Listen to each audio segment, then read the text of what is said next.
It's the Opie and Anthony Show on XM 202, featuring Opie, Anthony, and James Norton. Do with this. What? What is this? Garbage! You know what? I can't take this anymore. It's an awful, awful radio show. We're really, really mean-spirited, evil people who can't see the good in anything. I think we've done a good job so far of being open-minded and broad-minded. You know, like when you try to call the police when I touch you. I don't call the police. I just pretend, because it makes you touch me a little harder. Oh, God. Excellence in broadcasting. It's too bad you got to have some form of intelligence to listen to the Opie and Anthony show. Let's be honest, you probably didn't graduate high school. You probably have 3 or 4 kids, and you're probably a grandma at the age of 32. So I guess we have to give that much to you. Tanya, I'd like to apologize. Why would you apologize? Go away.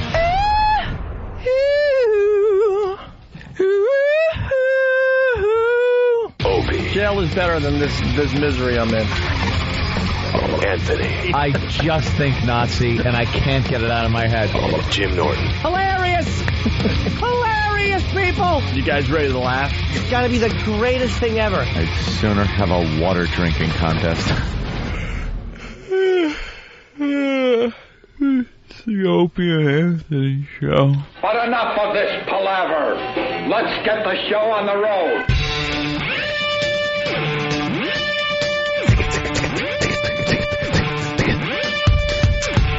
Thud, thud, thud. Take your coat off. We're ready to broadcast, sir. Yeah, I was a little chilly. Fine now, though.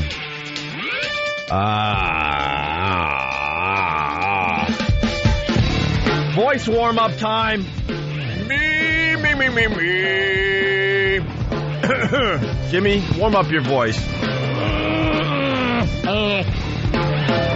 Anthony? Frankus. Good morning. Welcome to the Opie and Anthony show. It's a virus, the O&A virus, spreading across America.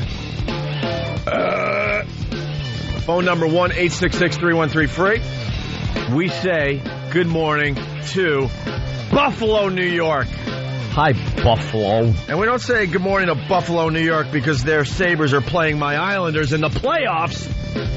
Stupid Islanders backing their way into the playoffs yesterday. Shouldn't even have been there. On Easter Sunday.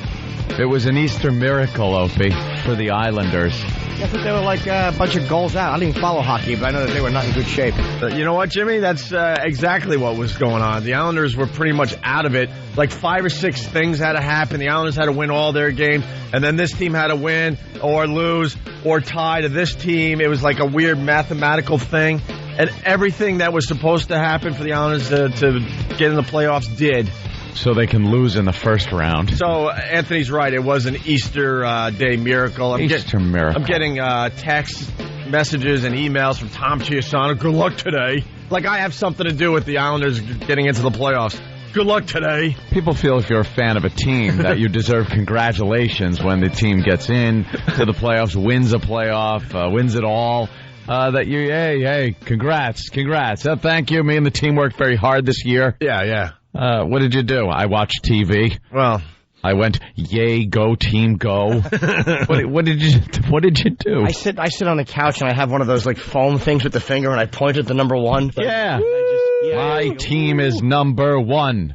Right. So hooray. and then the Islanders blow it. They give up a goal to the Devils with less than a second left. Yeah, there were like microseconds left. I think 0.4 of a second was left when the Devils scored. It's like, of course this is how it has to happen. Yeah. And then in the shootout, the Islanders, beat the Devils and they're in the playoffs. So, and then my phone goes crazy with all the congratulatory texts. Mm-hmm. Texts.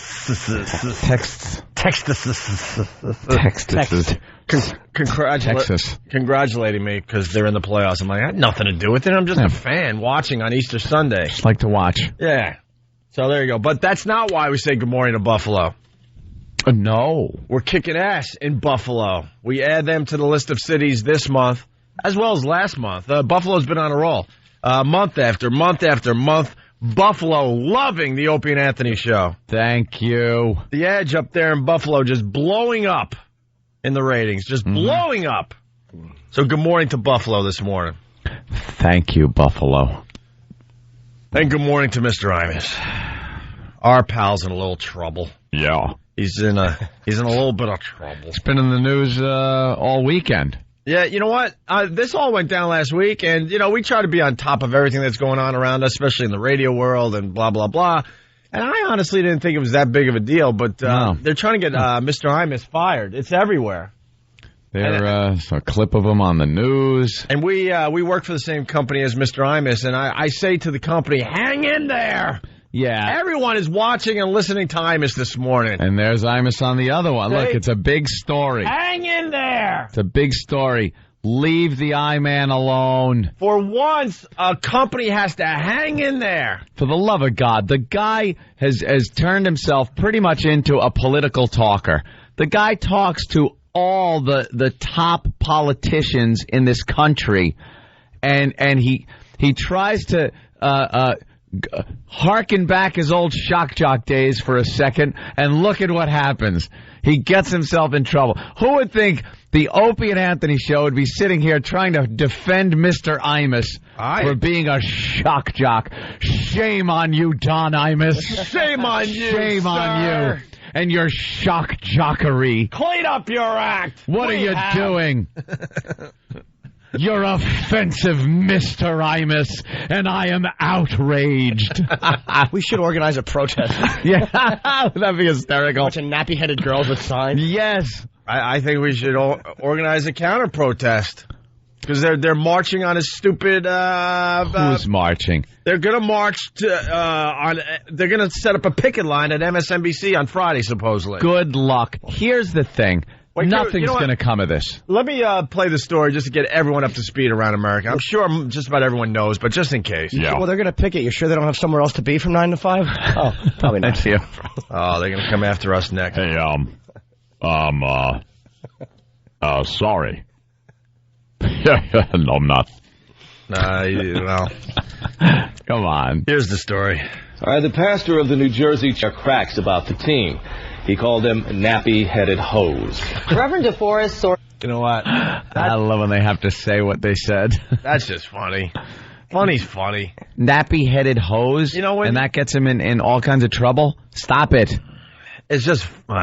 First of all, a nappy-headed hose, that's used all the time in the black community. And don't say, so is the N-word, but you can't use that. How many words are you going to take away as being offensive when it's rampantly used in your own community? Police your own community that are happening in the black community that should outrage you. Black on black crime is rampant. Rampant. You watch the news, it's like, and that's the thing where Patrice was getting into that Friday. He goes, why are white people so scared? He goes, we're killing each other. Which is true. You watch it on the news, and, you get the occasional old lady getting the old right hook in her walker as she's coming down the stairs. And that's one thing. But the truth of the matter is, black on black crime is just running rampant. You get stories in East New York here and other places that are just known for high crime. And it's a black guy coming up to another black guy and popping him in the head. And that guy gets killed, and there's no outrage. There's no one saying, why is this happening? Let's fix this. They're too busy protesting when Don Imus says nappy-headed hose. That's the big issue in the black community where all the leaders have to come out, and I use the term loosely, leaders, have to come out and voice their opinions on how outrageous this is and call for firings. How about we call for the firings of the black leadership that is doing nothing when it comes to the black community killing each other and robbing each other and raping each other? Where's that outrage? You bunch of hypocrites. There's Reverend Al Sharpton. Al Sharpton is one of the biggest lying sacks of crap out there and should be thrown out of the black community. The guy should be run out on a rail of the black community and just left somewhere and say, you're no longer allowed to represent us. You've proven yourself back in the Tawana Brawley days of being a race-baiting, white-hating, race-baiting liar. Him with Maddox and Mason, those two, remember them? How come they got to disappear off the face of the earth because they tripped over their own schlongs when it came to the Tawana Brawley case? And Reverend Al is looked at as a leader? The guy's not a leader. He's a race baiter. Do something real for your community. Do something worthwhile. I'm saying nappy-headed hoe is not hurting the black community. Sorry, it's not.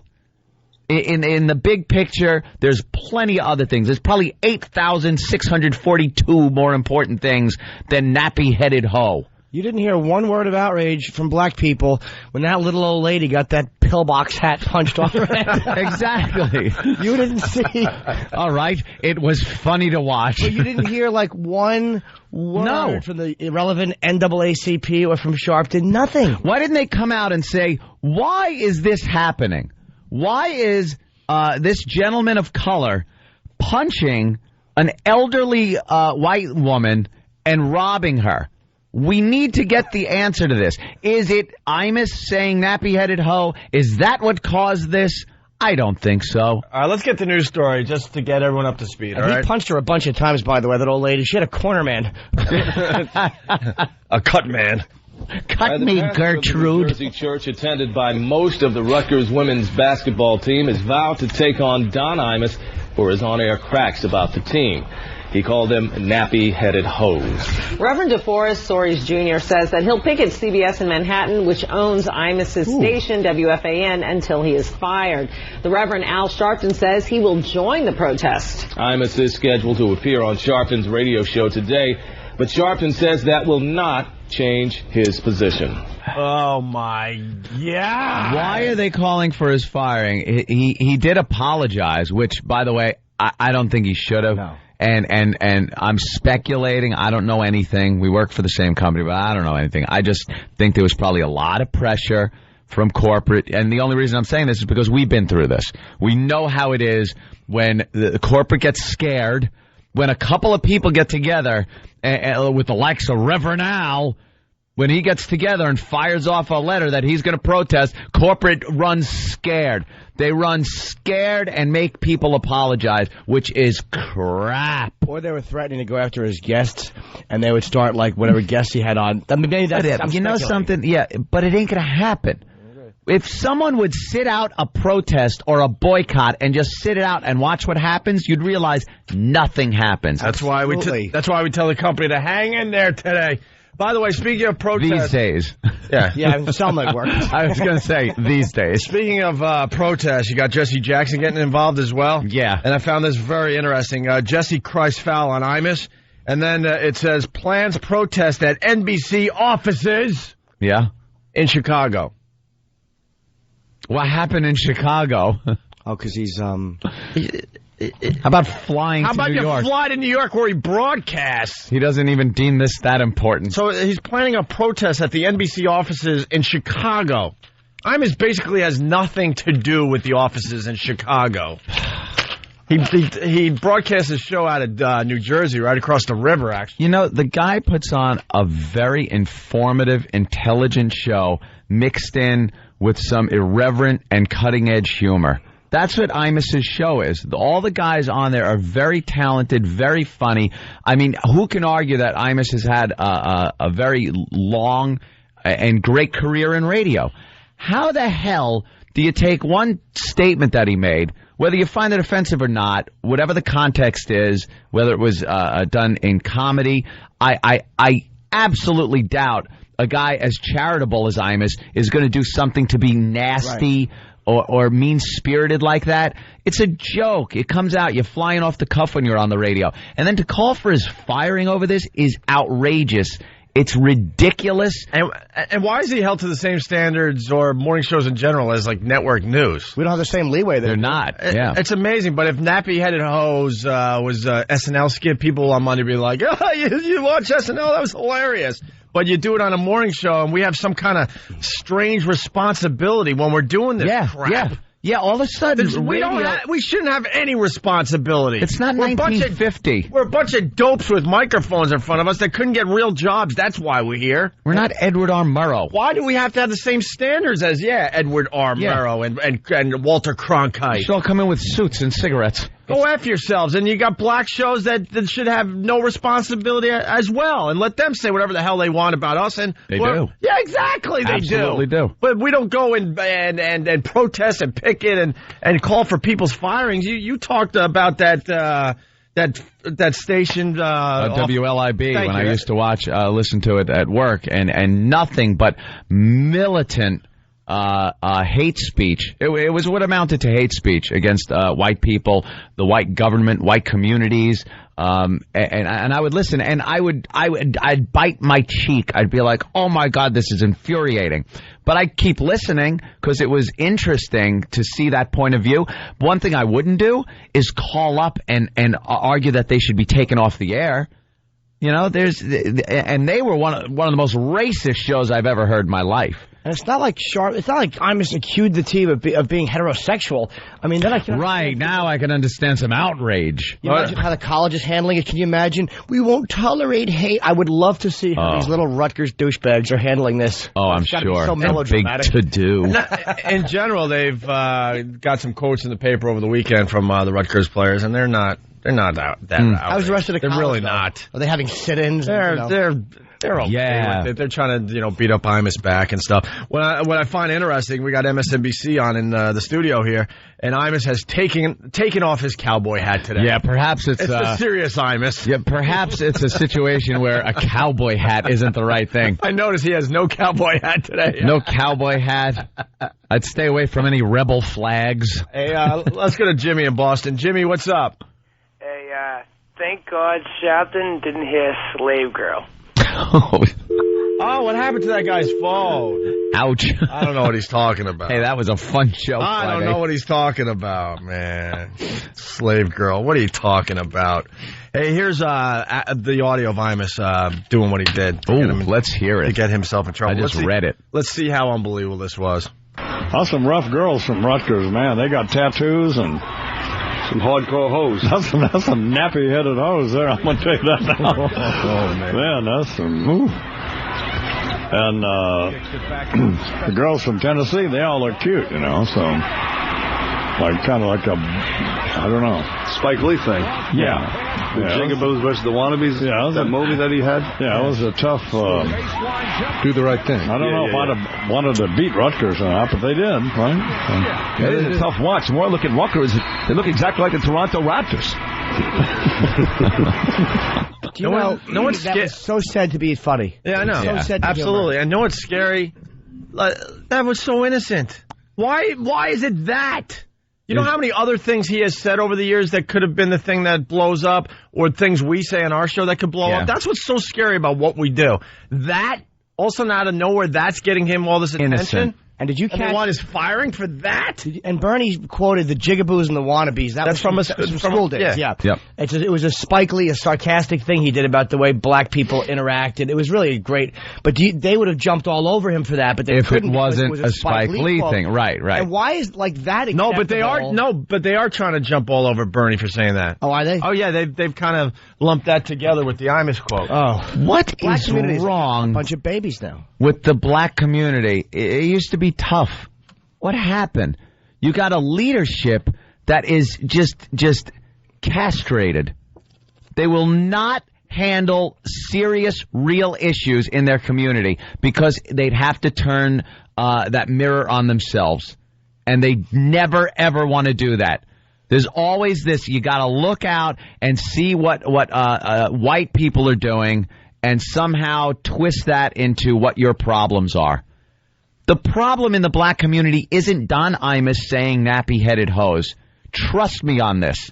I know I'm white. I'm sorry. It doesn't, maybe I don't understand completely. But I can guarantee you that Imus saying nappy-headed hoes is not the brunt of the problems that your resources should now be taken to protest this thing.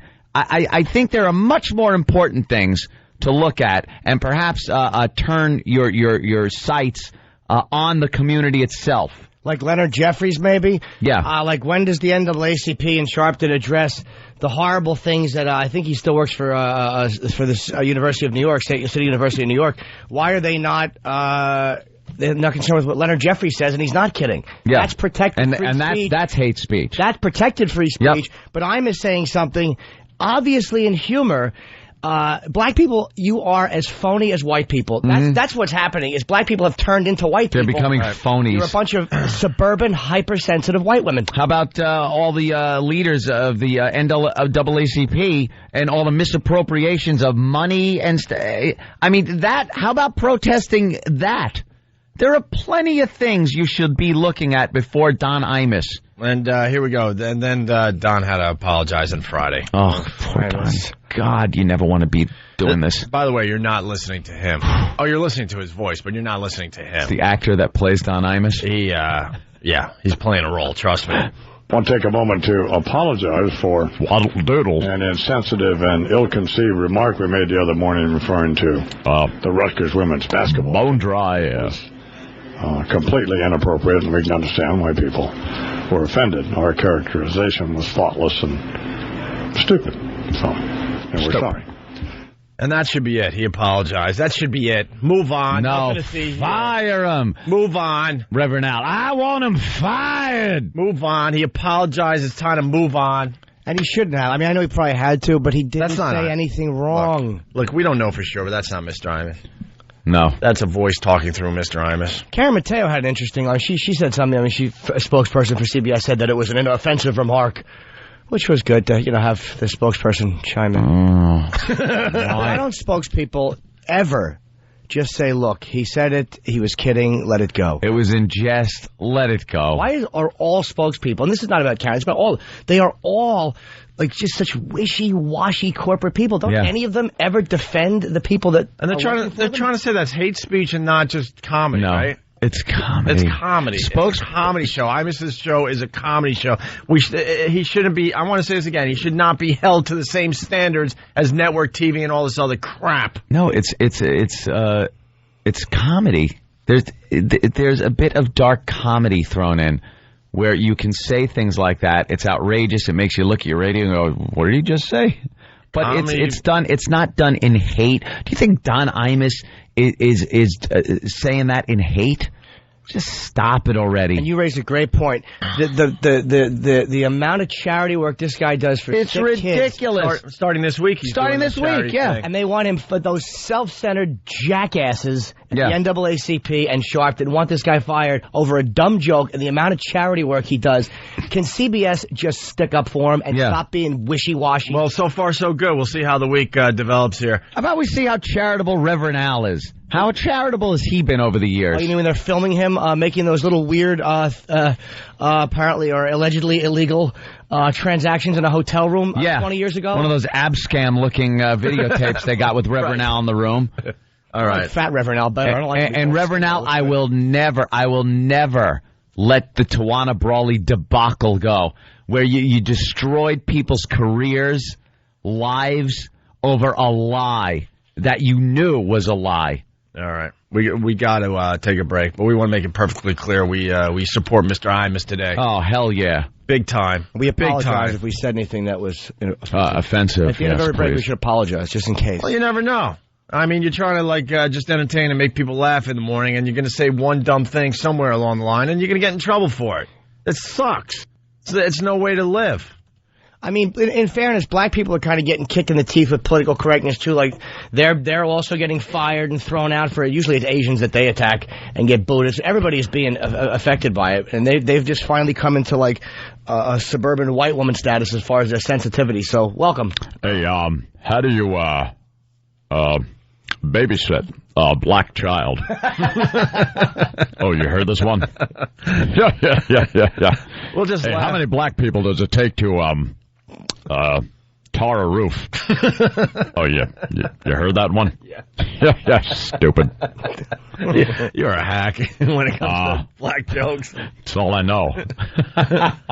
Hey, we go to break with the Reverend Al song. Want to do that? Oh, yeah. This sums it up. This is an oldie but goodie. It's an oldie, but boy, is it relevant every time that idiot is on the news. It's Opie and Anthony. Who comes running when the cops get out of hand? Who thinks the mayor's in the Ku Klux Klan? Yelling and screaming as he's speaking to a mob. He wears expensive suits, but he doesn't have a job. Reverend Al, Reverend Al, he's your pal. Reverend Al, well, he's sapping off the people in his own community. Why is the white man always picking on me? He's got a fat belly and his hair's full of grease. We hear his battle cry. No justice, no peace. The man with a plan who you know you can trust. The portly little reverend with an ass just like a buzzy. Reverend Al, Reverend Al, he's your pal. Reverend Al, he looks like James Brown with too many calories. Now why is the white man always picking on me? Remember Bernie Getz in the Brawley case? Turn on the TV, you would always see his face. He's speeding in his limo to another homicide to make the network news with the family by his side. Reverend Al, Reverend Al, he's your pal. Reverend Al, on the never-ending search for some good publicity. Why is the white man always picking on me? Reverend Al, I'm Reverend Al. He's Reverend Al. I'm Reverend Al. He's Tommy Brown. I'm hungry. He's Reverend Al. Reverend Al. He will represent your family and he doesn't charge a fee. Now, as long as the footage makes it on the TV. Reverend Al. I'm Reverend Al. He's Reverend Al. I'm your pal. Well, he's your pal. That's right, Reverend Al. Reverend Al. I'm Reverend Al. He's a race-baiting, white-hating bag of baloney. Now, why is the white man always picking on me? Reverend Al. Yeah, I'm Al. He's Reverend Al. I'm Reverend Al. Well, he's your pal. I'm your pal. Reverend Al. Reverend Al. Hear what everyone else is talking about. O&A Uncut and Live, continuing the show on XM Satellite Radio starting at 9 a.m. Eastern. Visit xmradio.com to subscribe. It's the Opie and Anthony Show. The virus is spreading.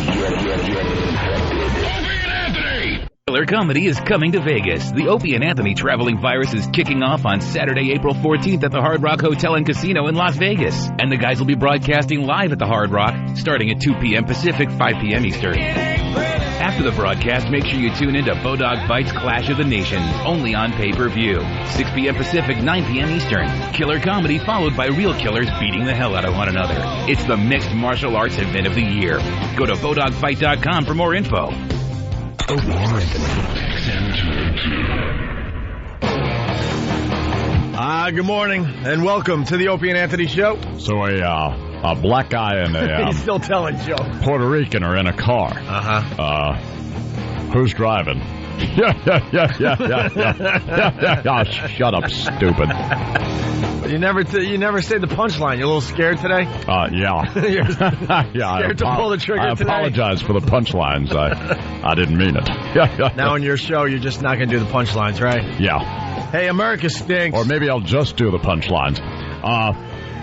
You put Velcro on the ceiling. Yeah. Stupid. Okay, I'm sorry. I apologize. All right. Inappropriate punchline. Mr. Imus, just do punchlines today. You won't get in trouble if you just do punchlines. Okay. One, if you slice them thin enough. Okay, I'm sorry. I apologize. Just keep saying sorry. An empty boat. All right. What do you call it? A good start. Yeah. Oh, shut up, jerk. All right, I apologize. All right, very good. Yeah. It has a bite taken out of it. Yeah. Shut up. Shut up, stupid. All right. I apologize. Let me tell you why America sucks on this fine Monday morning. Hey, maybe not. Yes, Mr. Imus. What do you call a black doctor? Yeah. All right, shut up, jerk. Wait, I thought you were supposed to just do punchlines. Well, I know, exactly. I want to see how brave Mr. Imus is with his punchlines. Hey, you ever see a black guy on the Jetsons? Yeah. Okay, stupid. You should have just did the punchline of that one. That would have been safe. What, the future looks bright? I apologize. All right, I'll tell you why America sucks. Waddle doodle. Waddle doodle to you, Mr. Imus. Bone dry, linger longer, jerk. Well, we're watching Mr. Imus. Everyone's watching Mr. Imus today. And yeah. You don't have your cowboy hat on today. What's that about? My kid's bike. Yeah. You throw them a basketball. Stupid. No wonder they do. No. No. Hey, let's say hi to Amanda. Hi, guys. Amanda's a regular caller to the Opie and Anthony show. Doesn't always agree with us, but we like Amanda. The first few times she called, she was yelling and screaming, and she, quite frankly, was very, very scary. And then the last couple of times, she's been very nice. So I don't know where she is. She's a lovely Nubian princess who is married or engaged to a white guy. Yes. Yeah, to a white guy. But she really gets upset sometimes on our tirades. On our Are you a nappy-headed hoe? I'm not a hoe. Maybe I have nappy hair. Yeah. But I'm not a hoe. Were you bothered by what Imus said, or did you not care? You know what? I thought it was stupid, but it didn't really affect my life as a black person. As a black person, you hear that, right? Like, can't you tell where that's coming from, whether the joke was a good joke or not? You know what? It was a bad joke, but I don't think he is a hateful person with a, pitchfork. So... Right. I just wanted to say one thing. Don't yell over me. I just wanted to say one thing. I don't agree with Al Sharpton at all. I think he is actually bad for our community. Mm-hmm. I don't think he comes out when there are real issues in our community, like the Madison Square Garden riot. Oh, my God, yeah. I do think he should have made a statement about it. I think he helps in keeping our race down. So I do agree with you guys when you guys talk about that. But I think it was Jimmy talking about the black guy who mugged the poor little white lady and beat her up. That is not just a problem with the black community. I think that's a problem with the world. I think the problem with the black community was the Madison Square Garden issue. No, I'll agree with that. I only said that as an example of how selective a guy like that, or even the NAACP is, when they pick on such minute, unimportant things. I agree with you. I think Al Sharpton would love to be considered Martin Luther King or X, but that's not who he is. He likes the media. He likes attention, and I think he uses the black people to get that attention. Oh, absolutely. He has been for years. I don't think he's a leader as far as I'm concerned. No. And you're right, the garden is a better example, because chances are the guy hitting that old lady was probably a drug thing. That was probably exactly. Get drug money. I think the better example was the young kids in Madison Square Garden. That was disgusting. And that's when I think black leaders should have come out and say something. There's something going on in our community that we're not facing, and it's not always the white man doing something. I'm not saying I don't think you guys are racist bitches. Right. Okay. That a girl. Fair enough. But I'm just saying we need to focus on ourselves and stop looking at what's going on with you guys. Yeah, I think what Imus said is so just insignificant in the problems that there are so many bigger problems. Yeah, why when you get Madison Square Garden full of young black men and women, does a riot break out like that? What was the cause of that? I think that's what we should focus on. If Al Sharpton wanted to make a real difference, he would start there. That's where you can make a difference. You could change the way the world perceives us, but you need to make a difference with the young community. And that's when he should have come. He should have gone to their school. He should have spoken to them about that. Although, Amanda, in fairness, people could argue the same way that that's also a world problem, because when you look at sporting events, you look around the world, I mean, like the way they behave soccer fans. Soccer. Yeah. But I'm not worried about them. Yeah, exactly. You got to kind of concentrate on this country. There are different races act differently depending on what part of the world they're in. Exactly. It's just the way it is, you know? I'm really talking about this country, and I mean, I'm not American, so I'm not African American, so we don't have the same issues and the same views. I mean, they hate when I say that, but I come from a different country where we know that, there are racist white people, but Where? You know what? You're in America. Yeah, where you come from? I'd rather not say. Why? I kind of... I'm just from the Caribbean. I just don't want a lot of people to know who I am. Caribbean, that's cool. Okay. But the point is, we know there are racist white people, but we don't use that as a crutch to be complete asinine bastards. You have to understand, too, white people have a burden, too. Do you know what it's like every time there's sunshine or a good deed when people go, must be the work of a white fella? Yeah. Hey, more importantly, I want Amanda to play Slave Girl with us. I don't think that's going to be happening. What happened? What happened? I don't think Amanda wants to play that game. Slave Girl? It's just a bit we get into every once in a while on the show. It's actually, and it's so innocent. It's, you know how they do Civil War reenactments? Uh-huh. You can go to Gettysburg. So I should go be a slave girl? And they do Civil War reenactments, and they're very entertaining and stuff. We just decided Friday to do a little reenactment of what might have taken place during a pre-Civil War into the Civil War days. That's all. There you go. Was there, my thing is, as I said again, I can't stand Al Sharpton. I always wanted to say it. All right. Thank you, Amanda. Amanda's got no credibility. None at all. None.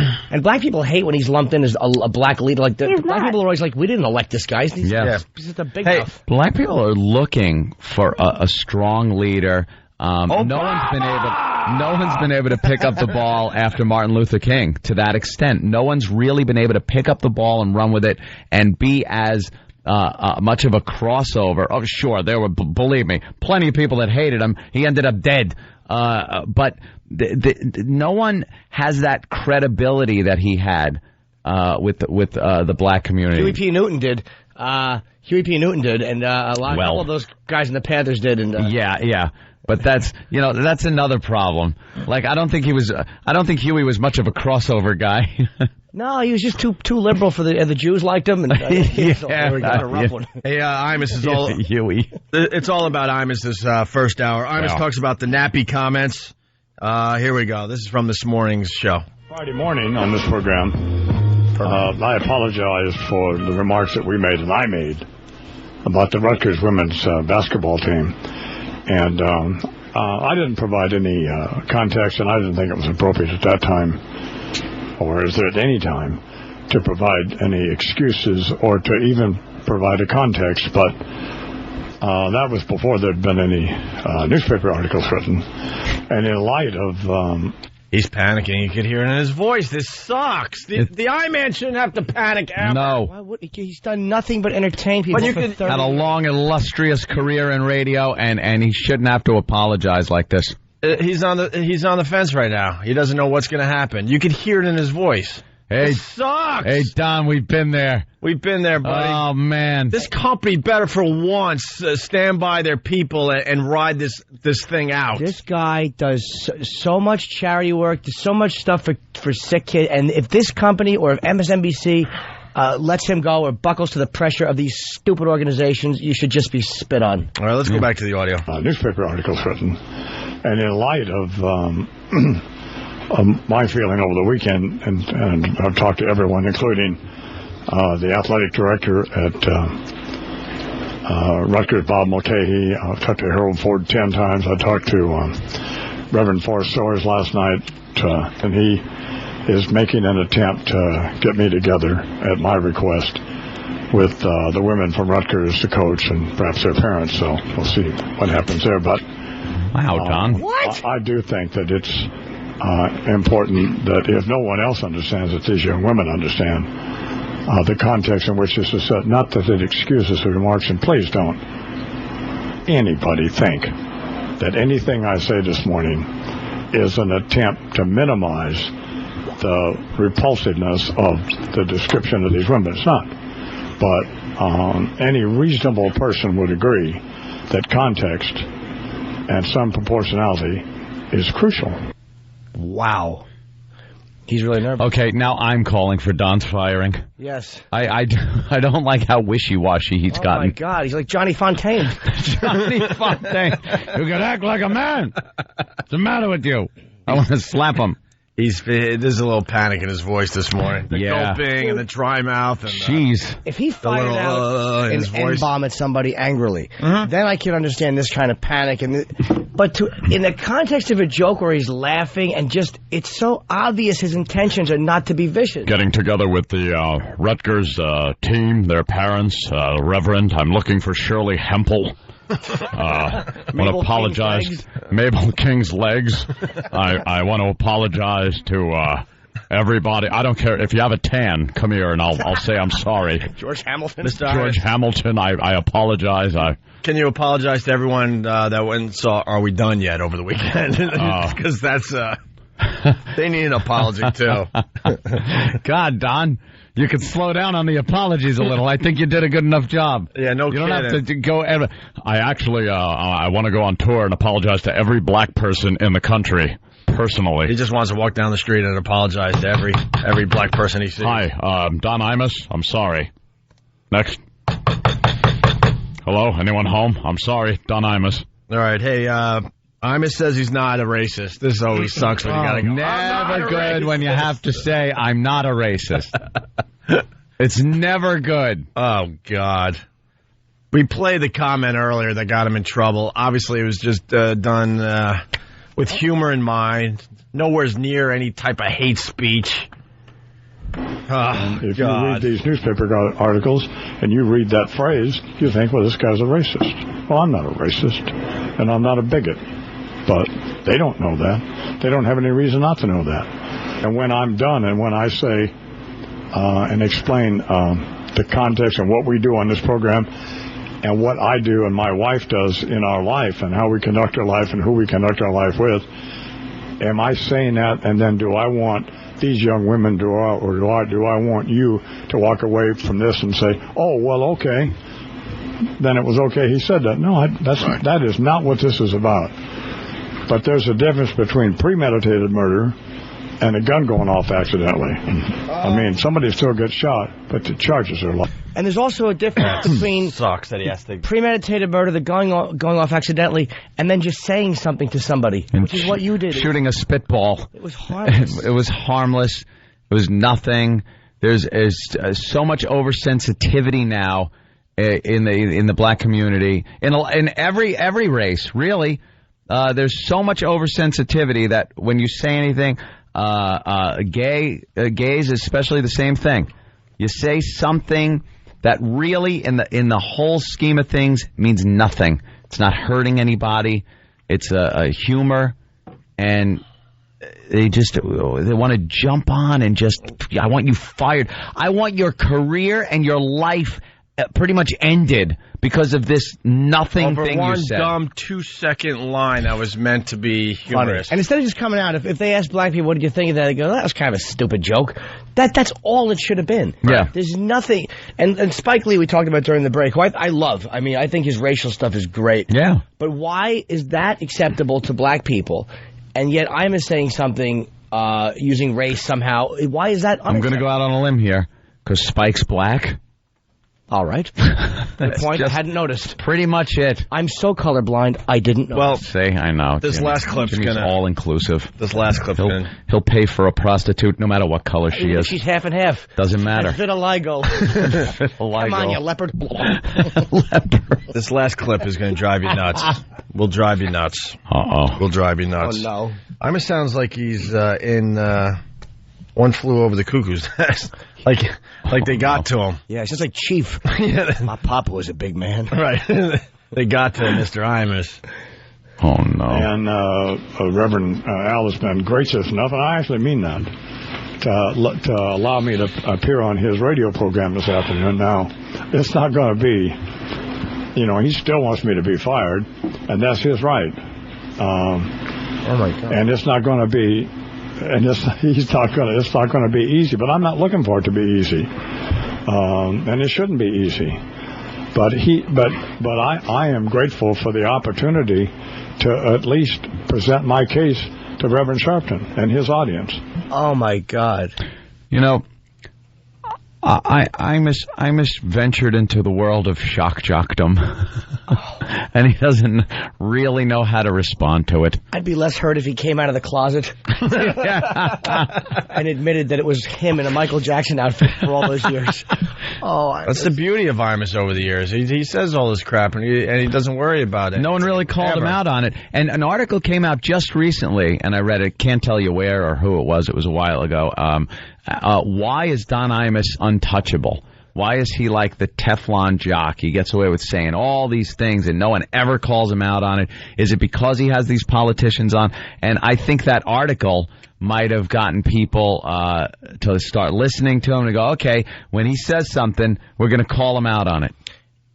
You're right. And instantly just, the first thing he said that had anything racial to it, they jumped on him. Why is it? This is what I want to know. Like guys like Imus, it seemed like at one point they wouldn't have went after him because he wouldn't have cared. It seems like they only go after you. Like the St. Pat's thing is different. That was a behavior. That was an action. There was an arrest. But when spoken word, it seems they only go after you when they know they can hurt you. Like all the awful things that are said on this show, and not just on the XM side, but here that are just said to be funny. Why is there no calls? I mean, people could say, people listening. There's enough people listening where people are bothered by it. No, they know they wouldn't get an apology. Eventually, cared. Eventually, it's going to happen to us. Eventually, we're going to say something stupid, and that's going to be the thing. To the kids out there that want to get into this business, don't bother. You could have an unbelievable career like Mr. Imus, and one lousy line, and your whole career is blown up. Here's what it is. It's ridiculous. The company has to back you up because they have to realize that these boycotts and these protests will not do anything. Look at the big picture. Look a month down the road. Don't look at tomorrow. Don't look at the threats that are being made by these what amount to terrorists. They're terrorizing your company and your personalities, threatening them with their jobs and livelihood over what amounts to what you're free to say, what the Constitution says you are free to say. It's offensive, sure, but there's a freedom to say it. And what they're doing is terrorizing the companies by saying, we're threatening you, we're holding you hostage until you do what we tell you to do as far as this personality is concerned. We want him fired. And the companies really have to realize nothing will come of this if they leave it for a month. It will just go away. Some other thing will pop up. They'll all run to that cause, and they'll leave your guy alone. How about the whole 50 Cent game war where some 14-year-old was allegedly beaten up by... Why don't you concentrate on that and worry about that problem? Because it turns the mirror on their own community, and that's one thing they don't want to do. It's got to be... The blame has to be somewhere outside. No matter how small and innocent it was, you got to pick it up and make it the big issue. Let's go to Vic. Vic, what's going on? Black dude, what's up? What's going on, guys? Hey, Vic. Listen... The black people as a whole don't agree with Al Sharpton. No one likes Al Sharpton. And black people as a whole don't find people like Imus racist or you guys racist. You know something? Anthony, I bodyguarded your brother at a show. Jimmy, you and I have a friend in common. No one cares what Al Sharpton said. And the masses of black people aren't speaking out. The media is focusing on what Sharpton is saying. And honestly, the people the company that wants to fire Imus, the people that run that company are probably more racist than any of us will ever be. Mm-hmm. Vic, let me ask you a question. As a black guy, you hear someone say something, it's almost like when you say to someone like, man, I'll kill you, or I'll kill you. The intent of where they're coming from when they say it is usually obvious. I mean, and as a black guy, you hear that. You don't think this guy is really being horrible when you hear him laughing and being stupid, do you? Dude, I know when something is said as a joke, and I know when something is said to be malicious. Well, apparently Reverend Al doesn't think you do. And Jesse Jackson doesn't think black people have the capacity to identify when somebody is joking and someone is authentically speaking out of hate and anger and violence. Apparently these leaders don't think you guys are capable of figuring this out yourself. First off, they're not leaders. Right. Yep. They're people that came up in a time where, you know something, the thoughts that they have were relevant. Mm-hmm. When they came up, those thoughts were relevant. Nowadays, those thoughts aren't relevant, and they really need to fall back and let us deal with our own. Because, you know something? I don't find anything wrong with what Imus said. Personally, in other situations, like with the police officers, if I feel someone has a gun, I'm going to shoot him. All right. Thank you, Vic. Thanks a lot, Vic. Thank you. We got to move on because we're late for a break. Got a Imus clip right here. Yeah. I was only joking. There you go. All right. It's okay, then. I was only joking. Okay. Hey, It's closed. Hey there, Imus. Really fast before the break, because we're going to try to move on to other things today. I want to thank David Hinckley for dragging me into the Imus story. Out of nowhere. Like all of New York, because, you know, the newspaper in general, you read an article here or there, but everyone's going to read the Imus stuff, and I'm featured in one of the stories here. Great. And it's a little story I told on the air here that I guess Mr. Hinckley never forgot. But he basically, in his column, is talking about, it was noted on Jesse Jackson's show, that had 50 Cent made the same remark, no one would have noticed, and that similar comments have been heard on hip-hop radio. So if you're black, you could say nappy-headed hoe, but if you're white, you better not say nappy-headed hoe. But while Jackson and others warned that this helped put offensive phrases into general circulation, there was unanimous agreement on black radio yesterday that Imus had no license to pick it up and say it. Even though a black guy... That's what drives us crazy. More separation. That's the key to us all getting along in this country. A little more separatism. I think that's beyond insane when you say, look, I'm black, that's why I could say the N-word and I could say all these other things, but if you're white, you better not say any of these words. Let's all get together as a nation and a people, but let's make us separate. We can say it, you can't. That is insane in America. Yet, if there's one thing, what are white people allowed to say that black people can't? How about that? You want to have a certain set of rules? There's nothing. Why not? Because the second you try to say something like that, you become a white separatist. Oh, right, you're right. But black people, when they say pick and choose what they can say and white people can't, you don't look at that as separatism. That's unity in the community. Right. There you go. There you go. The article continues. Their response echoed a recent story by morning co-host Opie. Opie used to play basketball every day in his neighborhood, he said, and the black players regularly called each other the N-word. So after one of the teammates hit a nice shot, Opie said he incorporated the N-word into his congratulations. As he described it, the word was barely out of his mouth when he was flattened. Flattened, yeah. Flattened. I learned, he said, the fact they used it didn't make it okay for me to use it. That's not what I said, by the way. I was amazed that you got flattened. Right, for saying that to a friend, by the way, because everyone else on the basketball court was using it. Whatever. But, the fact that when you point something like that to Jesse Jackson, who just irritates me, you point something like that out to him, and then his excuse isn't, he can't just go, oh yeah, that is true. Well, that didn't give him no, that's not the issue, stupid. Yeah. Why don't you and your stupid two wide eyes for your face? He looks like a South Park character. I've had enough of Jesse Jackson. Why don't you address the fact that black people are saying it and go after them? And how come that whole Hymietown thing got so played down? Well, like every time people brought it up when he was running for president, they said, well, this is a guy who called New York City Hymietown. Horrible anti-Semitic slur that he used. And the explanation was, it was so long ago. Don't even worry about it. He's so changed. You think that would actually wash in the black community if it was reversed? If somebody said an awful racial slur against black people and then was running for office, that the black people wouldn't be outraged and calling for this guy's immediate dismissal from his running for office? It's just there's this awful double standard and hypocrisy. You could also make the argument, real quick, that that there are racist white people that like guys like Sharpton and Jesse Jackson because they're clowns and they're really no threat to get anything done. Right. They're not viable black leaders. They're not Malcolm X. All right, we got a break. We're really, really late. Quickly, I just want to make it perfectly clear, by the way, that I am not related to Don Imus. That's right. I want to make it perfectly clear. Oh, it's been fun and games. He's my father and all that. He might have banged my mom at an Islander game back in the early 70s. But today I want to make it perfectly clear that I have no relationship with Mr. Oh, how could you sell the man out like that when he needs you the most? It was all fun and games, but if you look closely, we don't look anything alike. You're a horrible son. He does not look like my father in any way. Terrible son. And how could you say he's not my dad, even though he banged my mom in the early 70s? No, he... Well, that's what he... 70s. Hey, he gave me the props. He said early 70s had an Islander game. So you know... I'm not going to argue the point. Yeah, a son should stand by his father in these troubled times, Opie. That's terrible.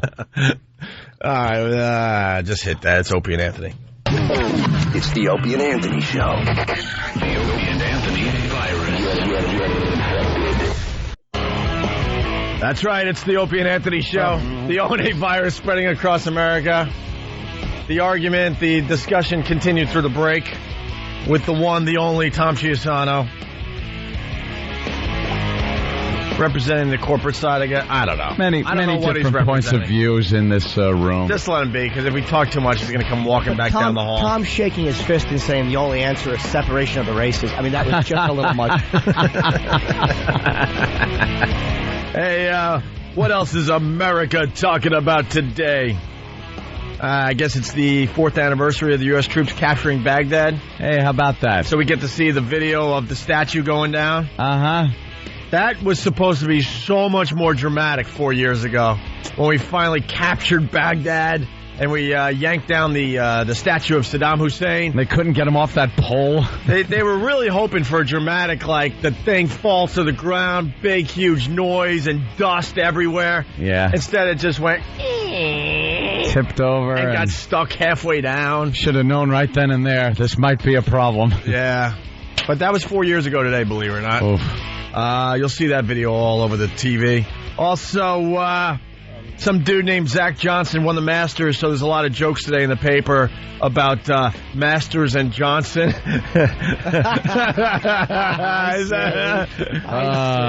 No, there isn't. And Tiger came in second. He kind of blew it at the end there. Mets home opener today, whatever. That's important for the New Yorkers. What else? Weekend. You know what they call Tiger Woods? A good golfer. See, it's the new Imus. Yeah. The safe Imus. Apologize. The safe Imus. Sorry. Jerk. Also. Stupid.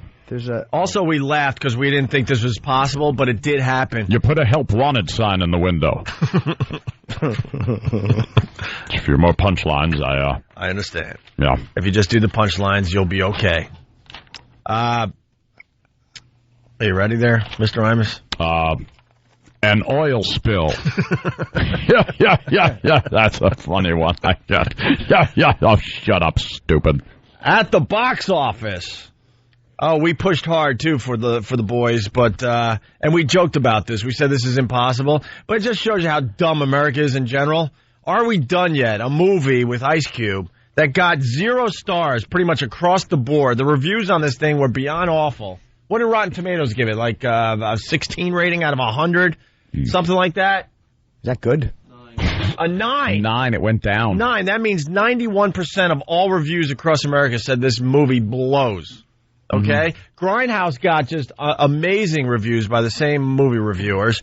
And as Americans, we decided that we needed to see Are We Done Yet over Grindhouse.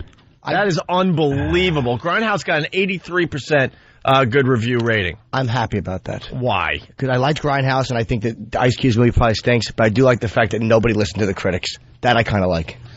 Even though in this case they probably should have. I think it's a bigger issue. We were talking about this last week.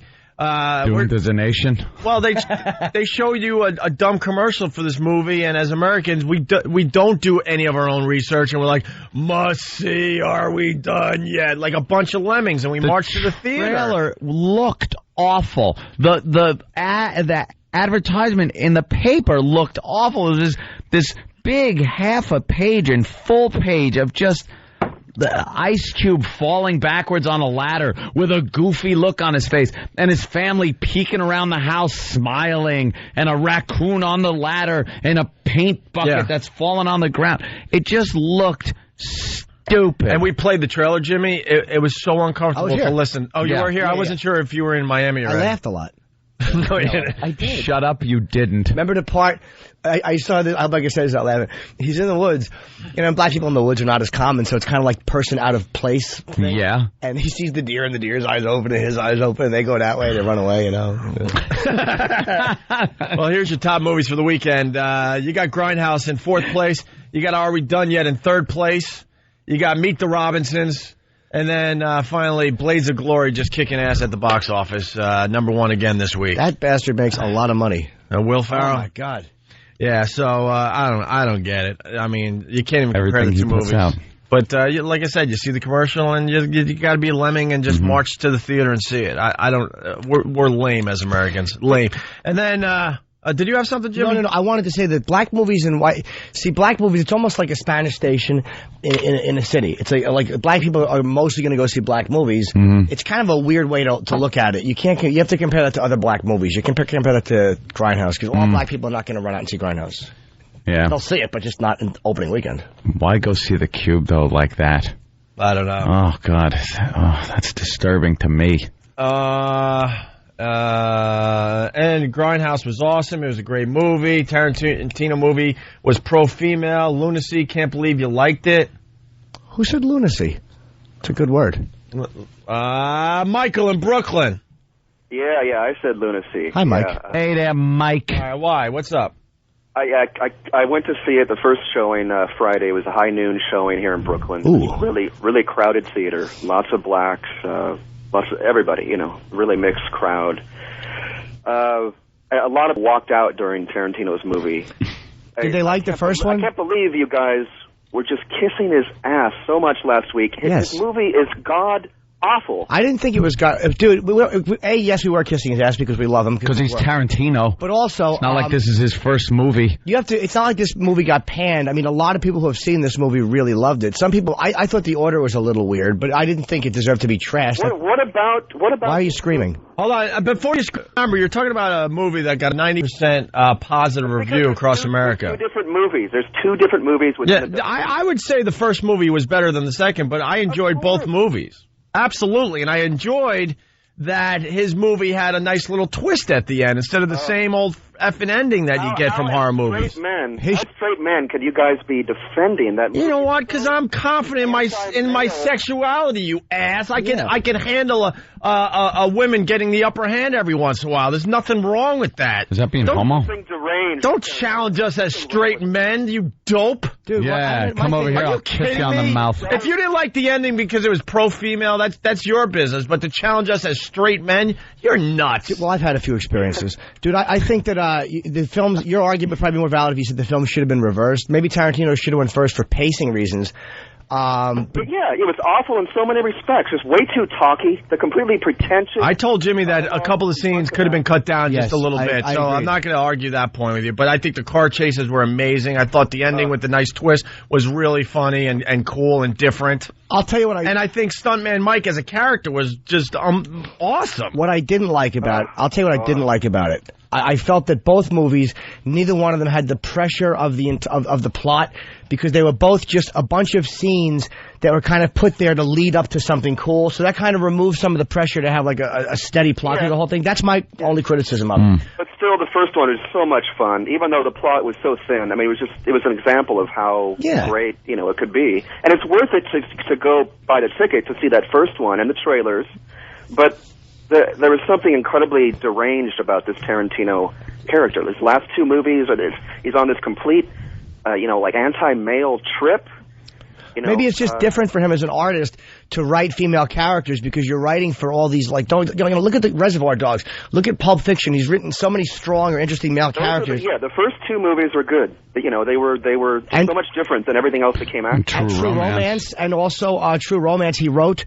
And he also wrote. He's annoyed now, but he wrote the Natural Born Killers. He's written a lot of great things. Yeah, he's always the early stuff. The early stuff is good. He's gone into Kill Bill. Both Kill Bills were supposedly very good movies. You gotta respect the guy that he comes up with a new spin on the same old movie. As if the American woman needs any more encouragement to be. Oh wow, this guy's. All right, you're scared of the female. Dude, what's wrong with American women? But hold on, what's wrong with American women having some encouragement?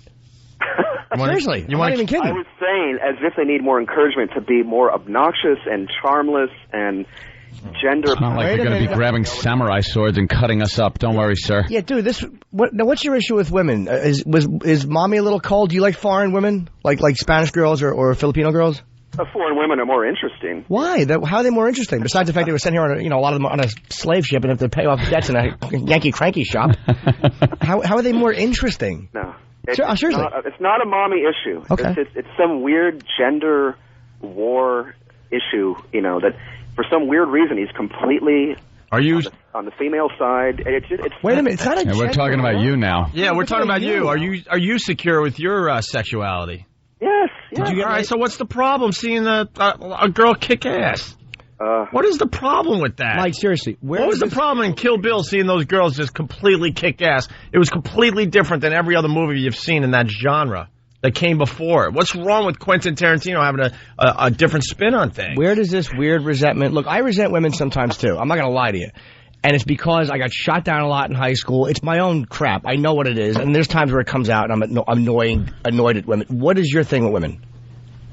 Seriously, I'm not even breaking your balls. I'm asking you. I don't think it's a thing with women. It's just I don't feel like I have a thing with women. It's the American woman has become so unfun to be around and so charmless. And how do you mean charmless? Like gender power kind of trip that they're on. And, either you agree with me or you don't. I mean, Well, I'm asking you more to clarify, because I don't know if I disagree with you, but I just know that my resentments of women come because as a group, they're the ones that could devastate me more than anybody, and they always make me feel worthless because I can't have the ones I want typically. I mean, that's where my stuff has come from. Yeah, you're not showing any examples of why you feel like that. This movie obviously hit a nerve with you. I watched the movie and went, this is kind of cool and different.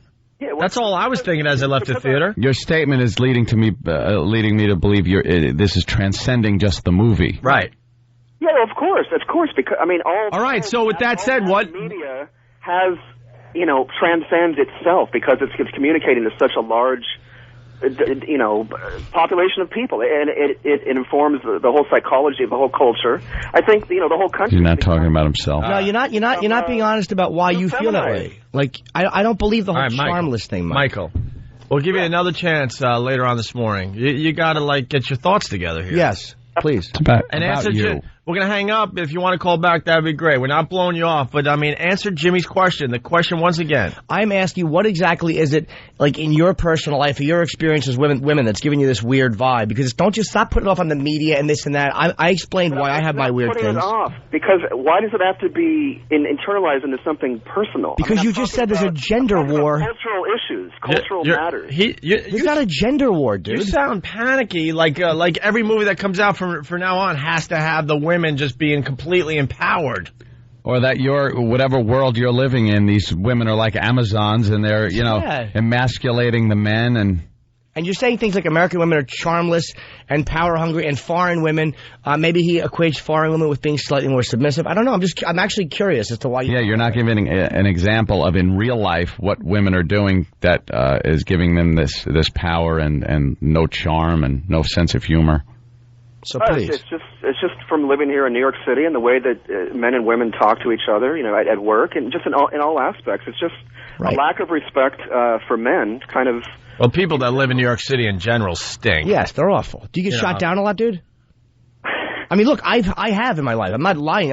I've been shot. Yeah, my fair share also. But I know when something is coming from an irrational place within inside me, and I don't think this is where it's coming from. I'm talking about some totally weird, totally beyond all boundaries, anti-male kind of sensibility.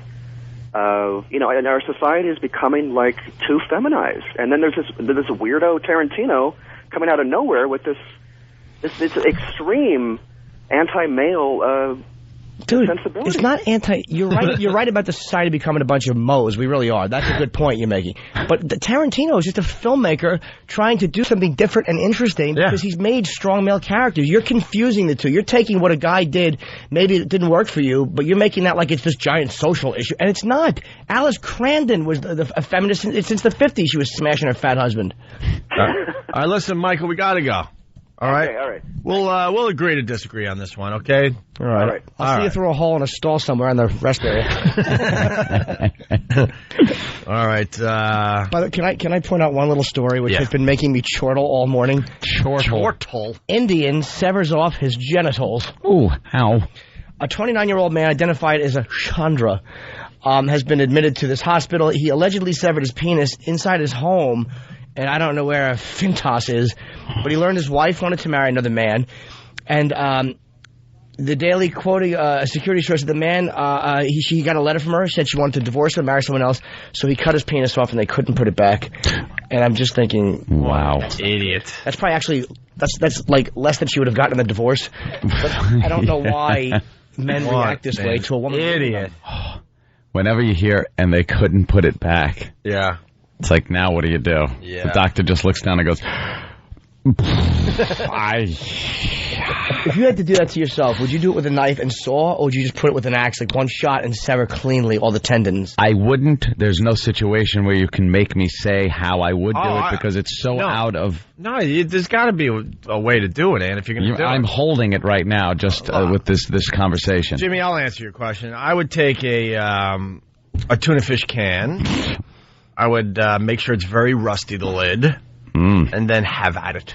So you get an infection and die. Yeah, why not? Shortly after. Because there's no reason to live after that. Or I would do it like my fingers, like Doc did in Escape from Alcatraz. Chop his fingers off, and then Clint would plink them into a little wood box. Plinked. All right, we got a break. We're going to catch up a little bit. I'm going to go straighten Tom out in that office. Yeah. Hey, who saw The Sopranos last night? It's Opie and Anthony. It's the Opie and Anthony Show. The virus is spreading. Opie and Anthony. We're back with the Opie and Anthony Show. Jimmy, guess what we saved for you? Because you were on the road last week. Kisses? No kisses today. Henry Winkler PSA from 1984. Oh. Fonzie. We saved that one for you, old Jimmy Norton. Yay. We're going to get to that in a little bit. Hey, can I put out a quick request? I need a fat girl for Wednesday. I'm doing the photo cover. What? I'm doing the photo shoot for my book cover, and I need a fat girl to be on the cover. Attention, fat girls. You will be paid. We need you. Jimmy needs you. Oh, you're going to be paid, too, huh? Oh, yeah, it's a paid gig. Attention, fatzos. And what? How do they get a hold of you? They can email me at yellowtreats@AOL.com. That's a good question, thank you. But it has to be done Wednesday, and you will be paid. Oh, very good. Thank you. All right. Sopranos debuted last night. It was really funny. I came into work around 5 a.m. and I like to see the Sopranos. And what do you say? You're like, effing Sopranos. And I'm like, people have got to stop. Every Monday for the last, I would say, 2 seasons, maybe 3 seasons, every Monday, effing Sopranos. Another show with no action. It was, here was my problem. I could understand running through the season, and then midway through you get an episode like that, which I called On Golden Pond. The On Golden Pond It was On Golden Pond. So, you were waiting for Tony to go into the forest to... Yeah. I got lost. I was waiting for some kind of friggin'... It was awful. That is not a season opener to the final season of a show like The Sopranos. You don't open it with a family get-together. All right, the fight was cool, and then there's 2 seconds of gunplay action. It wasn't an exciting episode. They haven't had action in The Sopranos for a long time now. Every once in a while, they throw you a bone. Your first episode, though, it should have been should be action-packed. That's supposed to grab you to watch the rest of these. I'm not going to sit and watch what's next week. Sopranos version is Steel Magnolias. It's awful. They did play Monopoly during The Sopranos last night. That was good. It looked like it was kind of like a Lake George, right? Was it Lake George? It was I don't know. A little lake house. Small upstate lake. And it was Tony hanging out with his sister and their significant others. Bobby. I watched 25 minutes of it. I TiVo'd it. And I'm never in bed before 1. I went to bed by 10:30 last night. I was bored. It put you to sleep. I was bored. Well, God damn that show. The fight scene was awesome. But it took way too long to get into anything. Came out of nowhere. It was kind of like, whoa, what the hell's going on here? And how is this going to, affect things? And then it was like over, and And then back to, hey, what are we eating? Oh, great, they're by the lake. Look, Tony's sitting by the lake in his chair. He's contemplating. Great, let's watch Tony contemplate. All they needed was a Melfi scene, and I'd have shot myself. You know what scene was really cool, though? When Omar pulled out the shotgun and then robbed all the drug dealers of not only the package, but the entire shipment. Oh, wait, sorry. That was The Wire. That was a daisy. Oh, sorry, that was a show with Jimmy action. loves The Wire. Who doesn't? Everyone loves it. So The Wire was... I watched it on DVD. Someone... Oh, okay. Yeah. All right. So damn annoying to sit through a show like that. First episode of the last season. That's why I'm mad. I'm not mad. I'll sit through those episodes. I know they got to do those sometimes, where you just sit through. It's called a dynamic.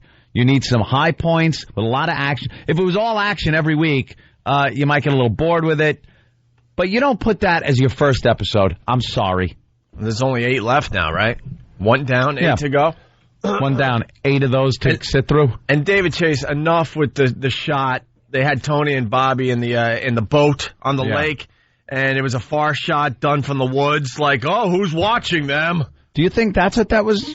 He's done those shots forever. It's that they want you to think that there's surveillance. They're under surveillance. I just thought it was a long, dramatic shot. No, but he's trying to be artsy with it. Like, look, they never know who's watching them at any given time. They're not even safe in a boat in a lake in the middle of nowhere. It's like, is it the feds watching them? Is it someone that wants Tony dead? Enough with those dumb shots. I was waiting for the boat to blow up or something, some kind of action thing, and no, they were just fishing off of it. You actually thought there was a possibility the boat was going to blow up? I got to watch Tony fish. There it was you go. Great. We watched Tony fish. That's all you get. We watched them play Monopoly. We watched them eat. It was wonderful. We watched Tony's sister talk with Tony's wife. That was great. And they got to sing some karaoke. Singing a little karaoke. Carmela singing Love Hurts. Come on. That has to mean something. What were they doing? You know how great it would have been if Tony and Paulie Walnuts were killed in the first episode, and then the other 7 or 8 episodes was just about Meadows' struggles at school, and then they had Janice going back to school for her GED, but she couldn't figure out algebra because she's always had problems with it, and then they deal with her dyslexia for the last 5 episodes. That's all it's about. And roll credits. How great would that be? Too bad they don't have the balls to just kill off Tony in the first episode, and then have all hell break loose for the remaining 8 to see who ends up with control. They don't have the balls to do that. The last episode, you're going to probably see Tony die. That's what I'm thinking. Wow. Do you think they'll do that? I don't think they'll do that either. I think he gets shot in an ice cream shop. No, they'll leave it. In an ice cream shop. Oh, is that it? Would you see that on the internet? No, the last scene was filmed in an ice cream shop, so I'm thinking, Probably orders an ice cream. A nice family little thing Yeah, probably he just orders an ice cream. I'm thinking he orders ice cream. And drives away. And it's credits. He orders ice cream, he gets frozen yogurt, and then there's a whole big mafia to do. They're not going to wrap up anything. They're going to have some dramatic, ridiculous ending that leaves you with too many questions and not enough answers. Why can't they do something that no one sees coming? Like the last scene is Carmela opens the bathroom door in the ice cream shop, and Tony's kneeling and servicing a guy with a mop who is possibly from the Philippines. And then the credits just come up. And at the end, it doesn't explain it or anything. No. Tony just pisses off everybody. Yeah, he's gay. Yeah, he was gay. He was gay the whole time. Yeah, gay the whole movie. How great! People would have to die. Make Tony gay the whole time. Last episode, I'm just I was a little disgusted. That's all. And Christopher wasn't in it. First episode, Paulie Walnuts, not a sign of him. It just, where were the guys? It's the first episode. You got to start moving a storyline. Not have them sit there by lakeside eating and fishing and playing Monopoly and singing karaoke. Well, we're going to have Frank Vincent call in about 15 minutes. Oh, and I'm going to give him a piece of my mind. You mean Frank Vincent, the guy that wasn't in the episode? Hey, he was in a bar drinking for 2 seconds. He had his Goodfellas party scene. Yep. Yeah, there was another lousy party at a bar. Yeah, they were just partying and talking about Tony being arrested on a gun charge. Yeah, I think he's the best character on the show. Yeah, is Frank Vincent. I love him. Let's go to Terry in Montana. Terry, what's up? Show him though. Him or Janice? Terry. Janice What up, boys? stinks. Love you. Love the show. Hey. Anthony, you got it all wrong, man. I'm sorry. I love you. Yeah. They're setting up for something big. They mentioned the RICO Act. I'm telling you, just be patient with it, man. They say that every season they're setting up for something big. Something big. What, the fat cast members? God almighty, what do? Just eat bread in the off-season? Does anybody do That's Janice. Did you see that beach ball with legs? Dude, she turned at one point. My God.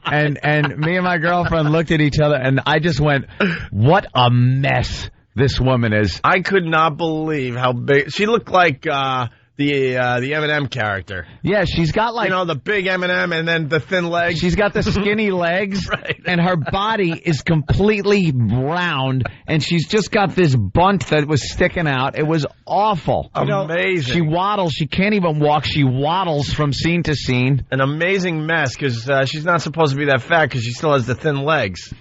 Oof. I met her. Awful tat. I got a photo with her, and, she goes, well, I have to take it this way, and she stood behind me and kind of hung on my shoulders. Of course. No. I swear to God, because she was self-conscious. You might as well hide behind a tree. With sunglasses With on. sunglasses for a promotional shot for a radio station. What? What did I say? Oh, my God! Why would I do that? I like that person.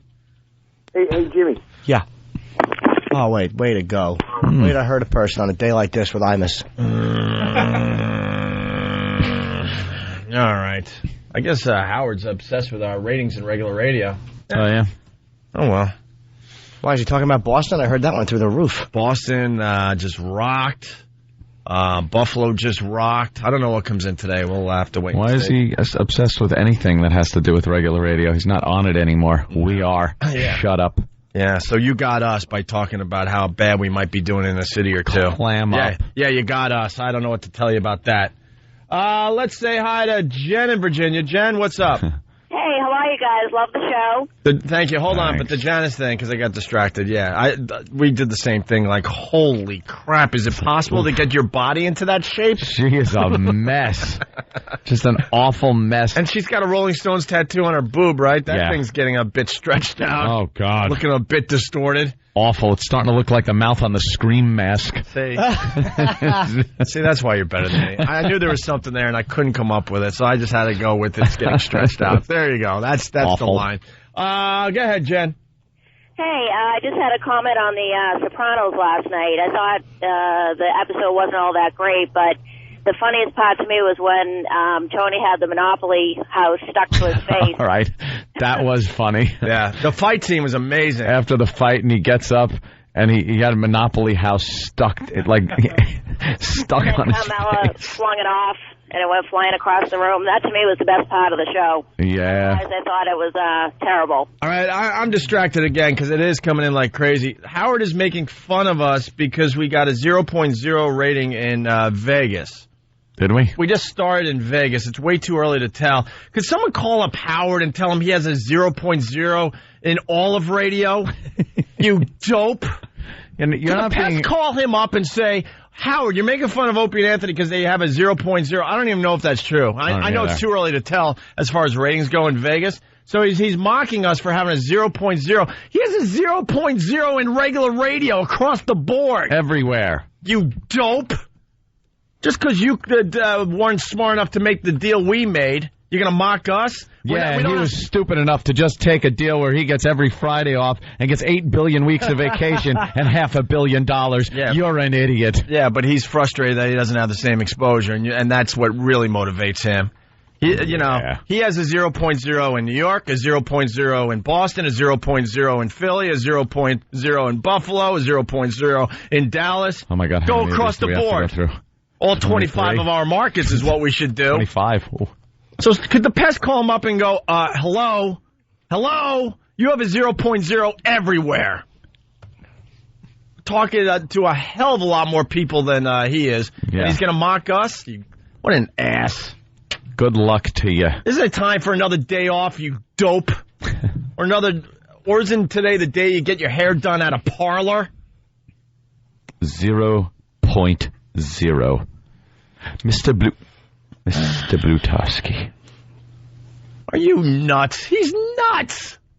He's sitting there laughing. No one's hearing that you just said that. We had to tell people that you said that. How does that make you feel? We had to pass on your mocking of us. Right. Or else it wouldn't have been heard. Right. I want that quoted somewhere. Howard has a 0.0 in regular radio. We might have a 0.0 in a market or two because it's too early to tell. I don't even know. But you have a 0.0 across the board, my friend. Give me the goddamn ratings. Let's say hi to Rob in Vegas. Rob, what's up? Hey, guys. How you doing? Hey, Rob.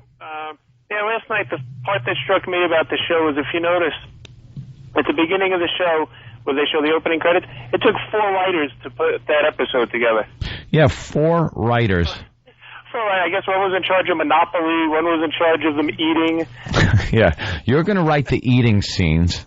You, I want something really good out of you. You have the fishing scene. Yeah. One was in charge of how much Ventnor Avenue cost. Yeah, they ought to get people to research Monopoly. I was sitting there last night going, am I really watching the Soprano characters play Monopoly? Play Monopoly? I know they were setting up for a fight, but it's like, this is the best the writers could come up with? There was drama in that when they were kind of arguing over if the money from Community Chest and Chance should go into the free parking pile.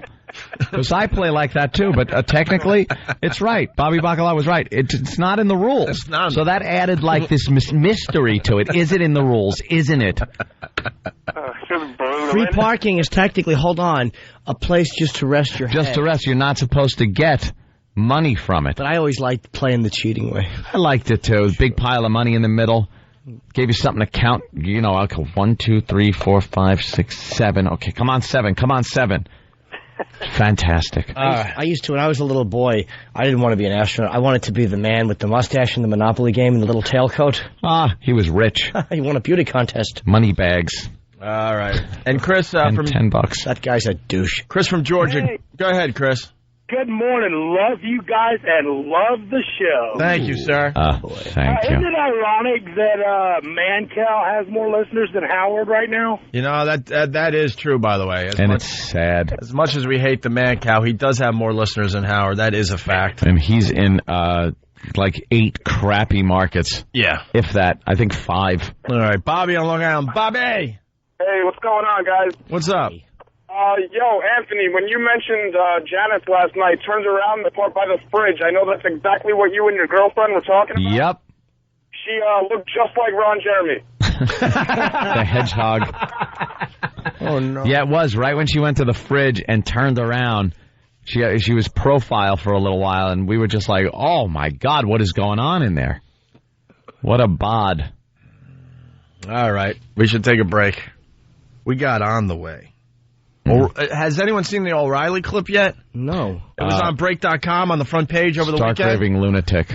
You get to see the real O'Reilly. He's insane. Lost his mind. He's insane with people that don't agree with him. There's something on illegal immigrants and drunk driving. Some accident. In Virginia Beach, I guess, an illegal drunk driving killed an innocent person. It's a beyond tragic story. And he has a little standoff on his show with Geraldo, a fellow Fox News guy, and him and Geraldo get into this match where O'Reilly goes off and he's just a madman. The real Bill O'Reilly comes out.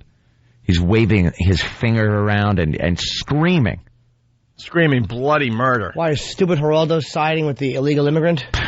Yeah, but stupid O'Reilly is also trying to, like, make a point that he's trying to make two different issues. Yeah, he's trying to drag it into a bigger issue about illegal immigration. I agreed with him on some points. Yeah, but this is more a drunk driving story. Right. But he's trying to make this the catalyst for talking about illegal immigration, and that's what Geraldo was calling him out on, going, look, this is two different issues. This is just a drunk driving issue that unfortunately happened. Well, we can play it now. We got like a couple of highlights from the whole thing. But the clip on break.com, it's like 10 minutes long. It's really interesting. The build-up and stuff. And then you just, Geraldo and Bill O'Reilly just going toe-to-toe. Looked like Geraldo wanted to take a swing at him? A swing at Mr. O'Reilly. Maybe in his younger days he would have. Mr. O'Reilly just looked insane. My nightmare is my daughter's having anything to do with a drunk. So this is where Geraldo basically is. He's like, he truly thinks this is a drinking issue, and Bill gets quite upset when he mentions that. Here it is. My nightmare is my daughter's having anything to do with a drunk. Let me finish the answer. My nightmare is my daughter's having anything to do with a person driving drunk. That's my nightmare. Okay. It could be a Jewish drunk. It could be a Polish drunk. It could be an Irish drunk. No. It could be an Italian drunk. American what the crime. Hell difference does it make? It makes plenty of difference. It does not. He doesn't have a right to be didn't commit here. a felony. He doesn't have a right to be in his country. What? But that has nothing to do with the fact that he was a drunk. He should have been deported. He should have been deported, and this mayor and the police chief didn't deport him. Listen. Do you know how many people we have in jail? How many of them are illegal aliens? Illegal aliens commit crimes at a lower rate than citizens do. This guy shouldn't have been here. Cool your jets. It has nothing to do with illegal aliens. It has to do with drunk driving. See, the audio doesn't do this justice. You got to see how insane Bill O'Reilly looks as he's yelling, screaming. His face is contorted. I think we're right. They both have a point. I think we got the clips up on opieandanthony.com, the shorter versions instead of the whole 10-minute clip. As much as I don't like O'Reilly because I think he is a douche, he makes a good point about, you see, Geraldo's making it into like, well, drunk driving is a tragic thing, and he's right. But Bill O'Reilly's talking about this one case going, this shouldn't have happened because they should have thrown this guy out. Should have been out of the country before he did this. Yeah, drunk driving happens. That happens in every country with natives and with people who are visiting. Yeah, Geraldo's saying there's so many drunk driving accidents over the course of a year. You know, what is this? It's like, yeah, but this, I'm talking about this one. Right. This would have been one of those tragedies that wouldn't have happened. Right. If this guy was thrown out of the country. Well, here is O'Reilly saying Geraldo wants anarchy. Don't obscure a tragedy to make a cheap political point. I'm the father. It is a cheap political point. No, it isn't. And you know this is justice. This has nothing to do with that want poor old anarchy. mayor. You want nothing to do with that mayor. You want anarchy. No, what I want open border anarchy. What I want is fairness. We have lured these people. We have lured these people. We have lured these people to this country with a promise of jobs in a country where there is basically full domestic employment. Right. We have for decades lured them here, and now we're starting a mob scene. You want your viewers to go knocking on people's door to door. Are you an illegal? I want to take you outside and do something. I want the law enforced. History has seen what happens when you single out people like that. I want the law enforced, and you don't. Bill, was Geraldo saying that the country has lured illegals here in a way for labor purposes? Yeah. Okay, he's right. That's absolutely right. Yeah. And then finally, it ends with O'Reilly giving Geraldo the last word. Let's calm down. I'll give you the last word. You don't. A child predator is someone with a predilection to commit an offense against the juvenile. So you go because of that cause and effect, you go after the person who's perpetrating the offense. There's no cause and effect between his illegality and his drunkenness. Sure there is. He's irresponsible. The Latinos aren't more drunk than other people. Latino bull. It's about Ramos. It's not Latino. Right, I agree. And that's right. If out. Ramos was Raminsky, would we care? We would certainly care. It was illegal. If he broke the law, he gets deported. 17,000 fatalities drunk driving. All right. It would have been. Oh, it's all apples and oranges to me. Well, it should have just agreed to disagree. There you go. I think. It's a very interesting video. It's a hot video over the weekend on break.com. You might want to check out the whole thing for yourself. But more importantly, what's Yabo Cam, E-Rock?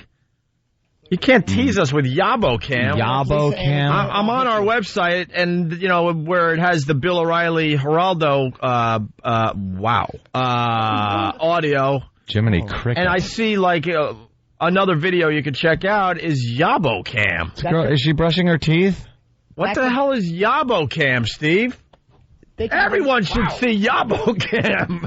They could be the nicest person I've ever seen. And O'Reilly. Do you even know what Yabo Cam's about? Opie, those could be the nicest breasts I've ever seen. That one. From 2002. Wow, yeah, that's a 5-year-old clip that I completely forgot about. Well, what is it? It's pretty self-explanatory. Obviously, it's a camera under the sink as she's brushing her teeth in just little boy shorts and massive natural boobs. I bet she's from Poland. So she bends over to brush her teeth and spit in the sink, and the camera lens gets an eyeful. What the hell is Yabo Cam, though? Is there a whole series of videos? I don't think so. I think that was just something that someone sent me with that header on it, and I said, and I put it up. And you said, yeah. And I said, of course. That was a very, very nice set. And what about Eden Shakes her 80 double H boobs. Oh, no. What's going on here? Yeah, Eden is this... He gives a crap about O'Reilly looking insane. Eden's got some big boobs. I can't remember what her website is offhand. All right. She looks like Janice. It's a monstrosity. She's in perfect shape, but her boobs make her look like Janice. Oh, my God. What are you going to do with those? Seriously. What the hell? What are you going to do? You're going to dance. Yeah, that's wonderful, but do you bring that to Easter Sunday dinner? I don't think so. She's dancing, and they're just flopping. That's the problem with the big boobed chicks. You can't bring them to Easter Sunday dinner. Why not? And have her sit there, and everyone has to make believe that you're not dating her because she has massive boobs. And they're all staring. Of course they are. Eden. All right, Yabo Cam though. Come on. Yeah, it's pretty good. You gotta love Yabo Cam. We need more Yabo Cam. Oh, they're great. See, that's manageable. The 80 double H thing. Oh, those are nice. What the hell? By the way, I want to apologize to any women whose breasts we may have offended.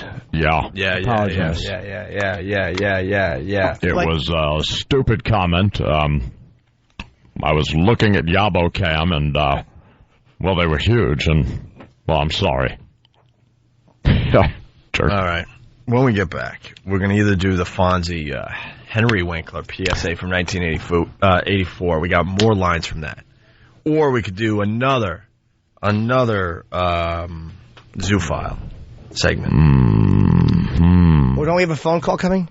Yeah, Frank Vincent. Probably after the break, but you know what? He was in the episode for a minute, so let's just say hi and bye to him today. Because I think he's going to call... he's a bigger character. Yeah, until he's going to call every Monday, supposedly. He's good. He's a good friend of the show, but you know, we were excited to have him on today after the season premiere, thinking that he might have a scene. He barely had a scene last night. Yeah. He should have had more scenes. And I think Zoophile, women, a particular woman who loves her dog. From the Zoophile documentary we've been playing. Not, the normal way where you just kind of feed it and kiss him on his little, top of his head. Little dog nose? Yeah, little dog nose. Pet him behind the ear. But today it's all about Yabo Cam. She loves him in the right way. Right, yeah. Yabo Cam. Or Henry Winkler. You could do that. Cam. All right, we'll figure it out after the break. That's the beauty of us. We'll have a meeting finally. It's Opie and Anthony. Hear what everyone else is talking about. O&A Uncut and Live, continuing the show on XM Satellite Radio starting at 9 a.m. Eastern. Visit xmradio.com to subscribe. It's the Opie and Anthony Show. The Opie and Anthony virus.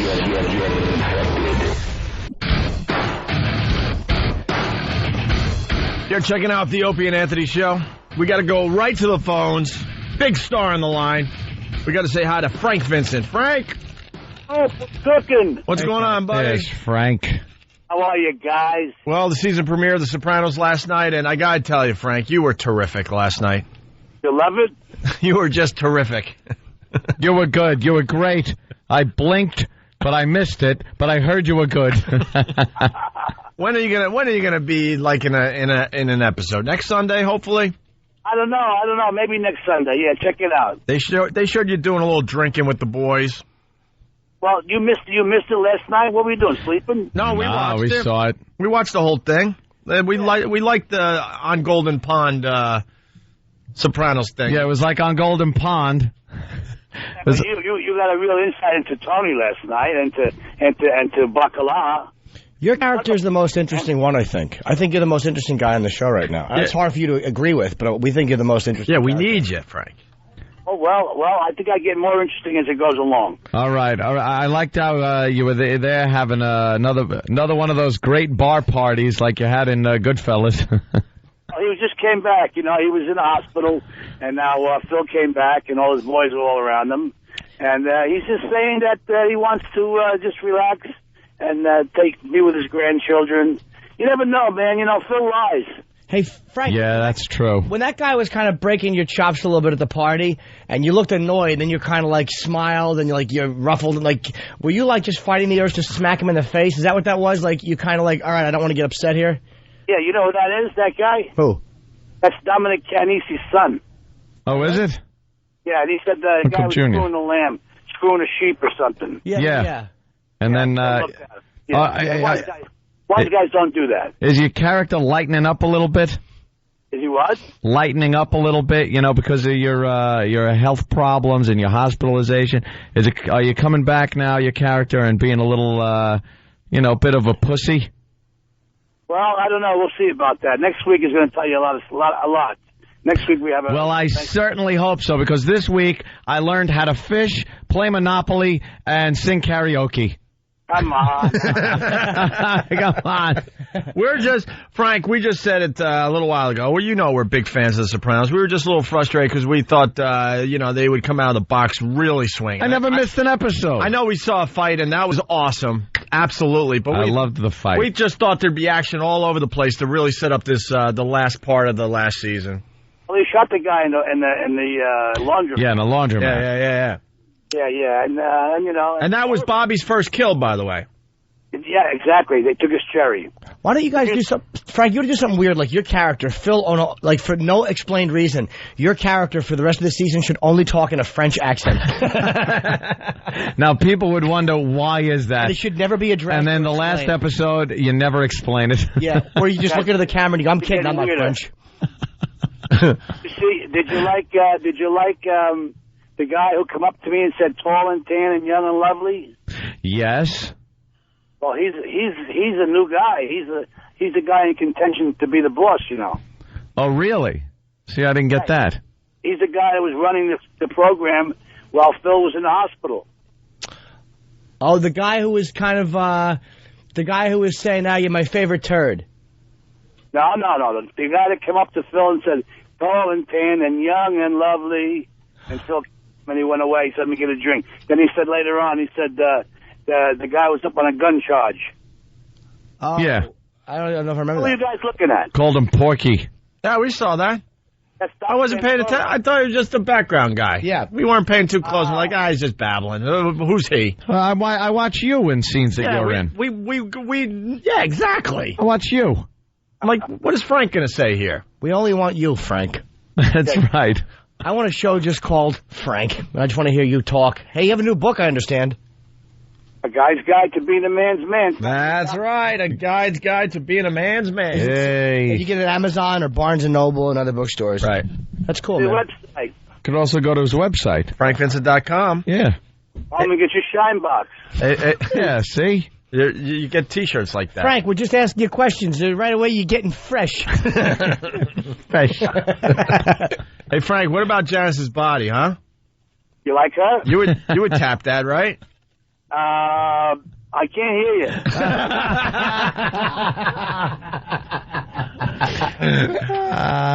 Nice, right? Yeah, we got this. You got the lips on her chest. Man, she waddled over to the fridge to get some drinks or whatever, and it was like, wow, beach ball with legs.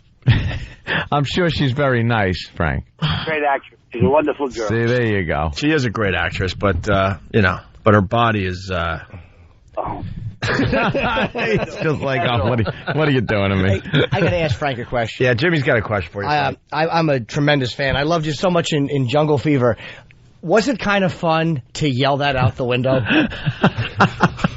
Jungle Fever? When you were screaming it out the window as your daughter's walking away and the whole neighborhood's coming out, wasn't it kind of fun to yell that out a window? Everybody in the neighborhood was black.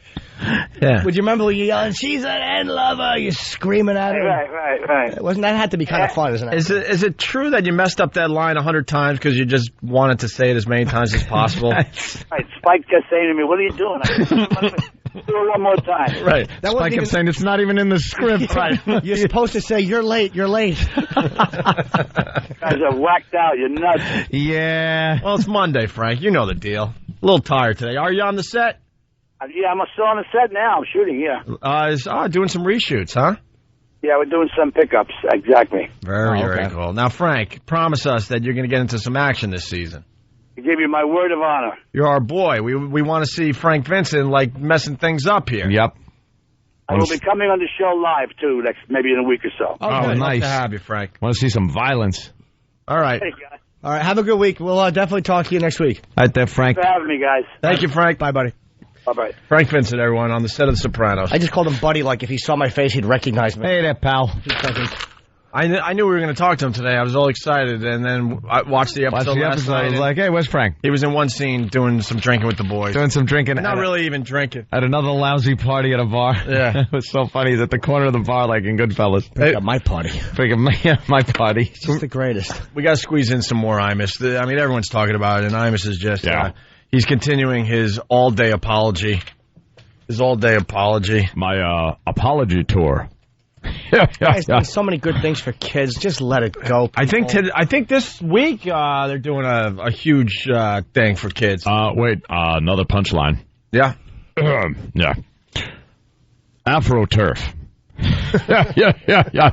Stupid. I'm sorry. I didn't mean that. No, it's okay if you just do the punchlines. I think that. I think that's safe. I think that's safe territory to be in. Yeah. Okay. I already did that. And then stick him to the wall. yeah, that's a good one. Shut up. All right, well, Imus says his show makes fun of everyone. God, yeah. I think we've said that a few times. Yeah, we certainly have. And the Rutgers girls didn't deserve to be made fun of. Oh, my Why not, God. Imus? Can I see a picture of the Rutgers girls? Oh, could you, E-Rock, Don, pop up their publicity shot? The Rutgers female basketball team. I want to see what they look like. They call them nappy-headed hoes. Nappy-headed hoes. So said in jest. So said to be silly. There's anyone who's offended by nowhere no near justification. Nowhere near hate speech. Offended. All right, let me look at that picture. Hold on. Taking a look. Well, half the team seems to be white to begin with, as I see the team picture. That's the 1, 2, 3, 4, 5. Holy Jesus, yeah. Yeah, there's some. All right, well, you know what? Let Mr. Imus get in trouble. Right. They're big girls. They're awful. They're all big girls, and then this one and this one kind of look like guys, and then this one and the believe me, the white ones are no prizes either. Is that a woman? Which one? The one all the way to the left in the pink shirt. That's Steve. Wow, I don't know. Is that a woman or a man? Stop it. I have no idea. It's one of those in-betweens. And there's a man. Where? The one wearing the tie. Oh, yeah, okay, that's pretty I obvious. hope. What about the one next to the man in the tie? Yeah, I don't know what that is. The Stalker Patty-looking person. I think that's... That could be a guy, too, though. Wow. All right. Well, there it is. God bless you. Ew! I didn't sneeze on the mic. He sneezed into the there's only 1, 2, 3, 4, 5, 6 black girls on this. So I say he should apologize for being inaccurate. That's right. Well, I think the black girls are the ones that start because, everyone knows that black people are better at basketball than white people. Here's the thing. Is this a proven fact or what? They should make them dress sexy. Female basketball players should have to wear like little pasties and G-strings, and they should have to have their nails done and just play like girls should play. Stop being with your big calves and your high socks. No one wants to see that. Where they have to kick their right leg backwards as they shoot. Yeah. They shoot with underhand, both hands. Here's Imus. He's just continuing all morning, man. It's very depressing to hear the I-Man have to go down this road.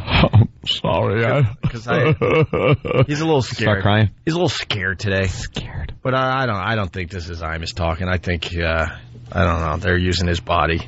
I think you know who's using his body. The big guys upstairs. This program has been for 30 or 35 years a program that makes fun of everybody. It makes fun of me, and it makes fun of everybody on the planet. And sometimes it makes fun of me to a vicious standpoint. Does that mean I get to say something about the Rutgers women? Of course not. But that's the context in which we operate here. Is it appropriate? Well, we'll talk about that a little later because that's got to change, some of that. Because some people don't deserve to be made fun of, like these young women who played for the national championship in basketball. They played for the national championship. They beat Duke. They don't need me to try to be funny about them. But they don't. What are you doing? Why is he going overboard with this? Imus, did he get death threats? Oh, my God. Did he get death threats? That is not Imus. That is not Imus. Who is that? Why?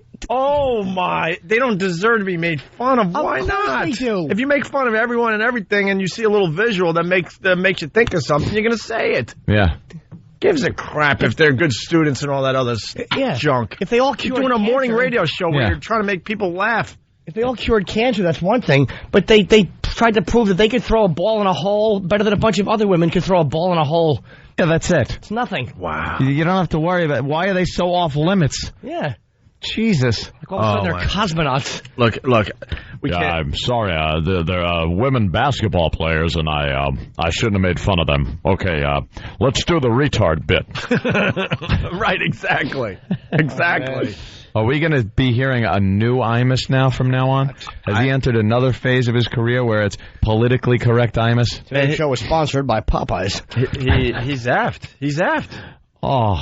You can't make fun of anything now, Mr. Imus. No. Well, I got another punchline. Oh, yeah. Because it's white and it works. Yeah. See?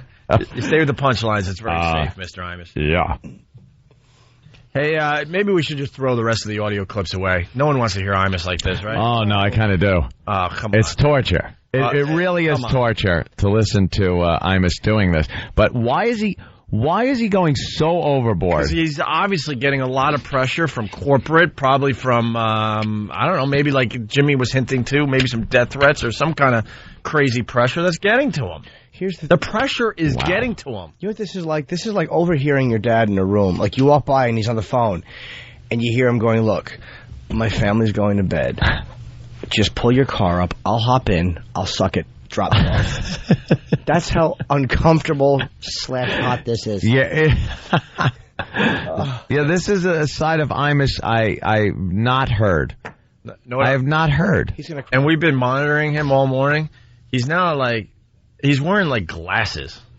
He just took them off, but he's putting on his glasses. He doesn't have his cowboy hat on today. Are they all somber today? Yeah. Are they in a somber mood? Yeah, we're playing the clips. This just went on. Imus says one of the reverends told him all black people believe white people don't like them. Oh, my God. And he said, at the core of every black person, he said, you have to understand this. They believe that white people don't like them. And they believe that no matter how good a white person is, that at some point it comes out. Like it came out with you. And that just confirms what they think. How about... And if you'll say this, what will they say? How about that I believe, because he could say that. How about here's my experience. I believe in every black person, they don't like white people. Why not? That guy just made a blanket statement like that. Imus just told us that a black guy told Imus that he believes that all black people believe that white people don't like them. Well, all white people believe that black people don't like them. There you go. I just made a blanket statement. I just spoke for every white person, just like that guy did. Did Imus turn around and call him an idiot? He should have. Jesus Christ, come on. Well, the Reverend may have even had a weird point. Not that all black people, but black people as a group, may think that white people don't like him. But then Imus' response should have been, well, why should that affect what I do in humor? Because a group of people are ill-informed. So what... Yeah, there you go. So what you're doing, sir, is lumping all white people into one category and basing your opinion on all white people because of the actions of a few. Wow. Never heard that happen before. What a bunch of effing hypocrites. Well, just stop it already. We better just throw these away. No, I want to hear more. No, I can't do it to the man. I am tired of humor being affected because of the sins of people from 1960-something and before. I'm tired of humor being affected by that. Because of the disgusting way they behaved, I can't make certain jokes, or Imus can't make certain jokes. It's ridiculous. There's no balance. It's just nonsense. Because it could be your car. Want to apologize. You want to hear another clip? Yes. All right. Imus explains his cancer ranch has 10% black kids. He's going All out. We have a ranch in New Mexico for kids with cancer and blood disorders and so on. And nearly half of the kids who come there are from minorities. This sounds like Ricky Gervais in the last episode of The Office, begging for his job. He's basically begging for his job and pointing out everything he's done. So look at all the stuff I've done before you make your decision. I don't want to be redundant. The fact that he has to apologize after having done so much charity work, and meanwhile that scumbag Sharpton, what did he do besides stand on 125th Street and call some white people interlopers and get their store burned down? Yeah. What has he ever done charitable? Nothing. Besides allegedly stealing from a charity. That was a big allegation. I don't know if it was true. What has he ever Those done? allegations. He doesn't do anything. As far as I know, he chases around victims of the NYPD, that he calls them, victims of the NYPD, and runs around to minority families and is their representative. Scumbag. So he can get his face on the news. Right. We have a ranch in New Mexico for kids with cancer and blood disorders and so on. And nearly half of the kids who come there are from minority groups. 10% of the kids who come to our ranch are African American. I'm not a white man who doesn't know any African Americans. And my wife and I, we run this ranch. We don't have counselors. The whole basis of this ranch is these parents from all over this country and all over the world. Oh, don't cry. They send their children to this ranch because they know that my wife and I are going to be their parents for 10 days. They live in the house with us. There's not an African American parent on the planet who has sent their child to the Imus ranch who didn't trust me and trust my wife. If Imus ends up crying this morning, it's the end of radio as we know it. It's like we should just pack our bags. Pack up. And just say, you know what, let's go do something else. What is he doing? I'm hoping that this is, because all he did was make a joke. I'm hoping that maybe he's reacting this way because maybe someone said something to him. Like, I personally think that somebody said something to Chappelle, which freaked him out. That's my opinion on it. I think somebody said something to him, and he had, like, a weird revelation, whether he was right or wrong. And I'm kind of hoping that's what happened to Imus. Like all of a sudden, he's looking at things differently because of something someone said to him as opposed to pressure. Oh, boy. I had a dream last night that I was walking down the beach, and there were two sets of footprints. Yeah. And, represented my life. And during the hardest parts of my life, there were only one set of footprints. And the other set belonged to Jesus. And I said, Jesus, why during the hardest parts of my life were only one set of footprints? You leave me alone. That's stupid. And Jesus said, that's when I got a black guy to carry you. Not how that goes, no. God, jerk. There's only.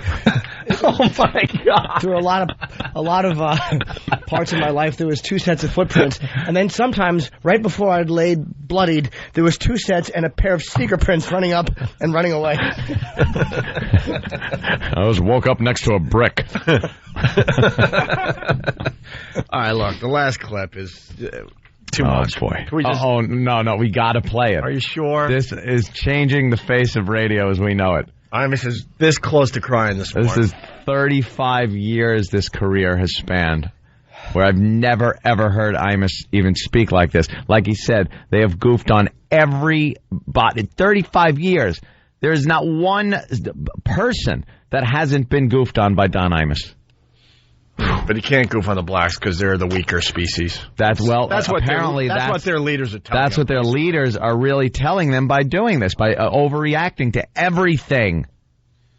I guess they can't handle a joke or something. Yeah. I don't know. I don't get it on Man, is he going overboard with this apology? It was a little nappy-headed hose joke. It wasn't even done to be hurtful or awful. No. All right, here we go. White people suck. You know what? It was a throwaway line. Hate Whitey. Here we go. I hate Whitey. Here we go. Do you want to know what people call me for supporting Harold Ford Jr.? Do you want to know the mail I got to call me an N lover? And do you want to know what people said to me for the years that I played Bishop Patterson's sermons? People tell me they didn't want to hear that What you can imagine. People said to me when I booked the Blind Boys of Alabama here years ago, and they've been on fairly regularly ever since then. Glad Imus got my letters. What they said about them and about me about all of the African American musicians over the years who I've had on this program and so on. Does that mean that it's okay for me to say what I said about these Rutgers women? I hope you don't think that, because I don't think that. Oh my God. Oh my God. You don't need to do a mea culpa.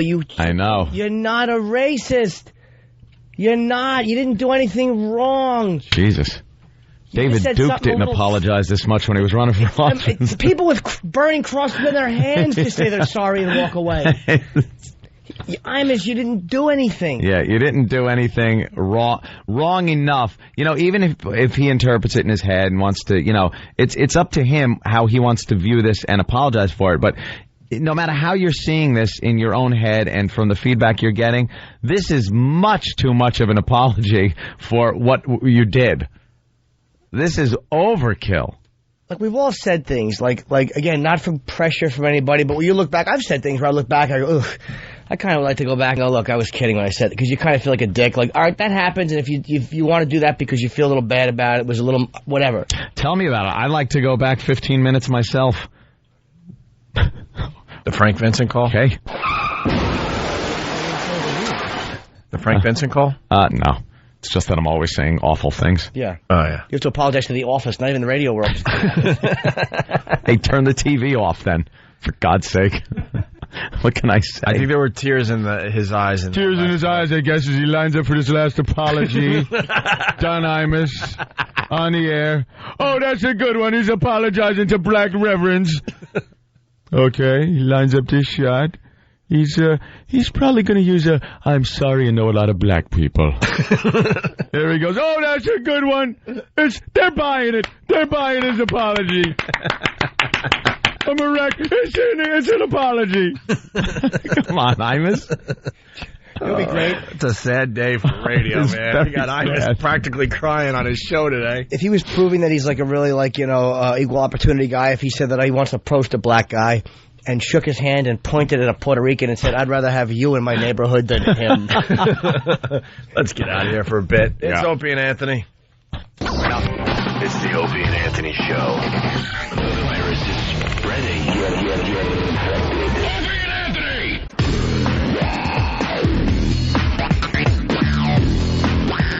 It's the Opie and Anthony Show. Come on. Want to hear a joke? Yes, Mr. Imus. No, I can't tell the whole thing because I'm kind of in trouble. Mm-hmm. Batman can go out at night without Robin. So you're playing it safe. You're just doing the punchlines. Yeah. No trouble in that. I freed the what? yeah, that's one of my... I want to apologize if I've offended anybody. All right. Can I sometimes the Imus people pick up moments of this show. Mm-hmm. Can I offer an open... Why don't you just have our pal Patrice O'Neal come in your studio and sit there with you and goof around about this, and you will get an honest perspective from a black guy who is not trying to make white people feel guilty and doesn't have an agenda. The angle Patrice took on Hannity, which was such a great angle about who cares about Michael Richards. You don't make this idiot anything more than he is. He's a nobody. It's an angle a lot of people aren't comfortable with because it diffuses things. And Patrice O'Neal could speak better for the black man than Reverend Al Sharpton can. Well, absolutely. Simple as that. It's as simple as that. Why doesn't that's a guy you have on because he would A, berate Imus, and B, because he is a dick, and he would do it so funny that he would just make you see what an ass everybody is. How stupid this is. Who cares? Hey, could we squeeze in Dog Lover before we get out of here? Why wouldn't we? We found this documentary. It's the Zoophile documentary, and we've been playing some clips the last few days. Not like the Zoophile. You know, it's being a zoophile. PH. Yeah, PHILE. That's people that love animals. Love animals. And they love them a little more than you and I. Mm-hmm. So we have a woman that kind of likes her dog. Kind of likes her dog. A lot. In a special way. You think she's good looking? No. They're never good looking now, are they? Mm-mm. Maybe we shouldn't say that. We'll piss off the animal, the dog lovers out there.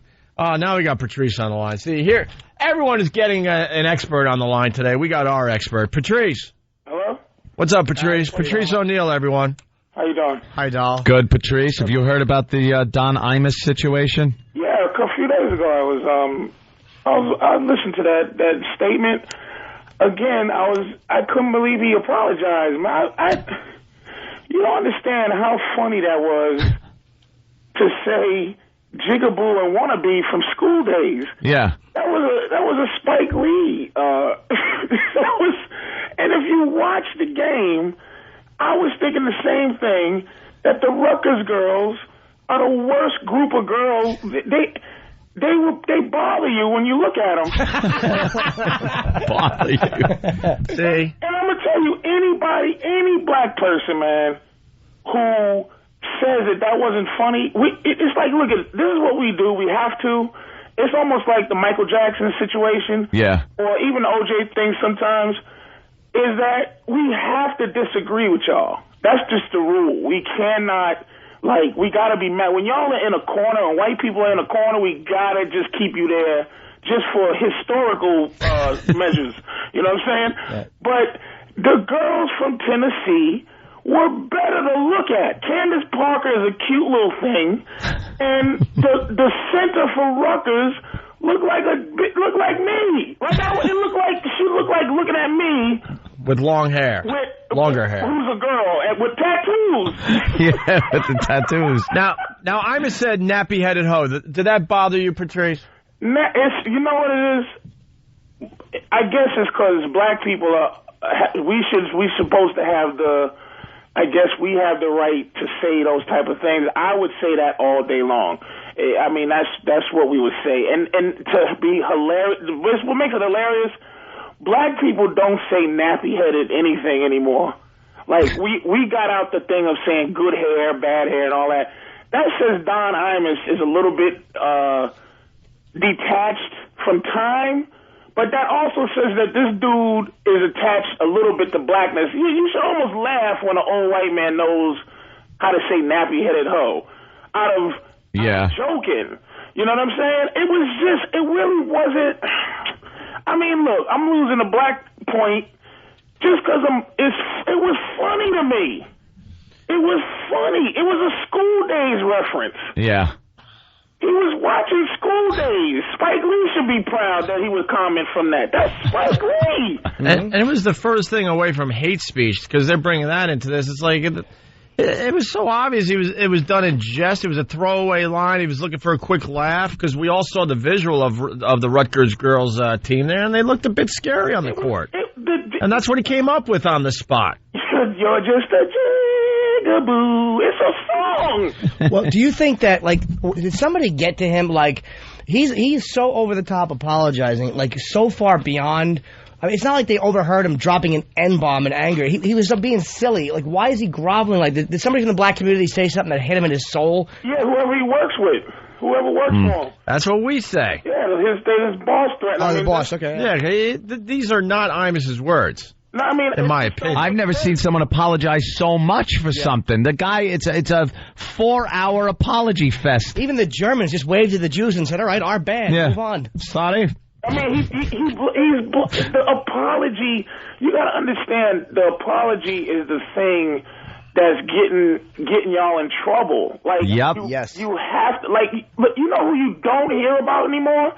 Ann Coulter. Yeah. She said, shut up. Fag is used for something, this, that, and the third. And then they were like, you know what, Ann is not going to apologize. She's not apologizing, so we got to back off because this is useless. When any group sees somebody apologizing, they don't pull back. They start going forward and going, yeah, you apologize? Well, how about this? Now apologize for this. And it's not sincere enough. You just got to turn around and say, shut up. People aren't going to use the humanity factor where you think, all right, I'm apologizing. People go, okay, he's sorry. It's jailhouse tactics, man. If you take something from somebody And you owe them. So when that apology, you keep owing them. They know you on flinch now. Yep. He should have said, look, man, school day. He should have said, that was hilarious. I know I'm not supposed to say it because I'm white, but no one black was saying it. So I had to say it because it was too funny not to say it. Matter of fact, I was like, you know what? Call me. Anytime you want to say a funny line like that, I'll say it. Yeah, it's keep us out of trouble. You know, this all went down on Friday, and Patrice was in. We really thought this was a throwaway story. Like, got in a little trouble, but whatever. He'll probably have to apologize and move on. But it's picking up steam. Every news channel this morning is getting their expert on to say why it's wrong. You know, Patrice, imagine if they would have seen what we did on XM on Friday. Yeah, you had. I was just thinking that. I was going home going, that was the most hilarious. Like, we would get mad, and then it's like I'm going, geez, when she goes, oh, please, I'm sorry for doing that to the field. It was slave role play in 2007. All right, so you had no problem with us playing Slave Girl on Friday, right? But I think you already established that y'all are a bunch of racists. But here's the thing. Here's what I try to have credibility on. I try to be half down the road. If it's touchy with me, I will say, that's terrible. Yeah. But if it's not, I try to at least be fair to the racial fun. You know what I'm saying? Because I know what I say. I can't tell white people not to say some racial stuff. All right, look. All right, look. I'm looking at a picture of Danny with a paddle with a beautiful, beautiful black girl bent over with just her panties showing. Striped little panties. Maybe we should get rid of this picture before the press gets a hold of it, because I don't know how we're going to explain it. And yeah, the caption says "Slave Girl, April 6, 2007." Is that on our website? It didn't happen. Oh, that was a long time ago. It's dated, idiots. When? Last Friday. Oh, please. I'm just hoping there's a picture of that same scenario with Patrice in the picture, so maybe that'll save our asses. I don't think so. It was Danny's done. Yeah, we'll fire Danny in a second to save our asses. No problem. It was some of the stuff, man. We do not, in 2007, man, we do not have the same. Black people we're not in 1950, and we're not going back. No. So it's like some of the things, man, we can laugh at, and they have no power to them at all. But it's like a rule that we have to be mad every time somebody white says something. Some of that stuff is, I want to say something back to Imus, but funny. Not like, you should lose your job because you shouldn't have said that, Don. You shouldn't have said Jigaboo and Wannabe. If there was no reference point that Spike said it, and black people actually, we feel that way. I was looking at the Rutgers game. The Rutgers girls are tough to look at. Yeah. Hey, we're going to try to get you on Patrice, on Imus' show, Patrice. I think you could use the help. You've got a good perspective on these things. We loved what you did with Sean Hannity with the whole Michael Richards thing. Yeah, so. It's like my thing with Sean Hannity was stop. Look, I am not. I don't care what all the black leaders who black people actually didn't vote for. We don't vote for our black leaders. They're appointed by white people to who they hate the most. We don't have a black leader that white people like. Yeah. That's why Barack Obama, you don't hear him saying he's Obama. Yeah, he's not saying he's a black leader because white people like him. Right, but he's not a black leader, but he's black. But white people don't dislike him. That's why he's not our leader. Yep, Colin Powell. Yeah, same thing. Didn't like him. But Sean Hannity, I'm not taking him as my Jesus Christ for racism, Michael Richards. I'm not going to take him as. All right, but you get 4 or 5 credible blacks that you can raise. And I'm not going to raise mine for Michael Richards. All right, Patrice, we got to go. We're running out of time. Thank you, sir. Hey, you called me last night. Was it important? Oh, just to say Grindhouse stunk. Okay. I like Grindhouse. We'll have to talk about that maybe on XM or tomorrow. Thanks, Patrice. Bye, Doc. All right. By the way, in all fairness, we did have a lot of black people, calling and talking about this today, and it was a shutout. Yeah. It was a shutout. All the black people that called our show today said, ain't no thing. They said, ain't no thing on this one. No big deal. Mr. Imus, the final word to you. Yes. your mom's box. Good luck, bro. Good luck, bro. Yeah. Good luck, bro. Yeah. Good luck, bro. Yeah. See you over at XM. If not, Oh, what, Jimmy? What? We were done. It was a perfect ending. What do you want? Well, after us, only for those of you in New York, JV and Elvis come on, but from noon to 3, after JV and Elvis is Nick DiPaolo, and if you happen to have the radio on, I'd love to hear his take on this. Oh yeah. It ain't going to be pretty. He'll be good today. He'll be very good today. And the Fatso thing, we'll help you out tomorrow, all right? We got to go. Even our music is fading out now. Bye. Bye. It's the Opie and Anthony Show.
Welcome to XM Satellite Radio.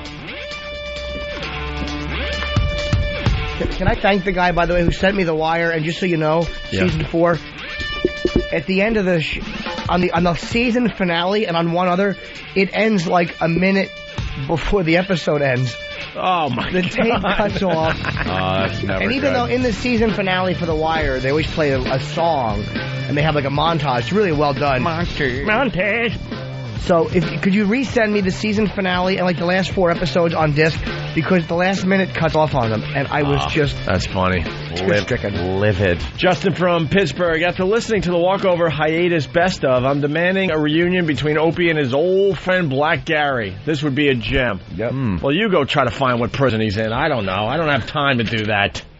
How about that? You're going to talk like that, you're going to be apologizing. True. That's right. Like Mr. Imus. See, he should have used a character when he did that. Should use a character.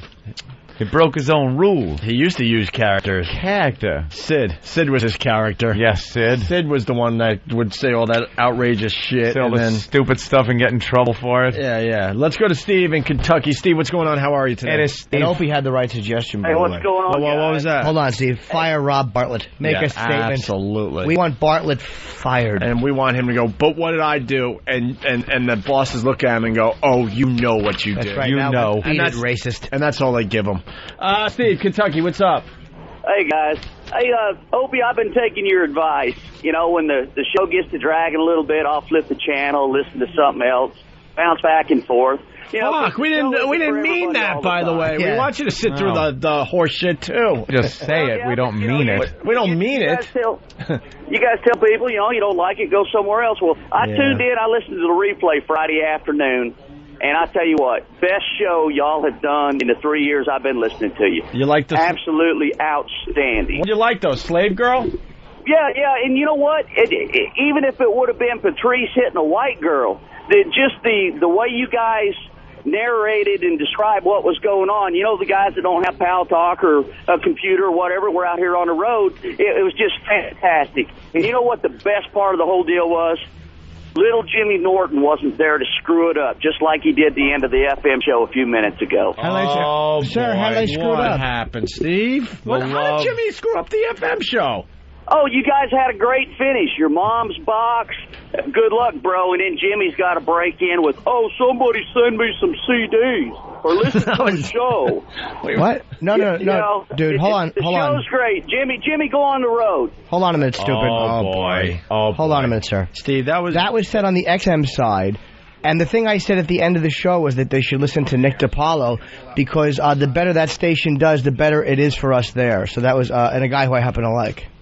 Nothing but drivel. All right, well, go fuck yourself. Oh, boy. All right, Steve. That was the But Jimmy anyway, bit bring we do from Patrice time to back. time. That was hurtful. Yeah, that's kind of hurtful. Why don't you say something positive to me? Leave him on. I don't like you, Jimmy. You've made some comments in the past I don't like. And Okay, no, dude, that's... No, I'm not going to discuss it with you because Why? I'm going to give you the opportunity. Guys, great show. Listen to you when Jimmy's He's gone. gonna chicken Thanks. shit out on you. Of course he does. He's a cunt. I'm not going to discuss it with you because that would You give you an said opportunity. something. I said some comments. Yep. What's the matter? You married to a fat pig?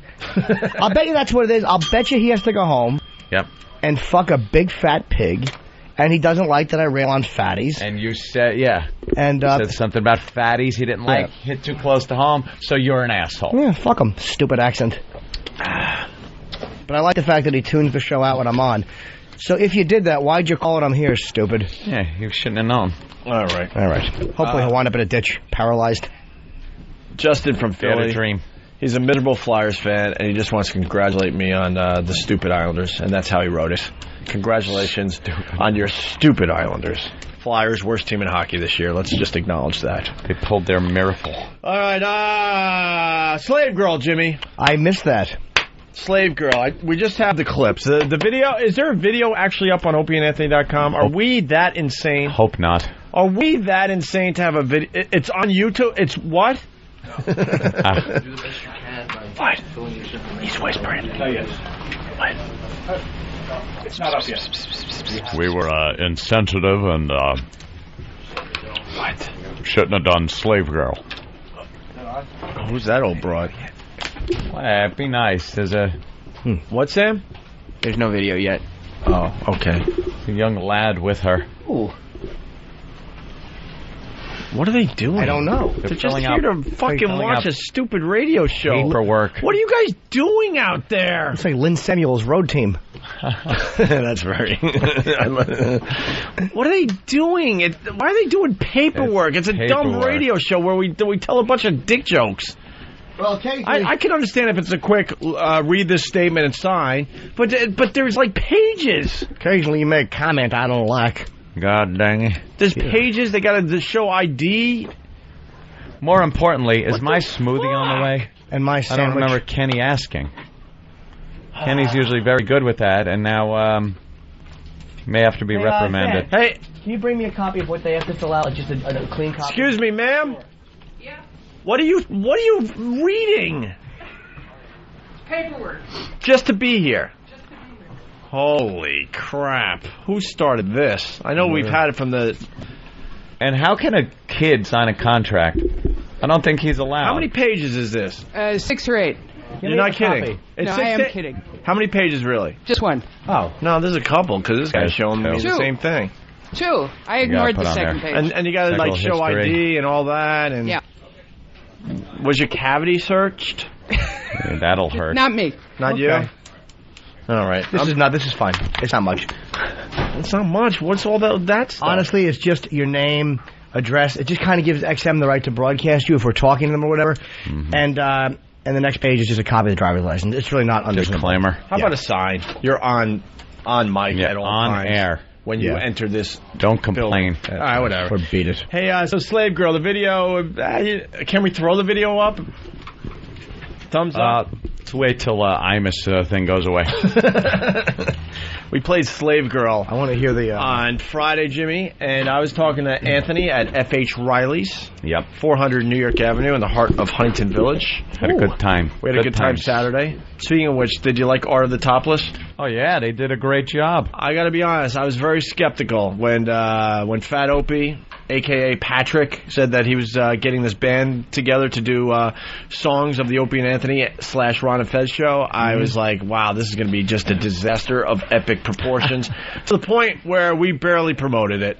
We mentioned it twice. Yeah, a couple of times. And I thought I was doing Art of the Topless a favor. I'm figuring this isn't going to be that good, and why have a lot of people watch a disaster? Ron and Fez pushed it, put them over. They show up at F.H. Riley's. I actually enjoyed their song, Check, Check, Check, Check. That I think that was the song they did at midnight. Check, check, check, check. Thank God I didn't show up when they said they were going on. My brother was losing his mind. It's midnight. They're still setting up. They came with enough equipment to play Madison Square Garden. It's F.H. Riley's. My brother said they were setting up towers of speakers that were just like wobbly. And my brother's like, what are you doing? This place holds 150 people tops. Told them to take their wall of sound down and get the damn show on the road.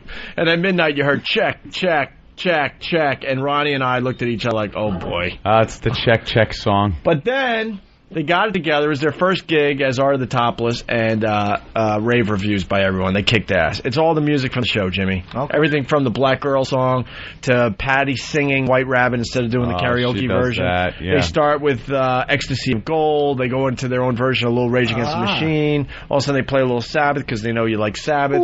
It was a nice mixture of songs that you know and love from the Opie and Anthony / Ron and Fez show. And they're on to something. So I'm thinking that they should do it live a week from Friday, right here at XM, where we could really... That'd be cool. Where we could really set it up and you could hear every single word. Because my brother was part of the 8-hour rehearsal because they never did a gig before. And he said, you gotta hear... the sound wasn't the greatest at F.H. Riley's, but it was good enough. He says it's unbelievable how good it is. Mm-hmm. And my brother sang Put the Fucking Lotion in the Basket. He did a little opera number with... Pat from Menaki, and Pat was in a dumb blonde wig playing his role. Dude, Jimmy, it was hilarious. I was amazed. Pat was wearing a wig. I was amazed they pulled it off. And he had a little dog with him. Right. And then you had Poe going up there to sing When Doves Cry, which is a staple of the show now. And you had Anthony doing a few of his numbers that are staples of the show. Sure. I'm trying to remember some of the other obscure ones. Like, out of nowhere, they would sing a song like, holy crap, I forgot that we used to play that. Patrick. Hello. What's going on, Patrick? Good evening. Well, thanks a lot. I'm just, I'm amazed myself at how well it was received. So yeah, I'm not going to lie to you. I was very skeptical, like I said, but you guys pulled it off, and you were great at F.H. Riley's. To the point, Thank you. I wrote a bunch of people on yesterday morning, and we want you guys to perform live here at XM. A week from Friday, the day before we take a vacation. A week from Friday, okay. I'll have to get that together. That means you got to get the rehearsals in and really sound really, really tight, crisp. We bring in all the people that you need because they're constantly calling up guest vocalists to do their roles, and we want to air the whole thing on XM. Sometime a week from Friday, because we usually call it in the day before we go on vacation anyway. So this could be a good way to send us off on vacation for a couple weeks. All right. right. I'll have to get word out to everyone. Need to take a day off from work. Alert the band. Hey, Patrick, what other songs did you guys perform? I'm trying to remember all of them. You did like Black Girl, obviously. Yeah. Yeah, we did Lady McCartney. We did, geez, I got to remember now. You know what? I got a set list. Fez sang Makes You Fez. Yep. It was a 40-song set list. Wow. I don't know if he played all 40. Jesus. And they didn't actually pretty close to 30. 30, okay. And it seemed like you played just about all of them. Yeah, we did Shelter Me, the Grey Wolf song. We did... Yeah, you do Shelter Me. Run XM, right? Run XM, right? Yeah. Yes? This is XM now? Yes. We did Put the Fucking Lotion. We did Jump Into the Fire from Goodfellas. We did some Rock Gut with Anthony. Thanks a lot, Anthony, for coming up. Oh, sure. Anytime.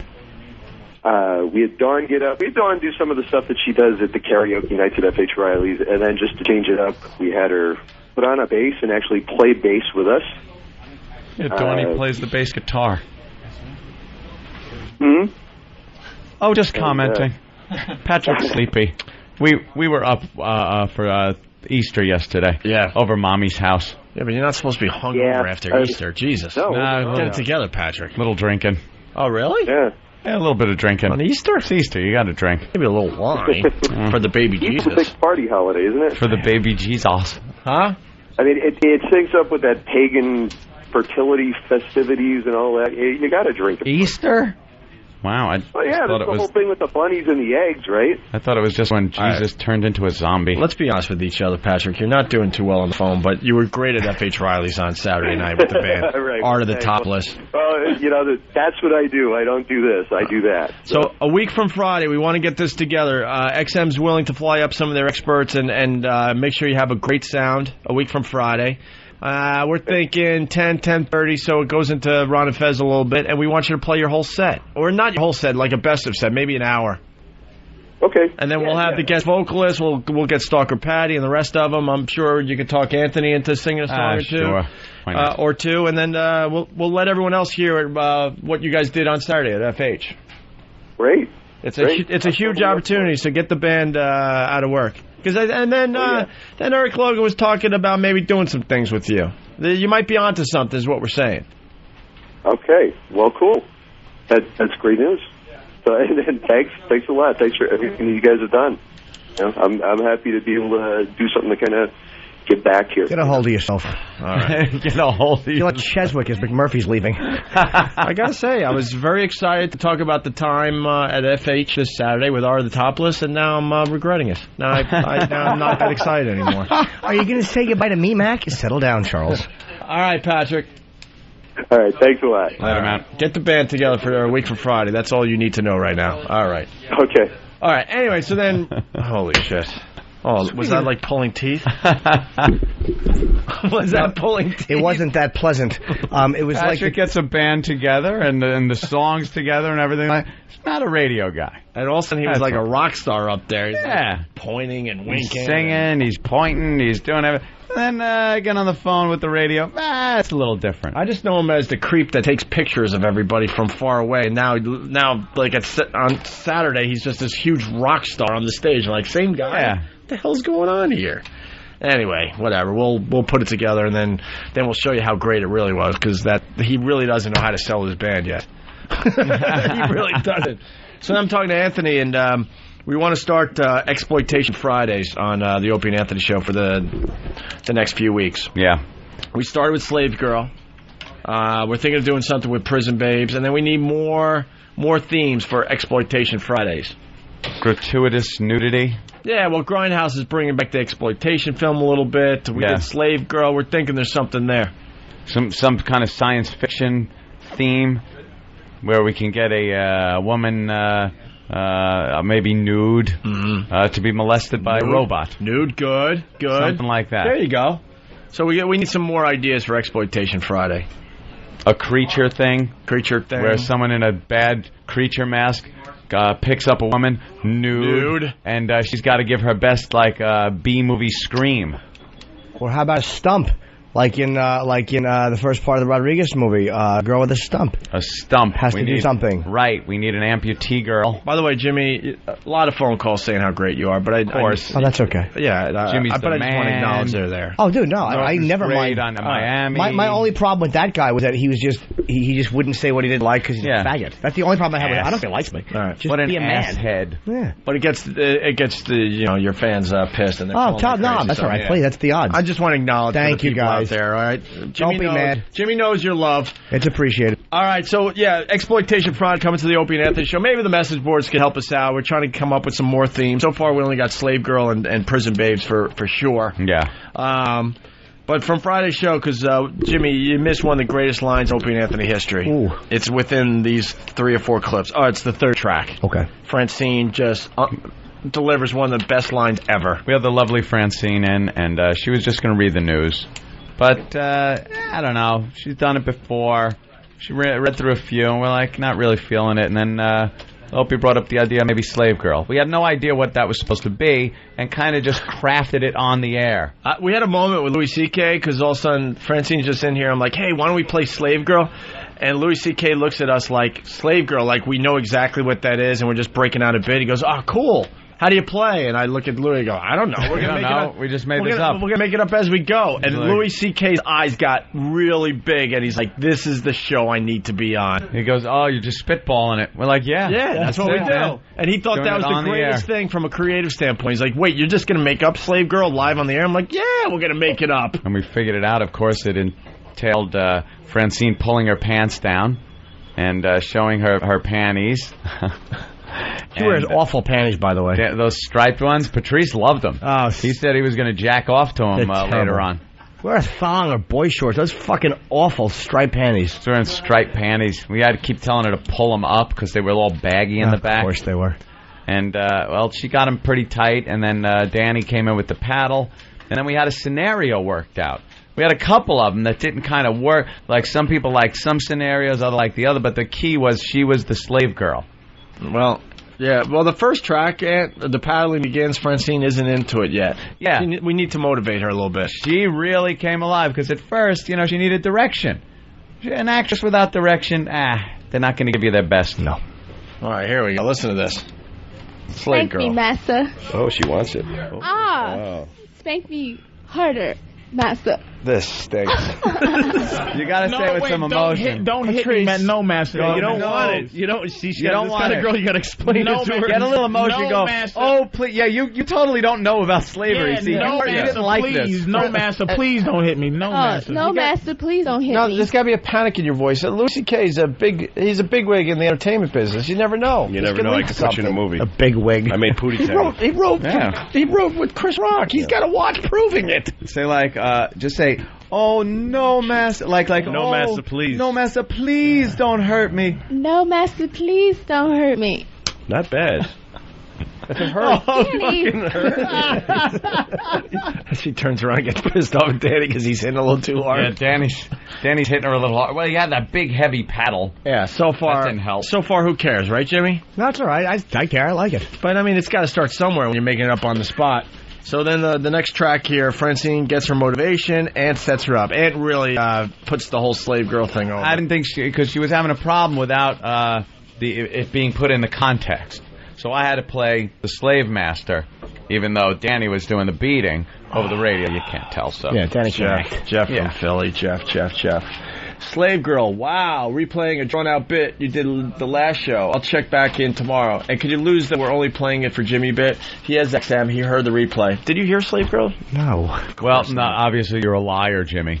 And now, because Jeff kind of challenged us, and he thinks he knows more about radio, could everyone call right now that did not hear Slave Girl on Friday? Thank you. Yeah. Thank you. Watch the phones explode. Hey, idiot, you know nothing about radio and the way it works. Most people didn't hear it. Jeff, if you really need to know, because maybe you're, I don't know, maybe you're in management or something, maybe you do your own radio show, maybe, I don't know. Maybe you're a dumb cunt. The real reason we're replaying Slave Girl right now is one, yes, because of...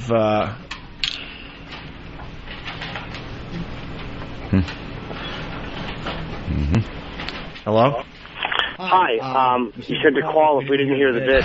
This is Jim Norton, and I didn't hear it. Jimmy, you're staring right at me. You don't have to be on the phone. You could just said, well, you said to do something, and I was doing it. You say jump, I say how high. That's the way it is, boss.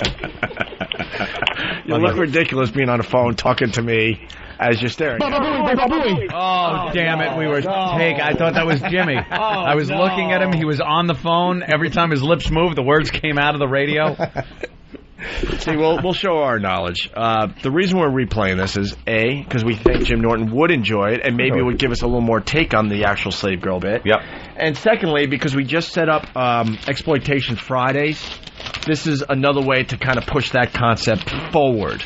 That's what you do in radio, you dope. You're a self-important douchebag who thinks that you're the only one listening to this show. See, you heard the show. You heard this. So you assume that everyone is like you and was listening. There are plenty of people that didn't hear it, you dumb fuck.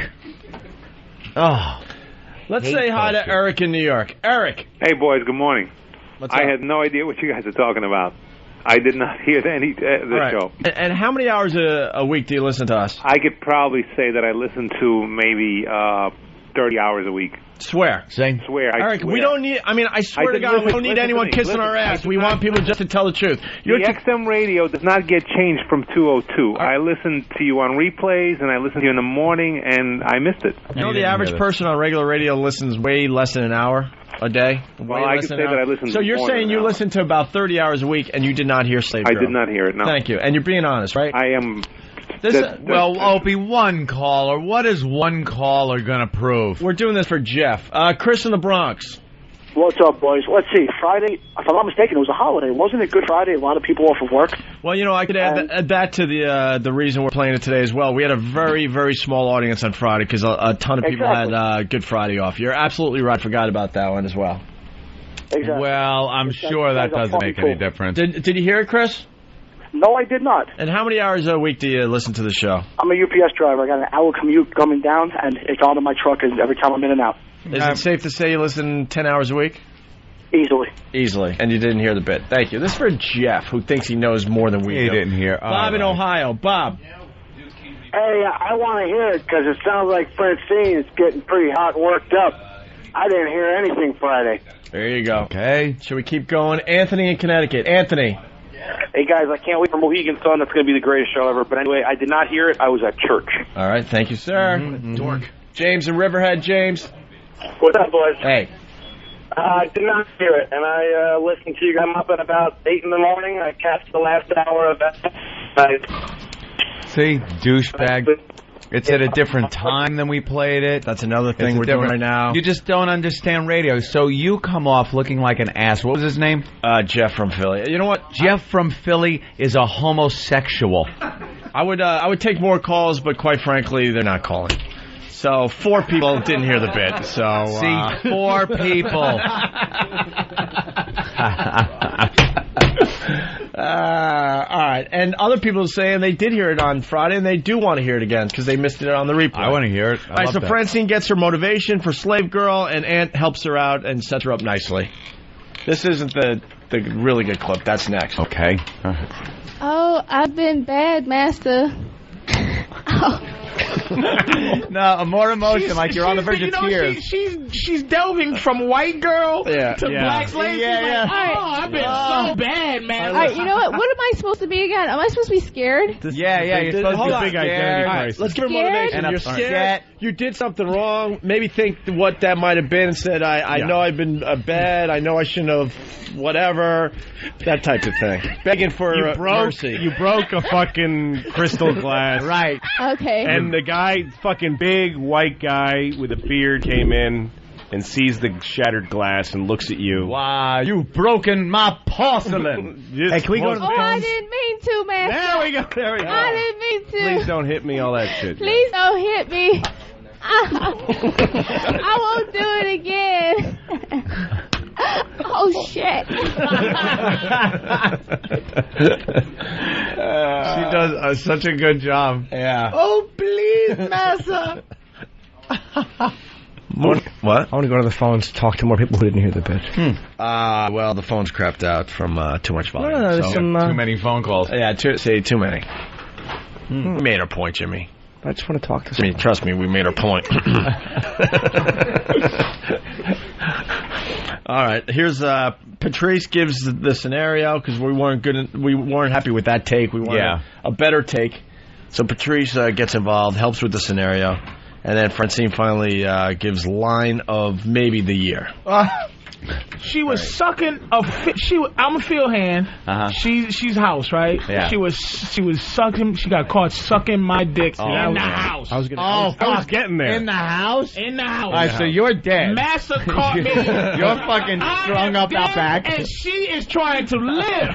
That's right. All right, yeah. You are dead on the floor. So now at her feet. And now as you're pleading, you got to kind of like I'm pleading for my life. and say, I know I did what Patrice said, but yeah, mercy, blah blah blah. Started out with a. I think you kind of know that. You got to spit the cum out of your mouth. I think you kind of know that if you take this beating, Mass is going to jack off on your ass and go to sleep. So this part of you that's optimistic because you've been down this road. This isn't the first field nigger that you've blown and gotten killed. It happens about twice monthly. Split fuck from North Carolina. He's got an idea. Let's say she got caught reading the news. Yeah. Well, they wouldn't look kindly on that. No. All right, let's go. Here we go. Scene. Now, although if they heard her reading the news, they'd be like, all right, we're not much of a threat. Wait, go ahead. Start me off, Anthony. Oh. Wow, what is this? Let me get the scene done. Oh, I'm home from town, and wow, what is this I see here? Are you blowing the field, nigga? Down goes Patrice. There goes Patrice. What the? Oh, no, Master, I didn't mean to blow the field, nigga.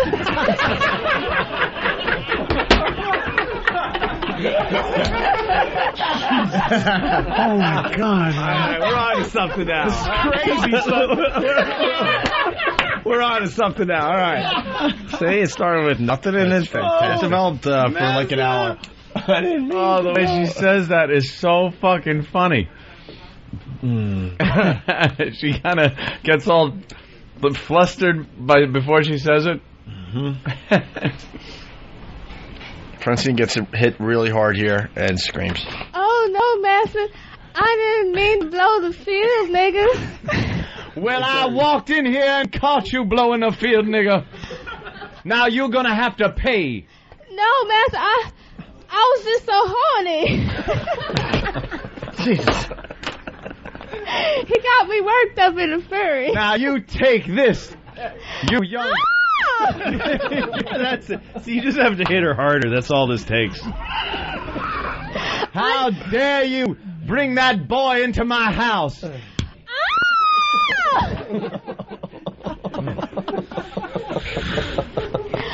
You apologize to Master. I apologize, Master.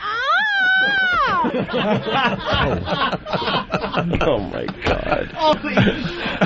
And there you have it for Friday, Jimmy. Slave girl. That's kind of sexy, man. Sure. What wouldn't it be sexy she about would turn that? around and start yelling at Danny. She would get so pissed off like, at Danny. What the fuck, Danny? Danny gave her a couple of really good whacks on the ass. We got some pictures up on opieandanthony.com from Friday's show. So one of the best ones was the one we played earlier where she goes like, oh, shit. Yeah. So we want to audition more girls to do Slave Girl on the Opie and Anthony show, and then we want to get this Exploitation Friday thing going.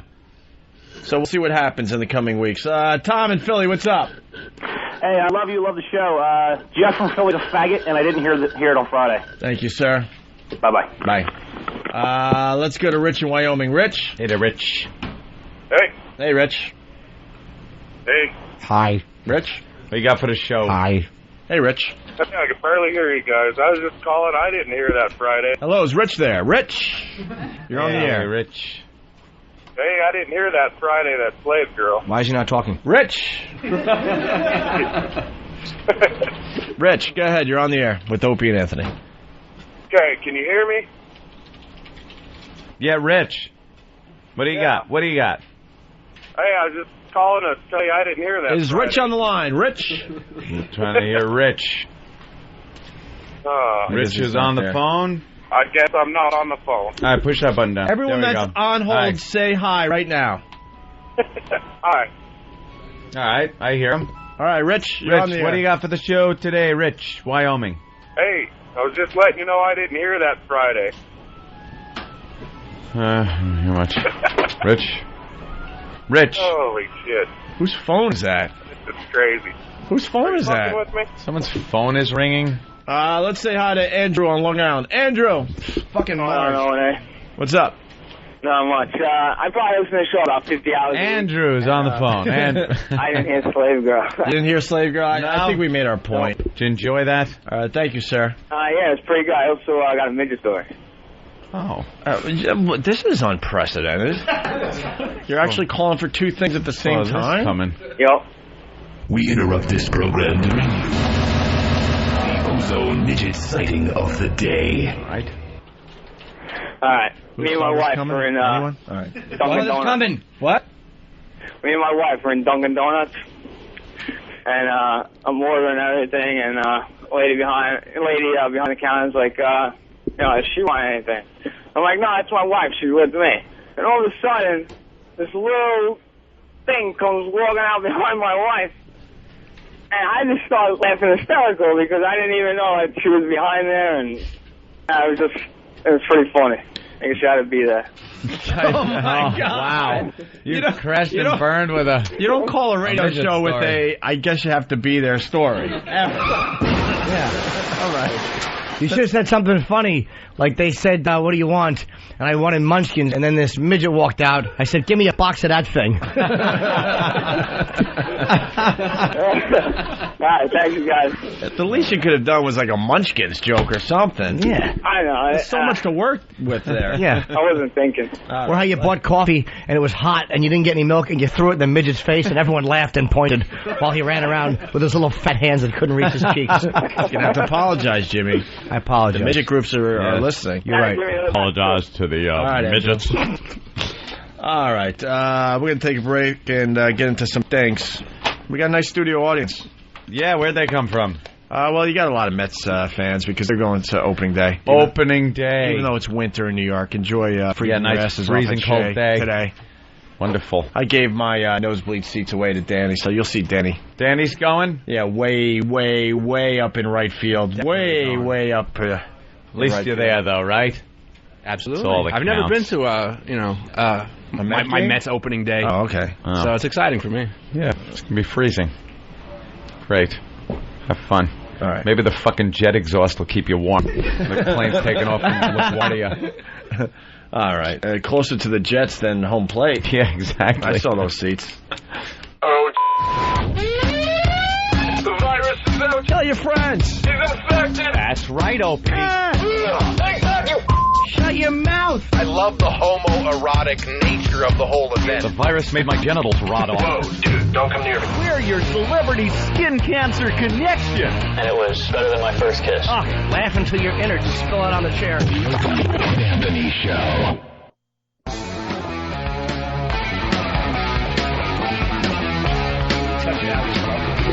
All right, we go right to the instant feedback. I want to make a plea. For all the haters out there, stop hiding behind your keyboards and call the fucking show. The number's right on your unit. Stop being pussies behind your keyboards. Enough. Jim in Michigan, prima donna fuck, still whining about the free tickets that 500,000 people would love to have. Buy your own tickets, you cheap bastard. Talking about the Mets home opener today, right? Eric Logan announced that he was getting us tickets for the Yankees home opener for these guys. They're big Yankees fans. And tickets for myself for the home opener at Shea. Now, Jim, maybe you have, like, low self-worth, so it's okay in your world. A couple things. First of all, I do buy my tickets to the Mets. I go to a few games every year, and I buy them. I don't ask anyone for them. Every once in a while, I'm offered free tickets, and if I'm free, I'll take them, and I'm very grateful. Sure. But we work for a company where we make a shitload of money for them.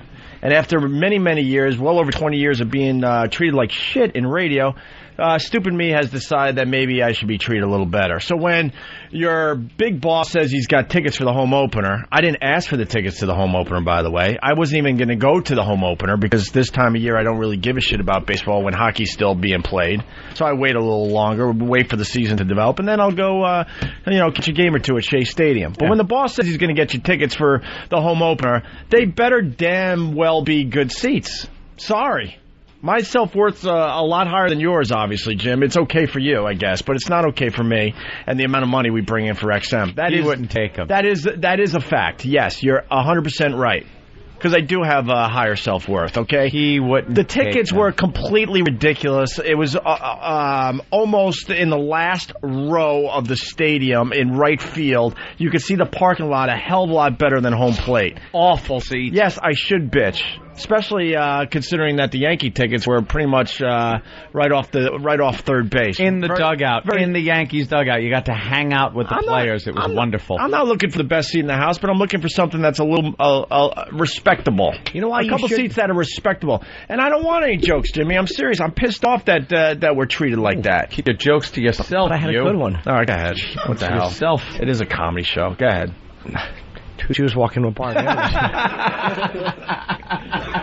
That's a good one. I love it. He thinks I asked for tickets, and this is the best they could do, and I'm complaining. I never asked for the tickets, so... The bottom line is this. It's like, if someone says I got home opener tickets, it's like, you can't say it, but I'll say it for you.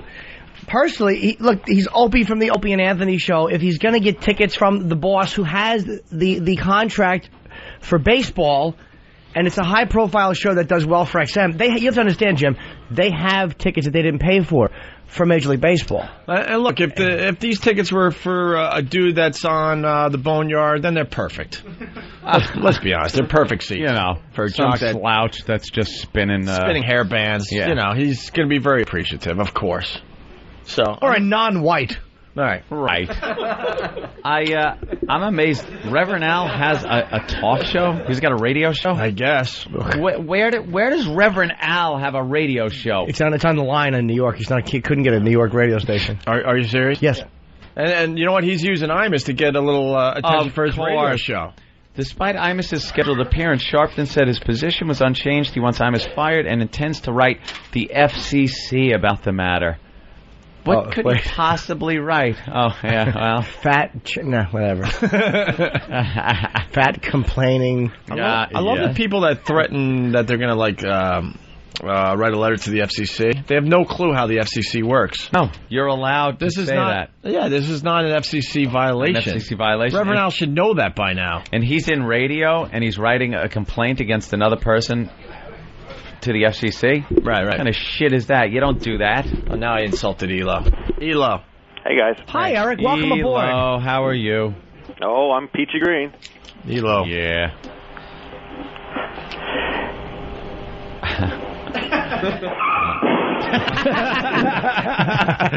That was on Elo. Forgetting Elo's got sound effects. I love his car crash. Elo. Yes, sir. You gave me really bad seats. I'm very depressed. I had to pay for it myself out of my pocket. Oh, my God. Elo bought those. Well, Danny's going to enjoy the game today. And the only reason why is because I just didn't have the hard tickets from the Mets. We've got great seats from the Mets. The Mets are great. I just didn't have them. I would go to another game. I don't want to... Did you see where those seats were? He paid for them. You know what? Listen. When was the last time you sat up there? I don't. I would tear the tickets up and never go. You would never sit there. Wait, Elo, what happened? The Mets didn't give you good tickets for Opie? No. We just didn't get the tickets in yet. We didn't get them fast enough, and they're not even in the building, so I don't even know where. You hinted that the seats were really good, and then when I opened up the package and I got so excited, I go, Than, show me where I'm sitting for the home opener, and then everyone just started douche chilling in the studio, to be honest. Yeah, it's behind the Big Apple when they hit a home run. Elo, it might as well be. Did you see where these seats were? Yeah, I did. Yeah. I did. And I just took a chance and said, he's going to be really pissed, so I'll send him anyway. And then it kind of hurt because then Jimmy and Ant were looking at their tickets, and they were it wasn't even close. And do you know what Opie actually said? No one heard this, but Opie actually said, if life was a bowl of cherries, I'd get the pit. Tough words. And I didn't mean for it to get that crazy, but it was out of hand. Did you really pay for them? Yes, I did. You're a sweet guy, Eric. Now I would feel so bad. It's much easier for me to do that than it is to not. Can you imagine what would happen if I sent a package up there and there was nothing in there? I guess it's the thought that counts. Well, again, you are very close to throwing out the first pitch for one of the upcoming Mets games, by the way. Yeah, really? No, you are. Watch what I do with the first pitch. I can't Watch wait. what I do. It's never been done before. You're going to throw it like with the mayor of, what was that, Detroit? Oh. Holy shit. What did he do? He fucking threw it almost to first base. What? It was hysterical. I didn't see this yet. He was so off. He throws it, and the ball ended up, I swear, it bypassed everybody. Circle. It went in the batter circle, went in the dugout. Yeah, into the dugout. So what happened? It just got caught up on his cuff link or something? Fucking choked. Mayor of Detroit? Yeah. What, did he throw it with his foot? Hey. Did Elo hang up? He should. Why? No, that guy has no aim. Elo. You see, Imus? As a corporate douche. Oh, no. He paid for the tickets. This is our friend. Yeah, whatever. This is our friend that told the merger, and he goes, look, guys. What do you think of the Imus situation? Like, as management, what would you do in Imus' case? And where's the pressure coming from? Give us a little insight. The pressure, I think the pressure is coming clearly from the political groups. I actually think that Imus got on the wrong side of some politicians. And the politicians got together and they decided to go after him because, as you guys have been talking about all morning, he says things much worse and has been saying things much worse than this. And it was totally benign what he was saying. And I agree with you, Jim. He was quoting a Spike Lee movie, for God's sake. So. Yeah. So do you think that because he really is rambling on like they didn't deserve to be made fun of. It just doesn't seem like it's not coming from Imus. Like there's something we're not seeing. I don't know what it is. He's under. Well, I think he's got the ad. It'd be one thing if he was just on the radio, but you got to remember he's also on MSNBC too. Right. I think more of the pressure is coming from that side than it is the radio side. Okay, so maybe it's like he's afraid of losing his TV gig, a nice, lucrative, fun gig. Yeah. But listen, if he was on XM, I'd be standing up defending, his right, freedom of speech, freedom of choice, and then you can always say that, listen, you don't agree or disagree with what he had to say, which is kind of what you guys have been saying. It's a joke, but whether or not you agree or disagree is not the issue. The issue is that, he has a right to say what he wants to say, and there's choice in radio, and what he said is not illegal. And it wasn't even mean spirit. It was just silly and kind of a corny reference, like an old white guy making the young black guy reference from like Patrice, like the 80s or whatever. But it wasn't vicious. Elo, you know who went at it today? And it was great to see. And unfortunately, we couldn't get it on the radio. Jimmy and Tom Chiasano. Oh, really? Yeah. About that issue. Tom completely disagrees and think Imus was out of line. Yeah. He was out of line for saying. Which amazes me. Has Tom listened to Don Imus recently in the past 10 years? I don't know. Probably not. No. Again, it's like not to defend the guy, but again, why now? Why all of a sudden? It's an election year. You've got all these issues coming up. Why now do they single it out? It's really weird. And Tom's disagreement was I think Tom is probably a guy who went to college in the late 60s. So he's probably got like that mentality, like that whole, you know what I mean? Like that whole like hippie. No, I wouldn't even, maybe hippie or maybe just like a very like, oh man, you can't be mean to people on that level. I don't know his politics or anything. But it was kind of weird to hear him take that over such a mellow thing. He's like, he should apologize. Yeah, no, he shouldn't. He's been around this type of radio for so long, too. And to say that was really surprising. Because we're not trying to do hate speech with our radio show, but every once in a while you're going to say something that's going to get someone's attention, unfortunately. And in a lot of cases you get fired for it. Well, the scary part is forget what Imus said. It's more of a precedent if all of a sudden we start allowing people and public opinion and people to start regulating free speech. At that point, once you start down that path, where does it stop? Does it stop there? If it starts with what Imus said, where does it end? And every other group's going to come back, and then you're going to be doing the knock-knock jokes, Anthony, that you were doing earlier today. That's right. And I'm sorry, Eric, but as much as people have been complaining about the conservatives and free speech, and they have been atrocious, the political correctness, which, look, the corporations are enforcing it, but that kind of comes from a left mentality. It's like everybody like both sides of politics are finding reasons that certain things should not be allowed to be said. It's really, really irritating. I mean, but if you keep going down this path and you allow, and first of all, let's say that there's some sort of movement. I think CBS has some sort of, sensitivity training that tells you what you can and can't say over their air. But imagine if you're watching The Sopranos like last night. Do you think the owners of Monopoly are going to stand up and say to David Chase, the creator of the show, going, why are you mocking my game by having a greenhouse stuck to the cheek of Tony Soprano? I mean, at what point does it stop? Yeah, it's awful example, but I mean, we know what you mean. See, I figured I took too many shots. I love that. I'd leave that one for somebody That had nothing to do with race, Well, no, but my point is that how come the railroads don't go anywhere? What? There you go. That's a better one. What are you talking about? But I know what you mean. I thought when you were saying Sopranos, I thought you were going to say, because they'll say nigger, or they'll say whatever. They'll say racist stuff about Italians or the Irish, because it's true to what they're doing.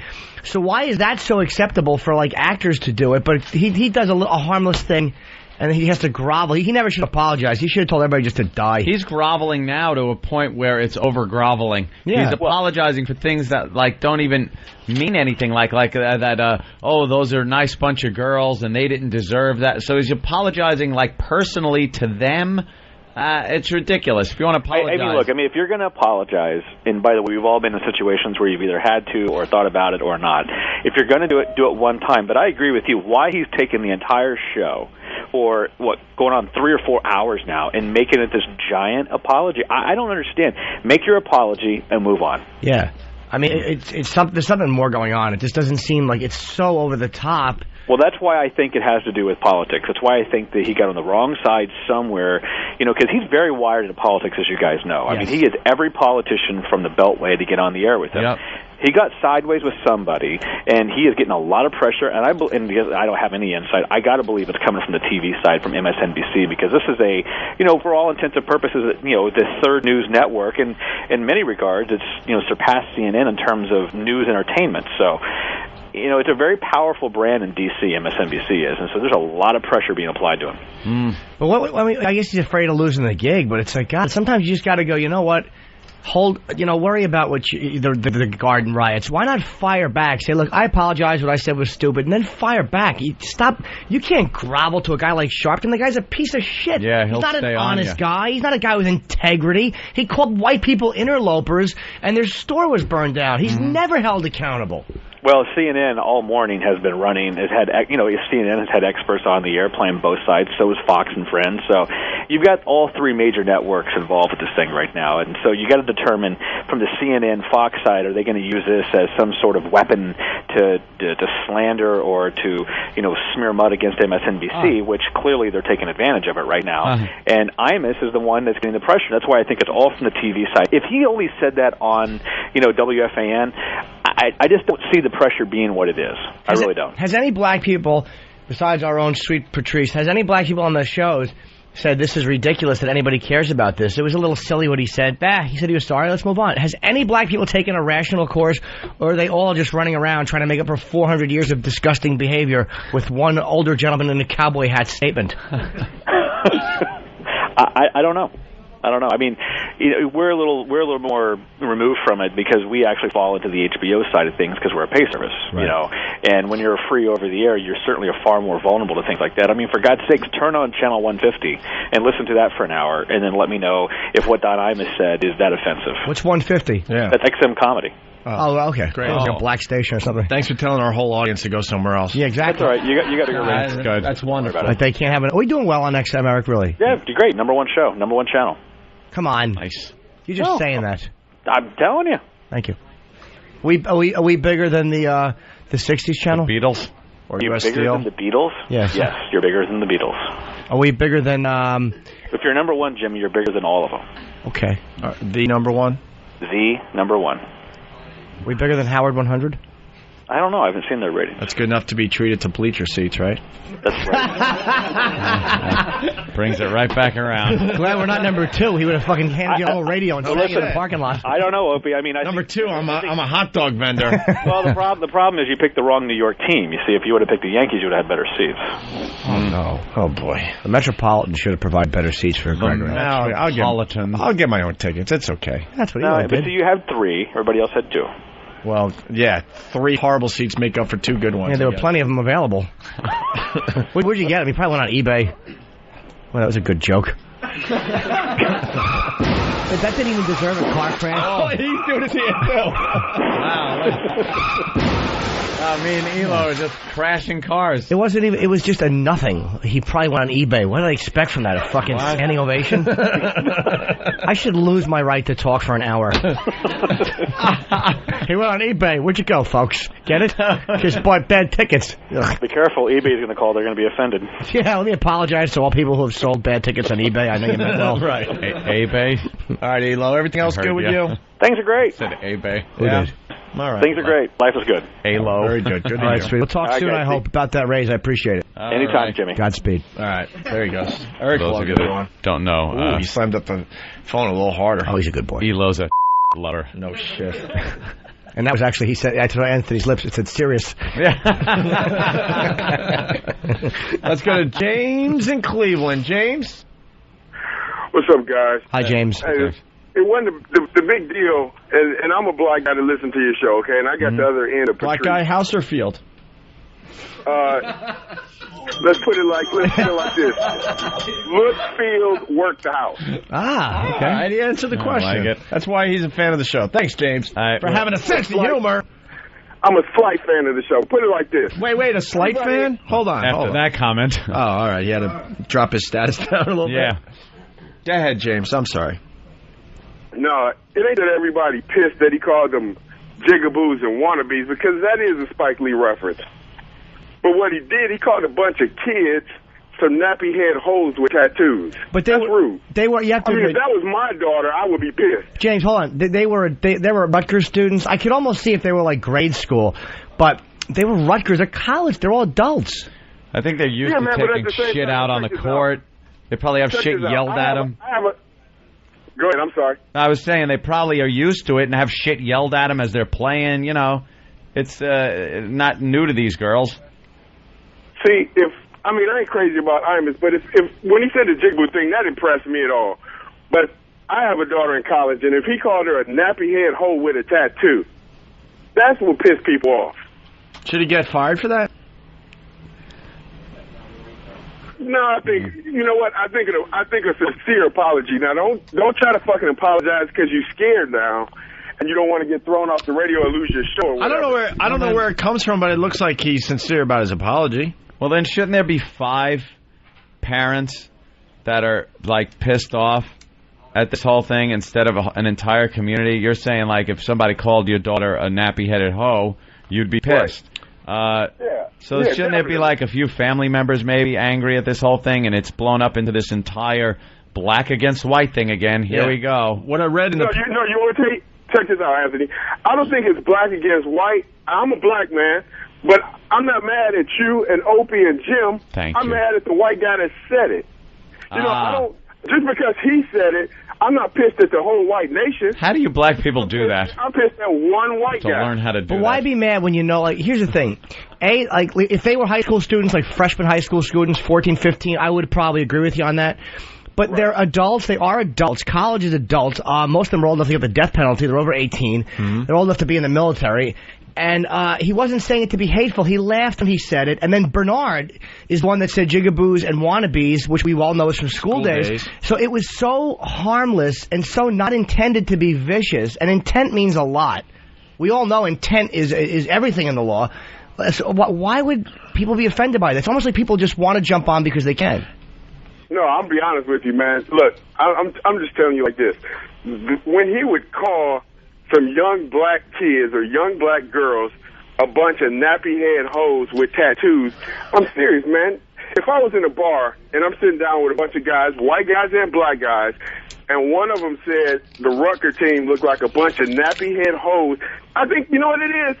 it might be the nappy head thing, because that's specifically directed towards a race of people. Yes, black people say it all the time as a goof, not to be vicious. Like, you nappy headed. I mean, you don't know as well as I do. Yeah, but that's different. That's different. If Why? I call my brother, let me specifically say, if I call my brother, literally my brother, if I call him a punk ass bitch, he might laugh, but if we out somewhere and somebody else call him a punk ass bitch, that's different. Understandable. So if I say she a nappy head and I'm sitting up here with a nappy head, it's kind of all right. But if you're an old white guy with a big stupid ass cowboy hat on and you call somebody a nappy head hoe, it's totally different. Okay, and so you should know this. Are you? Hold on. You used to be a wannabe. Are you comfortable with? So you're saying that there are certain things that black people can say that white people shouldn't be able to get away with. Now let me ask you, on the flip side, what are at least one example of something that white people should be able to say that black people should be publicly scolded or fired for saying? Well, I don't think... Stick them up. I can't come up with nothing right now. Please, of course. But the reason is, y'all made up all this shit. You made up the word nigga. We didn't make it up. Dude, that's you're talking again. I wish I made it up. I didn't make it up. I'd love to patent that one. Somebody else did many years ago. No, but the point I'm making is not 400 years of problems. I'm talking about things that are said in humor today where people know the intent of them. I'm not talking about someone yelling nigger in some hateful, awful, repressive way. You know that. There's a difference, and you know there's a difference. Right. So what I'm saying is there anything, because nappy-headed has nothing to do with the word nigger. They're totally different things, and it was said to be silly. So what should black people not be able to say that should be allowed by the white community? Since black people obviously have a few words now. It's not just nigger, it's nappy-headed, and apparently it's a few other things. As a white guy, is it anything a black guy or a black person could say that would upset you being a white guy? I just bought the house next door. I want to marry your daughter.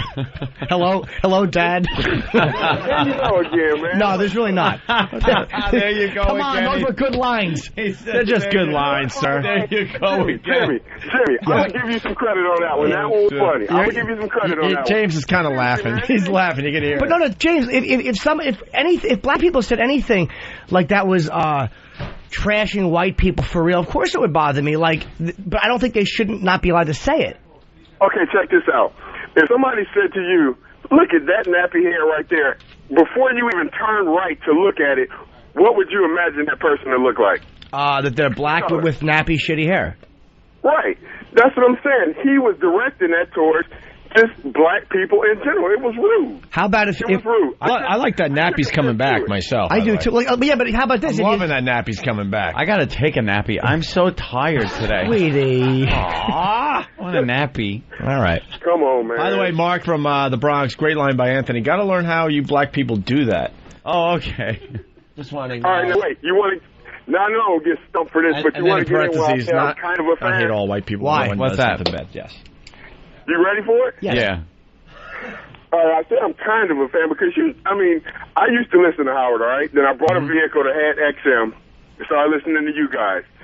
To me, your show is entertaining, very entertaining, but it's not funny. But you guys try to make it be funny. Like, let me give you an example. Wait, our show's not funny? All right, let's see. Let's see what he says. It's entertaining. I want to hear the example. It's very entertaining, and I would say summertime is funny. Okay. But did you let you try to instead of ignoring jokes, when somebody comes on the radio and just crack a fucking badass joke, instead of ignoring it, you guys take your time to point it out. Just fucking move on. Fuck the whole line of the day. We know what the fuck was funny. Well, no. He makes a good point. No, he doesn't, because I'll tell you one thing. The reason pointing out stuff that's not funny, it is kind of different than what other people do, and it's just the way we address humor, and there's an honesty in that, and a silliness in that, and it's kind of fun to break your friend's balls about it, and that's kind of what we're doing with that. Yeah, that is the reason we do that. Okay. Now, you're gonna hate me for this comment. I'm going to tell you how to make the show better. All right. You're going to hate me for this, all right? All right? First of all, Jim Norton on the show is kind of entertaining, but his stand-up is very fucking entertaining. Thank you. Patrice, on the other hand, is the total opposite. Funny as hell on the show, and his stand-up is some weak-ass, wannabe, trying to be brother shit. No, you're wrong. This is how you change the show. This is how you change the show. You have Patrice, Jimmy, Anthony and get rid of Opie's blonde hair wannabe. You're too white. See, Opie.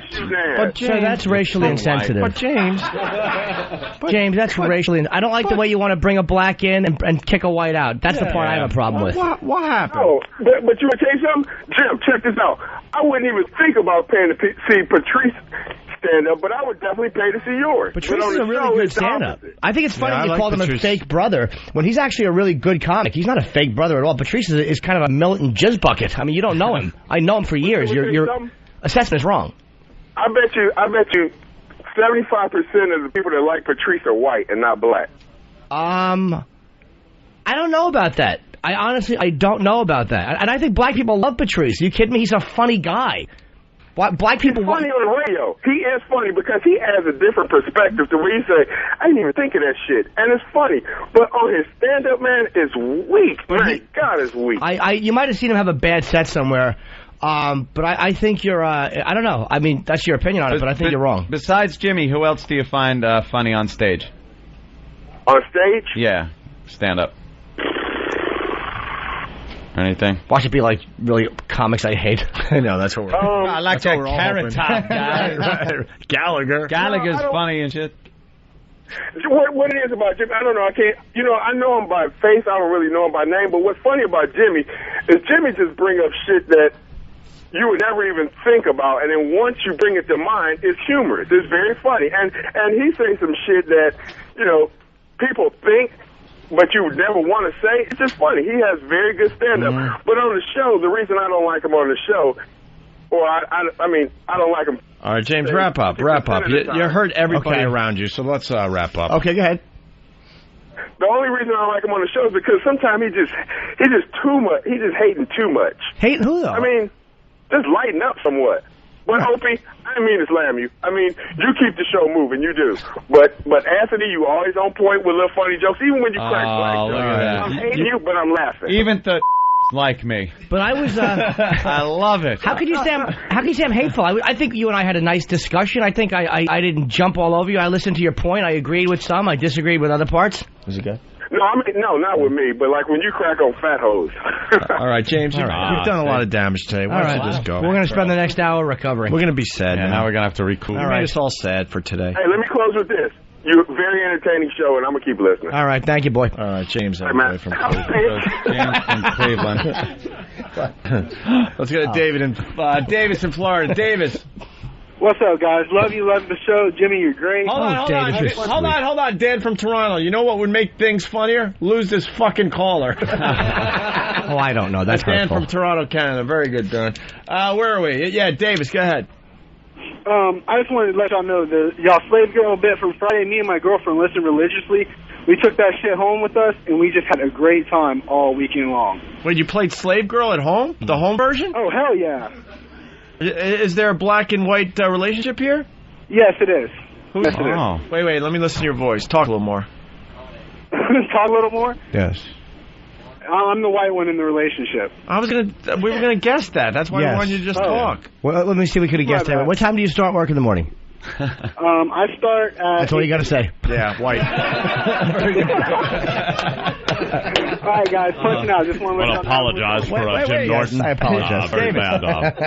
What's up? You can't just hang up after that. How'd you play Slave Girl? Tell us what went on. We took a couple things as far as the one suggestion about the cotton balls that y'all had. We did that. Yeah, we had a few suggestions before. You actually made her pick up cotton all weekend? No, not all weekend. Just one of the things that we did was, I had her strip down to bra and panties and pick up cotton while I smacked her ass. Yeah, a couple of suggestions for the scenario that didn't quite pan out. One of which was to get a bunch of cotton balls from the drugstore and spread them out on the floor and have her in bra and panties picking them up as we whack her ass.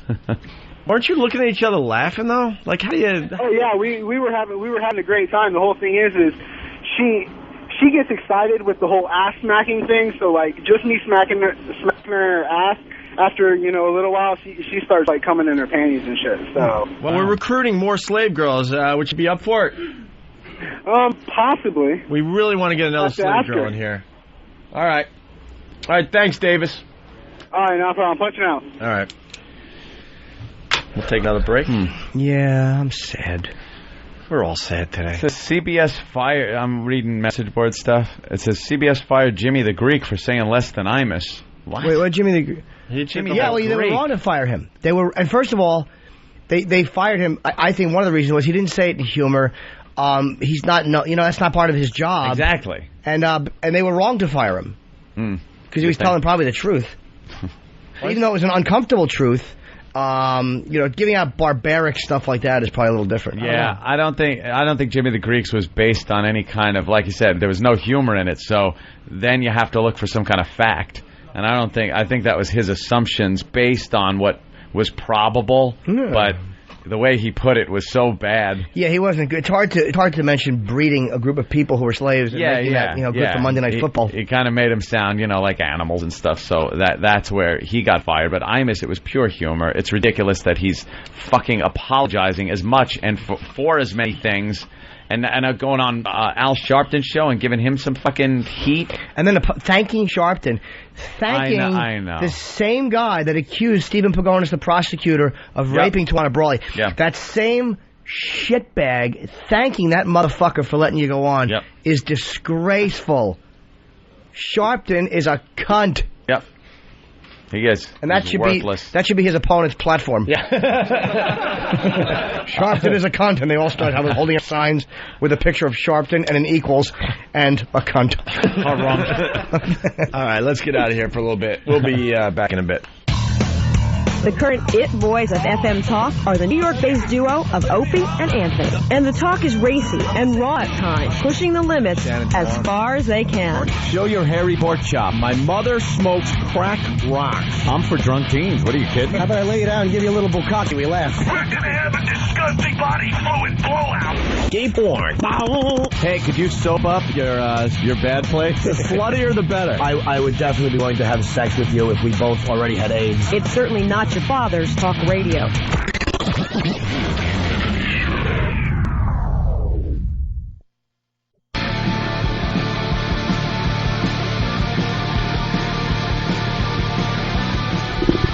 All right, we got a studio audience out there, and E-Rock kind of asked them about what they're all about, and nothing good today.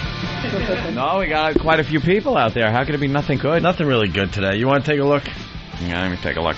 There's actually a guy who's in the hotel across the way, though. Yeah, his hotel room is literally like right across the street. Ooh. The same level as the hotel.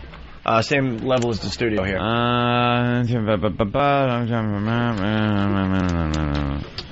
Oh, yeah? Well, that's kind of interesting. Which one's interesting? The first one. Because those videos are, all right, all the rage. All right. Not as big as the otters holding hands video. Wow. #1 most viewed animal video on YouTube. The stupid otters floating on their back holding hands. Is one of them Bob Kelly? Stupid otter face he has. Hold my otter hand. Hold my otter hand. Hold my flipper. But that video's adorable. Let's see. It's who's who? Ladies are lawyers. Their kids' high school made national news for some fight video. Okay. Then we have a guy that works for Pepsi. Doesn't like seeing Jim drinking Diet Coke. Boy, you guys really into his fucking job. Oh, these people out here? Yeah, I guess I had no idea what you were talking about. I was just randomly babbling about people I know. Right. Who's the Pepsi guy? And MySpace profiles. Oh, Jimmy just threw it away. That's right. Wow. Yeah, that's good. Helping him out. And then we have a physical therapist. Oh, boy, that's got to be exciting. That's Barry from Westchester. Oh, it's a guy. Very good. Yes, Moby. You hear that all the time, though, I know, right? Yeah, I haven't heard that one before. Cool. Yeah, Ooh, Michael Stipes. That's why I said that. What do the broads do? Do we cover them? No offense. Yeah, that was the first thing. But I missed it. What were you doing? I was coming in. I didn't realize you were back on while I was arguing with my girlfriend who's in Georgia. Why is she in Georgia? Something about a threesome. Oh. We have Jeff from Queens. He works for the Hard Rock and has a comment on the guy from last week who watches Opie in the park. That's kind of creepy. What's the comment? Yell it out. He just follows you around the park every day. Couldn't hear you. He just follows you around the park every day. Oh, that's wonderful. He brought it up in here, and yeah. Great. That's just wonderful. We have a Rob, who is an ICU nurse. Uh-oh. Which one's Rob? Wow, a lot of old people die on your shift, don't they? Yeah. Where? Let me see the angel of death. Where is he? He really wants to. Wow, look at this guy. Yeah. Yeah. My wife. Huh? How do you think I met my wife? You know, the ex-patient died. Okay. Wow. Wait, what? That was great. But what? Dominic, Uncle Junior's kid got a bigger laugh from Frank Vincent on the episode. Way to amend it quickly. All right, so what happened? That's how you met your wife? No. Okay. No, he's stripping. I've heard crazier. I was performing in this show, and I basically stripped down to my underwear, and that's how I met her. Really? Huh. Yeah. Why'd you strip down? I was performing. No, you know the Rocky Horror Picture Show? Sure. I was performing in that, and my character required me to get. Jimmy puts down the blinds in the middle of him talking, so we've lost visual contact with the audience. You go to the Rocky Horror. I haven't done movie. I haven't done a few years, but you would go. And you'd act it. You would act it out and do things. What character would you play? She was Frankenfurter, the girl he fell in love with. No, at that time I was performing Rocky. Wow. No, down to the gold boxers and all. Right. So you'd have to be kind of naked. Yeah. Yeah. Oh, that's kind of creepy. And then being a nurse is even creepier. Oh yeah. How'd you do that? The whole schooling thing, and you wanted to be a nurse, or what happened? Yeah, it was just. Well, I started out as doing like EMS work, and I just progressed from there. Yeah. Nurse. So. Progressed. Yeah. I just get. I guess that's about it for the studio. Ben's old lady knows it. Elementary school teacher, local news reporter, has done articles on O&A and Jimmy. Let's be nice to them. Where's this wonderful person? Jermaine, Orange County. Oh, Jermaine. Oh, yeah, you up by Poughkeepsie, right? What was the last article you wrote on us? Opie and Anthony. And should say, I was actually the one who found Louis C.K.'s dates and did the article. So why did you have to do the article? It's my job, man. I got a world exclusive, and but you're a fan of the show first. I know, but I think that would hurt us a little bit. Could have talked to us. We would have given you like that, but maybe before everyone else, and then some other exclusive. I didn't mean to screw you guys. Honestly, it was just like I was so excited. I'm not homosexual. And everybody's so excited about the dates, you know. So wait, who told you though? I saw a bulletin on Louis C.K.'s MySpace. I was just looking for dates, and I was like, holy crap. So you got a fucking rat. You found gold, my friend, because that's what he went on the internet to try to find the dates, and he got them ahead of everyone else.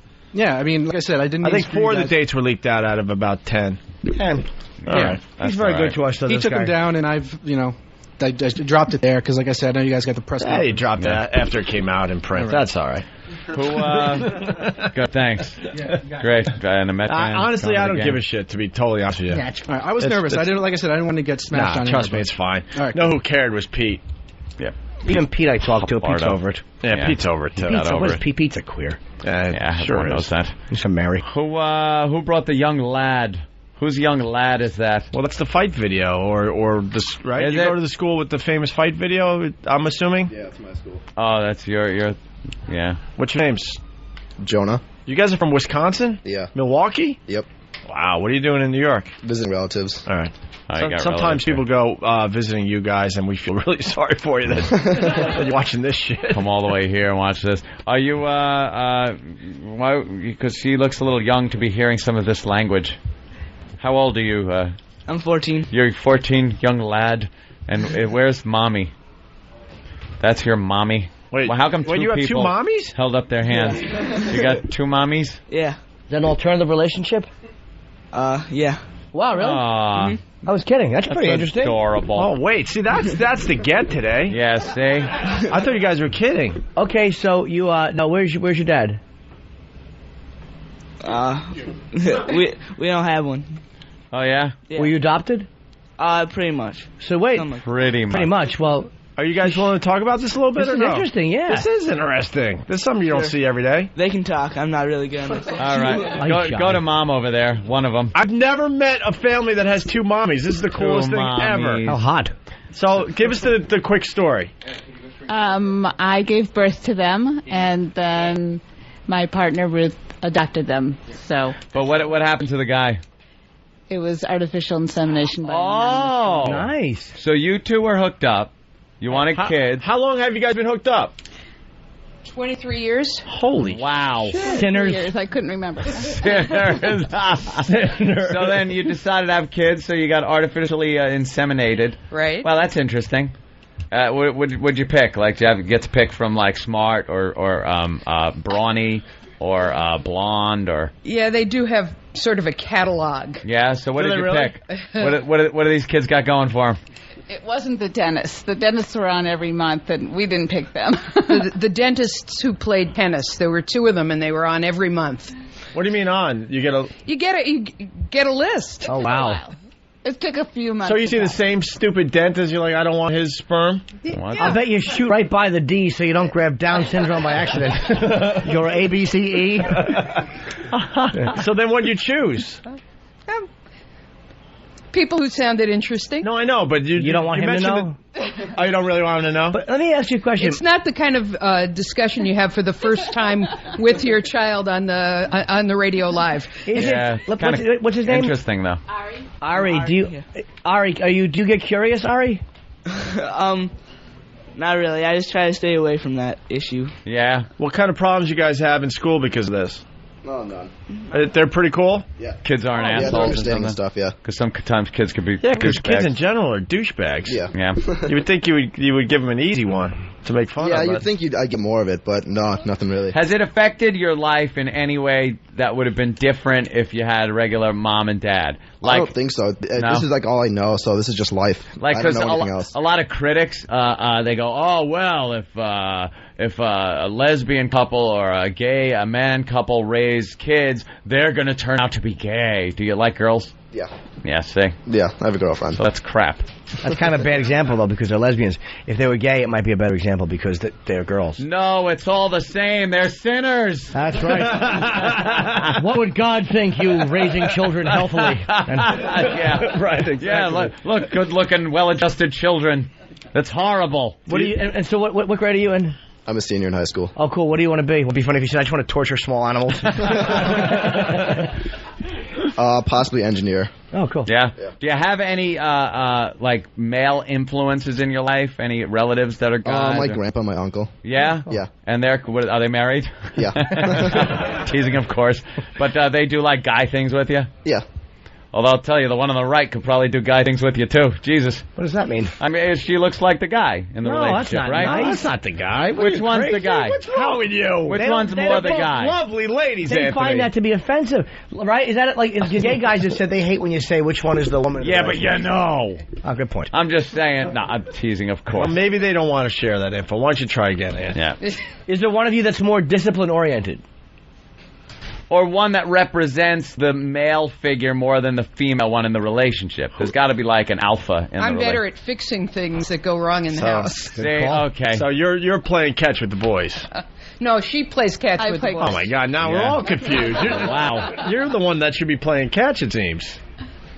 All right. I just think if there's one thing, women can teach boys probably almost anything a man can, but throwing a ball is not one. No, that you is don't want not to one throw of them. like a girl. We should make these guys throw a baseball, and we'll critique their form. Wouldn't that be hysterical if they both just threw like complete girls? Get the Ron Fez balls. We want to see if the two mommies...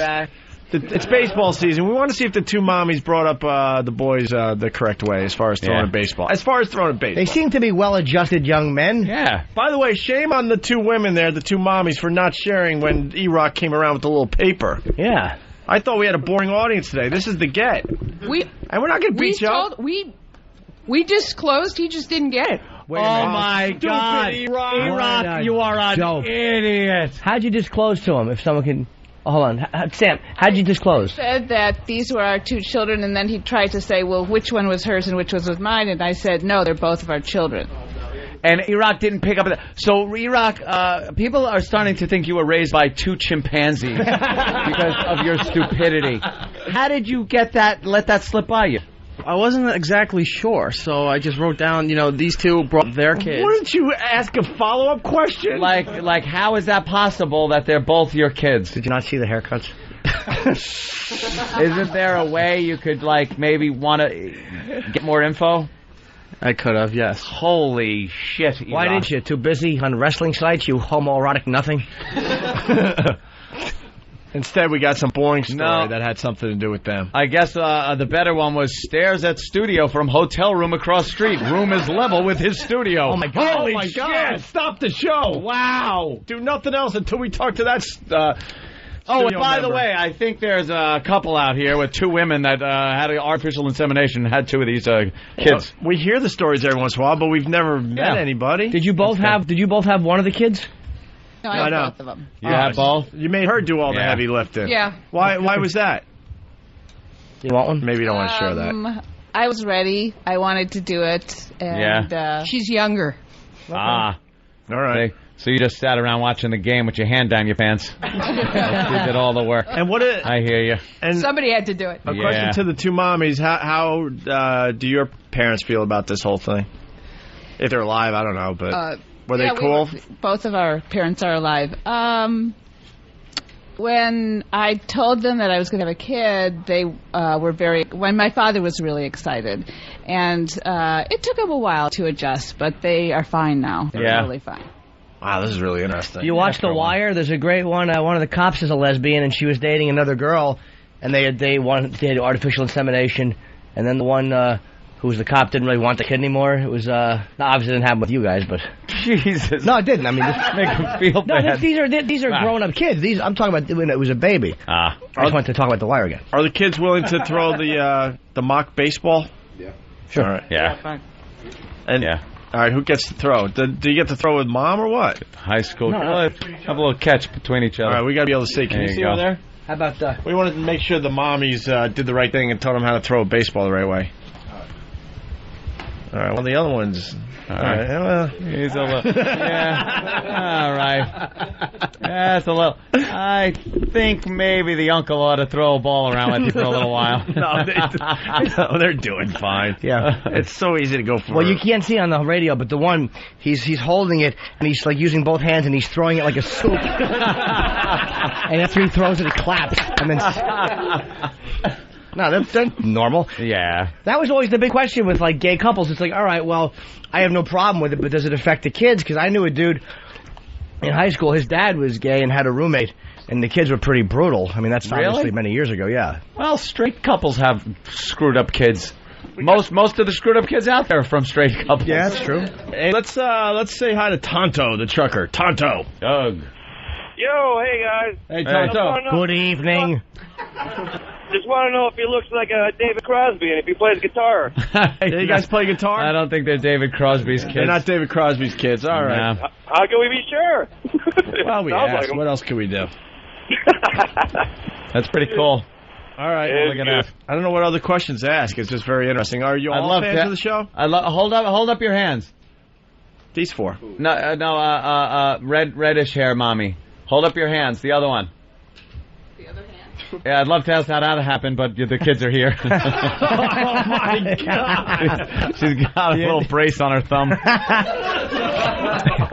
Oh, no. The other one's on crutches. Hey, the older kids enjoying the humor. Come on, we're just having a little fun. So who's the fan out there? I think it's great. You're the fan? Moms, not fans, have no clue? Sort of fan? Moms have accepted it? We listen when I take Jonah's school in the morning. We listen. Yeah. Oh, cool.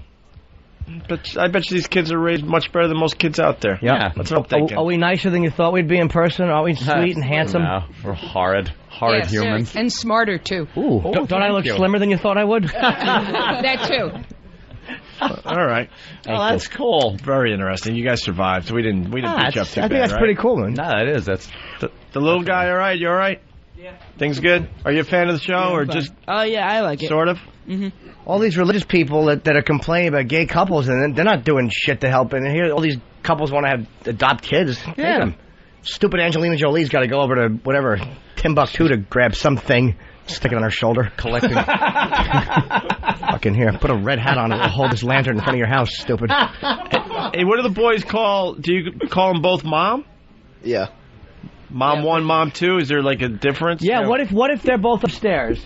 And what if you need, say, the mom in the green shirt? How would you differentiate by just yelling from downstairs? Sometimes we just use their first names. Okay. Oh, yeah? Yeah. What about this?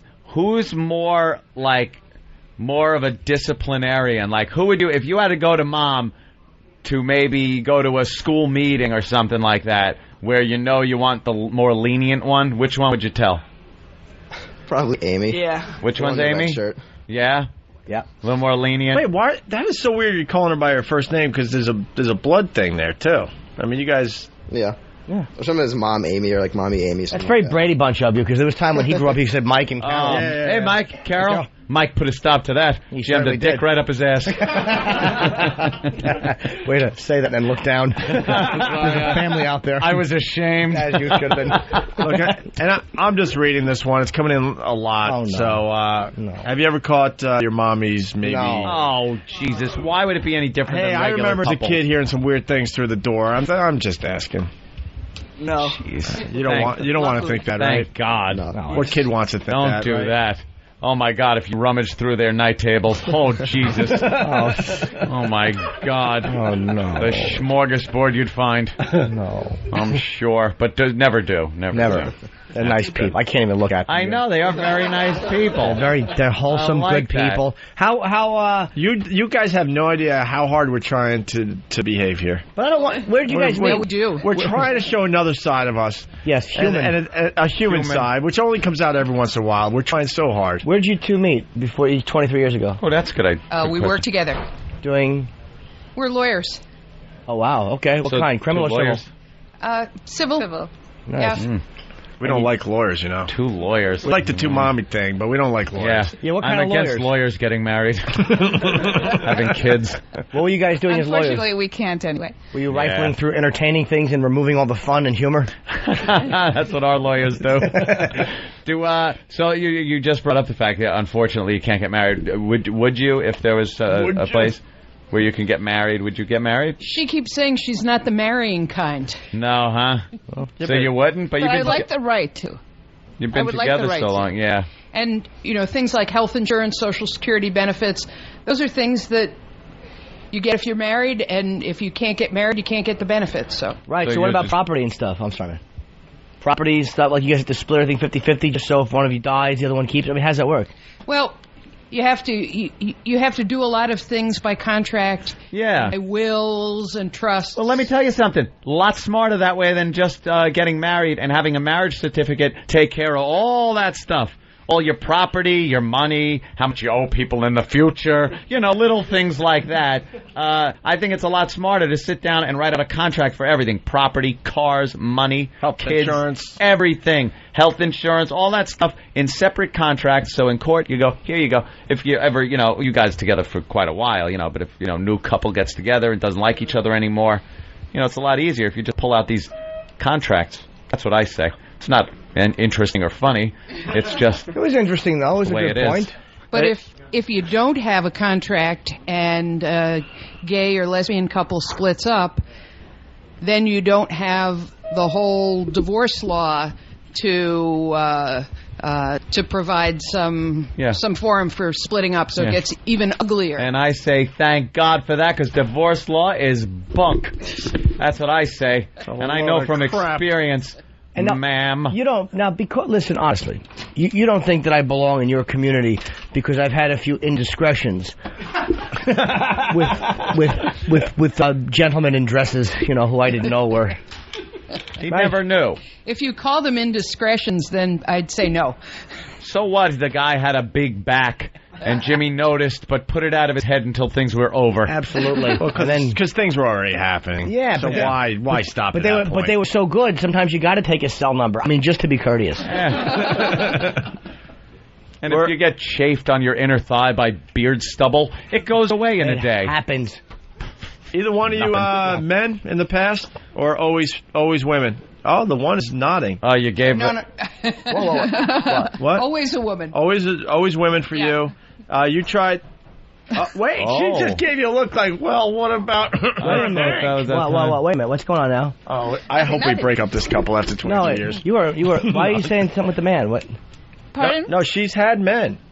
Oh, she's had men. Oh, I see. I see what I never tried to. They thought you meant. Oh, that's what I'm getting at. So no. I thought you were saying, was I ever a man? No. Oh my goodness. Have I ever been with men yet? Oh, really? What didn't you like about it? It just wasn't who I am. What can I say? Boy, he must have been lousy. Jesus. Imagine that. Once they both recognize me and realize they slept with me independently. And what about you? She's had a few, man. Yeah. I decided that I fell in love with Ruth and wanted to spend my life. It was. Were you more of bisexual that. growing up, or Pardon? were you bisexual growing up, or? No. Did you ever Wow. do you ever have cravings for a guy, like in moments like, wow, that'd be kind of nice? I'm in like one of those moods right now. Like we all have like different things we enjoy. Did you ever have one of those moments, like even now? Yeah. Okay, Ruth. Nope. It's Dick, Jim, not a Snickers bar. I had a craving. Yeah, but it's. I got a hankering for some cock. Well, like a Snickers, it packs with peanuts. I don't even know if that ties in or not. It's the only Snickers slogan. It didn't make sense to say you're blowing someone not going anywhere for a while. All right, way to go. Jesus. On the old display, it says lesbo parents. Oh, because he couldn't spell. That's why. Because he couldn't spell lesbian. Yeah, he's Lesbyan. You don't spell woman Woymn, right? No. Okay, No. good. All right, very interesting. Thanks for sharing with us. Thank you, ladies. Probably not an easy thing to do in front of the little guys. The young lad. Nice, especially the little fellow over there. I know. He just still thinks he's a Santa. He doesn't know any better. Right. These all the kids you got? The two? Yes. Yeah. Yeah. All right. Just wondering. Did you want a daughter or no? Yes. Oh, you did? Of But besides them. Not, Yeah. In addition Yeah, to. right, in addition to. Because that wouldn't give them a complex. They have, two gay parents. All of a sudden they wanted daughters. But no, we're fine. Yeah. We're good. So why don't you have a daughter or adopt if you know? I didn't want to stay up in the middle of the night anymore. I was too There you old. go. She's All right. done. She's done. Good for her. Very Done. good. All right, Thank you. guys. Thank you. Coming from Milwaukee. Yeah. Thanks, E-Rock. Jesus. Oh, way to miss it. God, if we didn't stumble across that. It's awful. It's funny. Bin Laden's probably sitting out there yesterday. Just waiting for someone to come up to him. Hi, what did you do? I plotted 9/11. I don't know. He said he can only stay from 9 to 11. He's into geology. Hey, what the fuck is... All right, we're going to get out of here. Stupid E-Rock. His name is Alan Akbar. I don't know. Thanks, Stan. Apparently lost the whole room on that one, but fuck him. That was funny. Line of the day brought to you by BowDogFight.com. They got an upcoming paper, Clash of the Nations. Can I say something about DNA evidence? Why is this? How about when you're born? Now, the ACLU is screaming about this. Oh, yeah, they take wouldn't like your this. DNA. Wrong. Couldn't do it. They store it. Mm-hmm. The law says it's only, this is lawyers, the law says it's only allowed to be used to solve like a missing persons case or something that will help society to solve a violent crime. And not only would you catch rapists because it's on file, but you would clear innocent people of certain crimes because the DNA wouldn't match. Why don't we just do that? And then within the next 20 years, we can have a DNA bank that clears people and helps catch people who are committing rapes and child crime. Where is the downside of that? Infringing on your rights. Well, it's America. But So how? do you believe that the government is never going to lie to you about what they're going to do? No, of course not. But I also think that the government behaving a certain way, because that things can be corrupt, you have to stop it when it happens. Because by that logic, you could say, well, because innocent people are jailed, we shouldn't have jails. I mean, just because the government are untrustworthy scumbags, then they have to be stopped when they do something they shouldn't be doing with it.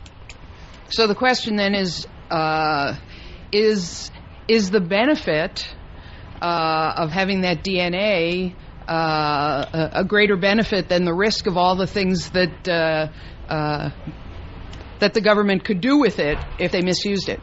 Good question. What could they do with it that would outweigh catching rapists and stopping innocent people for spending 20 years in jail for rape? And not even that, but say missing persons, people don't know where their kids are or whatever, like all the things you could do, especially I'm thinking mostly sex crimes and things like that. What could the detriments be that would outweigh that? Figure out who has the gene for various types of illnesses and kill them all because it'll drive up the cost of health care. But but I mean, if you can, in a way, no, you can't go out and just kill people. But I mean, if there's a way genetically to ensure that certain diseases don't happen, or certain people aren't born deformed and stuff, is that a bad thing? I mean, I don't mean you gather up retarded people and murder them, but is that a bad thing to be able to? Or how use science to keep about somebody is an enemy of the state. Some people, they used to have FBI files on them. You take a little of that contributed DNA that they have, you put it at a crime scene. Now all of a sudden you're linked to it through DNA. Absolutely. And now you're going like, wait a minute, but hey, this is proof positive. We have your DNA. It's right here. You go to jail. You're done. She didn't get that you were just being completely sarcastic. No, actually, that's the truth. Oh, really? If I was sarcastic, I would be like, they could clone you. And then you'd be cloned and 2 of you are walking around. Oh, you're saying, I thought you were joking, saying that was a good thing. No, with some people it would be. Oh, you're saying that's a bad thing? The Jews. Oh, you're saying it's a bad thing? Oh, but David, they can still do that with blood. If they're going to do it with DNA, they can still do it with blood. Yeah, but they have to have your blood. What if you're deemed an undesirable? You've done no crimes, you haven't spilled any blood anywhere that they could scoop up, but because of this law, they have your DNA on record. Now, because of things you've written, things you've done, they don't like you. All of a sudden, they plant a little of this DNA around a crime scene and go, we've collected DNA. Now we're going to match it with our files. Here it is. Oh, a perfect match with Jimmy Norton. Would they actually have the DNA, though, or would they just have like a print or whatever they need of it on a computer? I'm thinking more it's going to be on computer as opposed to actual DNA. I don't know how they map DNA and do it, but I think most of it's done with computer. I would think you would need some kind of a sample. But you're right, they could use it to set up an enemy of the state, but if the government wants to set you up for something, they don't have to wait. So there's a lot of ways they could do it, and I don't think that catching rapists or pedophiles or whatever would be outweighed by that. The possibility that they're going to set up an unpopular How come we author. haven't just fingerprinted everybody at some point in their life and get a fingerprint file so that when no DNA is left but fingerprints are, we can do that? I completely agree with you. How about hair samples? We just give them hair because just in case hair falls somewhere, you could match that up. I'll tell you how. Earwax. I'll tell you why. Hair is not 100% a match at all. There's a lot of factors that go into hair that might not make it. DNA is as concrete a thing as you can possibly get. Mm-hmm. And I say only in a certain case. It's only allowed to be used in certain things. I don't know. Usually when it's put as this thing for good, at the beginning it sounds really good, and then it's only later on you find out, we never saw that coming. Well, that's the argument people use against the Patriot Act. But I mean, it might be corrupted. If it's corrupted, then you jump in and you sue and you stop it. Well, it was immediately. Well, okay, that's what you got to do. I mean not the idea of the Patriot Act, but the idea of it being used inappropriately. Yeah. I mean, anything that's used inappropriately has to be challenged as it's happening. Yeah, but if the people that put it in place are in charge, it can only go up so high before someone knocks it down, and it's usually the people that put it in place. So. No, the court will usually step in. I mean, the court, are you kidding me? The Patriot Act, I mean, there's always some court that's going to jump in and say this is wrong or that's wrong. A lot of things are overturned. Mom, see what you did. See what you did. But no, I'm saying, I'm only talking about, because I think that when I see guys going to jail for 20 years for rapes they didn't commit, or the fact that there's rapists out there that we can't catch. Yeah, I mean, they probably did something. That's what I think. They probably did some. You know what? It's funny. They're looking, and they're lawyers, so they're looking at us babbling like we're fucking an ant farm. No, but I'm saying, like they look through the window like we're ants, just trying to get a cricket down a hole. But no, I want to know from a lawyer though. But like, what are the benefits? Like, what could be society use it for that would be so bad that it would outweigh, say, catching? I'm not talking about people's age results and then showing insurance companies so you can't get insurance. I mean, what could be worse than I don't understand how that could be bad. You're talking about having a way to classify people by any factor the government chose to classify them. And you say we step in if it's being misused. You're assuming that we find out, and that someone has the wherewithal to file a suit, and that the suit is successful. And it just seems to me that the risk is just overwhelming, that it could be used in ways that are to deny people health insurance. How, though? Yeah. How? They can just take a blood example. They can take a blood sample if they want to deny you health insurance. I mean, like, how could they deny you health insurance? Like, for what? Because you have the gene for something that's going to cost a lot. Maybe in the future it'll show up. Okay, well then that's something that has to be put into the law. A future disease or something. Okay. That they find in the DNA, like, oh wow, if you're going to have a kid, you're predisposed to have this. Absolutely, okay, then that's something that has to be in there. Like, you can't have a lot more faith in the law than I do. And it never changing. But don't forget, when you go for insurance, there's a lot of questions that you have to fill out a questionnaire before you get insurance. Like, if you admit that you still smoke, they won't give you certain insurance. So, I mean, kind of, isn't it the same thing that's happening now? What if you're predetermined through your genes? It says, wow, we looked at this guy's sample, and in 20 years, he might develop cancer. Oh, obviously. Because of that. Now, we have the right to deny him because we've looked at this and... Then that's something that has to be... That's a good point, and that's something that you have to look at when you're legislating shit like this and say that can't happen. I'm talking about it being used in criminal pursuits. I'm talking about... Do you feel safer knowing that they might not insure somebody, or the fact that a guy is going to go on raping people and breaking into the homes and raping them when they could easily stop him after one, but he's going to be continued to allow to do that? I mean, sex crimes are not some random thing that occasionally happens. They happen all the time. And I think that the benefit society gets by stopping a lot of these people and putting these savages in jail outweighs the detriment of somebody who's 3, possibly not getting insurance because he might have cancer when he's 18. I think that's a lot easier to fight in court. There would be plenty of ways to reduce crime if you just start throwing rights out the window. Attaboy. I'm not talking about throwing rights out the window. I don't think there's one right. It's a right of privacy.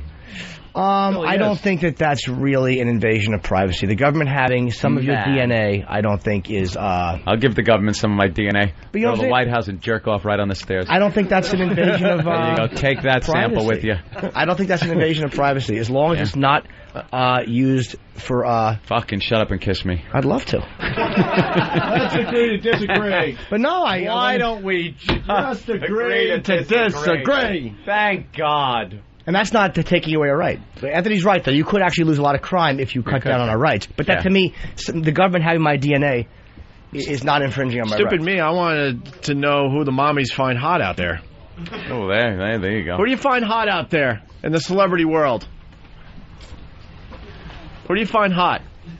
Yeah, see him on TV. Like a little fantasy for Mom. Who's hot out there? Boy, it says something about my life that I can't think of anybody. Wow. Okay. Yeah, this one knows. This one knows. She's the wild one. Let's go. Come on, Amy. Your fantasy girls floating around your right head. in front of your sons. Let's go. Who do you find hot? Rumor has it Carmen Electra might be lesbian, hanging out with Joan Jett. Yeah, that's the latest. Didn't hear that one. Supposedly they were supposed to go public with their relationship, but so far that's not happening. Who do you find hot out there? Close your eyes and say it. Your sons will tell us. No? Maybe that microphone's disgusting them. Very good. A, the shape, and B, the color. It's black for you at home. All right. Well, that was your runner-up line of the day. That was thank you. 20 minutes later. Now, here's a runner-up line of the day, thanks to BowDogFight.com. Is there a black and white relationship here? Yes, it is. Yes, it is. Wait, let me listen to your voice. Talk a little more. Talk a little more? Yes. I'm the white one in the relationship. We were gonna guess that. That's why I wanted you to just talk. Well, let me see if we could have guessed that. What time do you start work in the morning? I start at... That's all you got to say. There you go. Your runner-up line of the day. They canceled baseball games in Cleveland. That's live? They got all that snow overnight? Yeah. Wow. Holy shit. Like BowDogFight.com. Go to /PPV to find out about their Clash of the Nations. This is your line of the day. Here comes the line of the day, line of the day.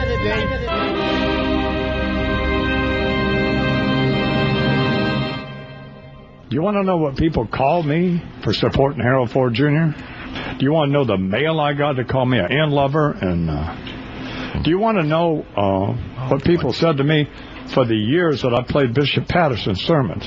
People tell me they didn't want to hear that.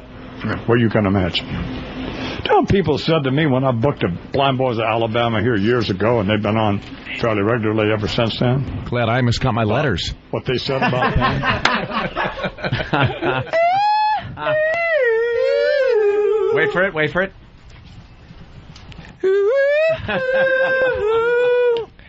And you know, when Imus was saying that stuff, that should have been said defensively. Like, how could you think I'm a racist, you idiots? Like, instead of like in a sad way. Instead of like I did this.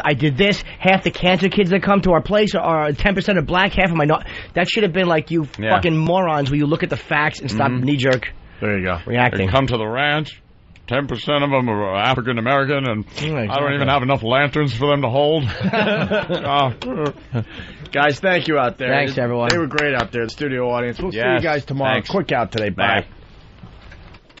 Fill the ball. You gotta respect that. The Opie and Anthony Show. Disgusting. Line of the Day is brought to you by Bodog. If you'd like to vote on any of the weekly show polls, go to iliketolisten.com.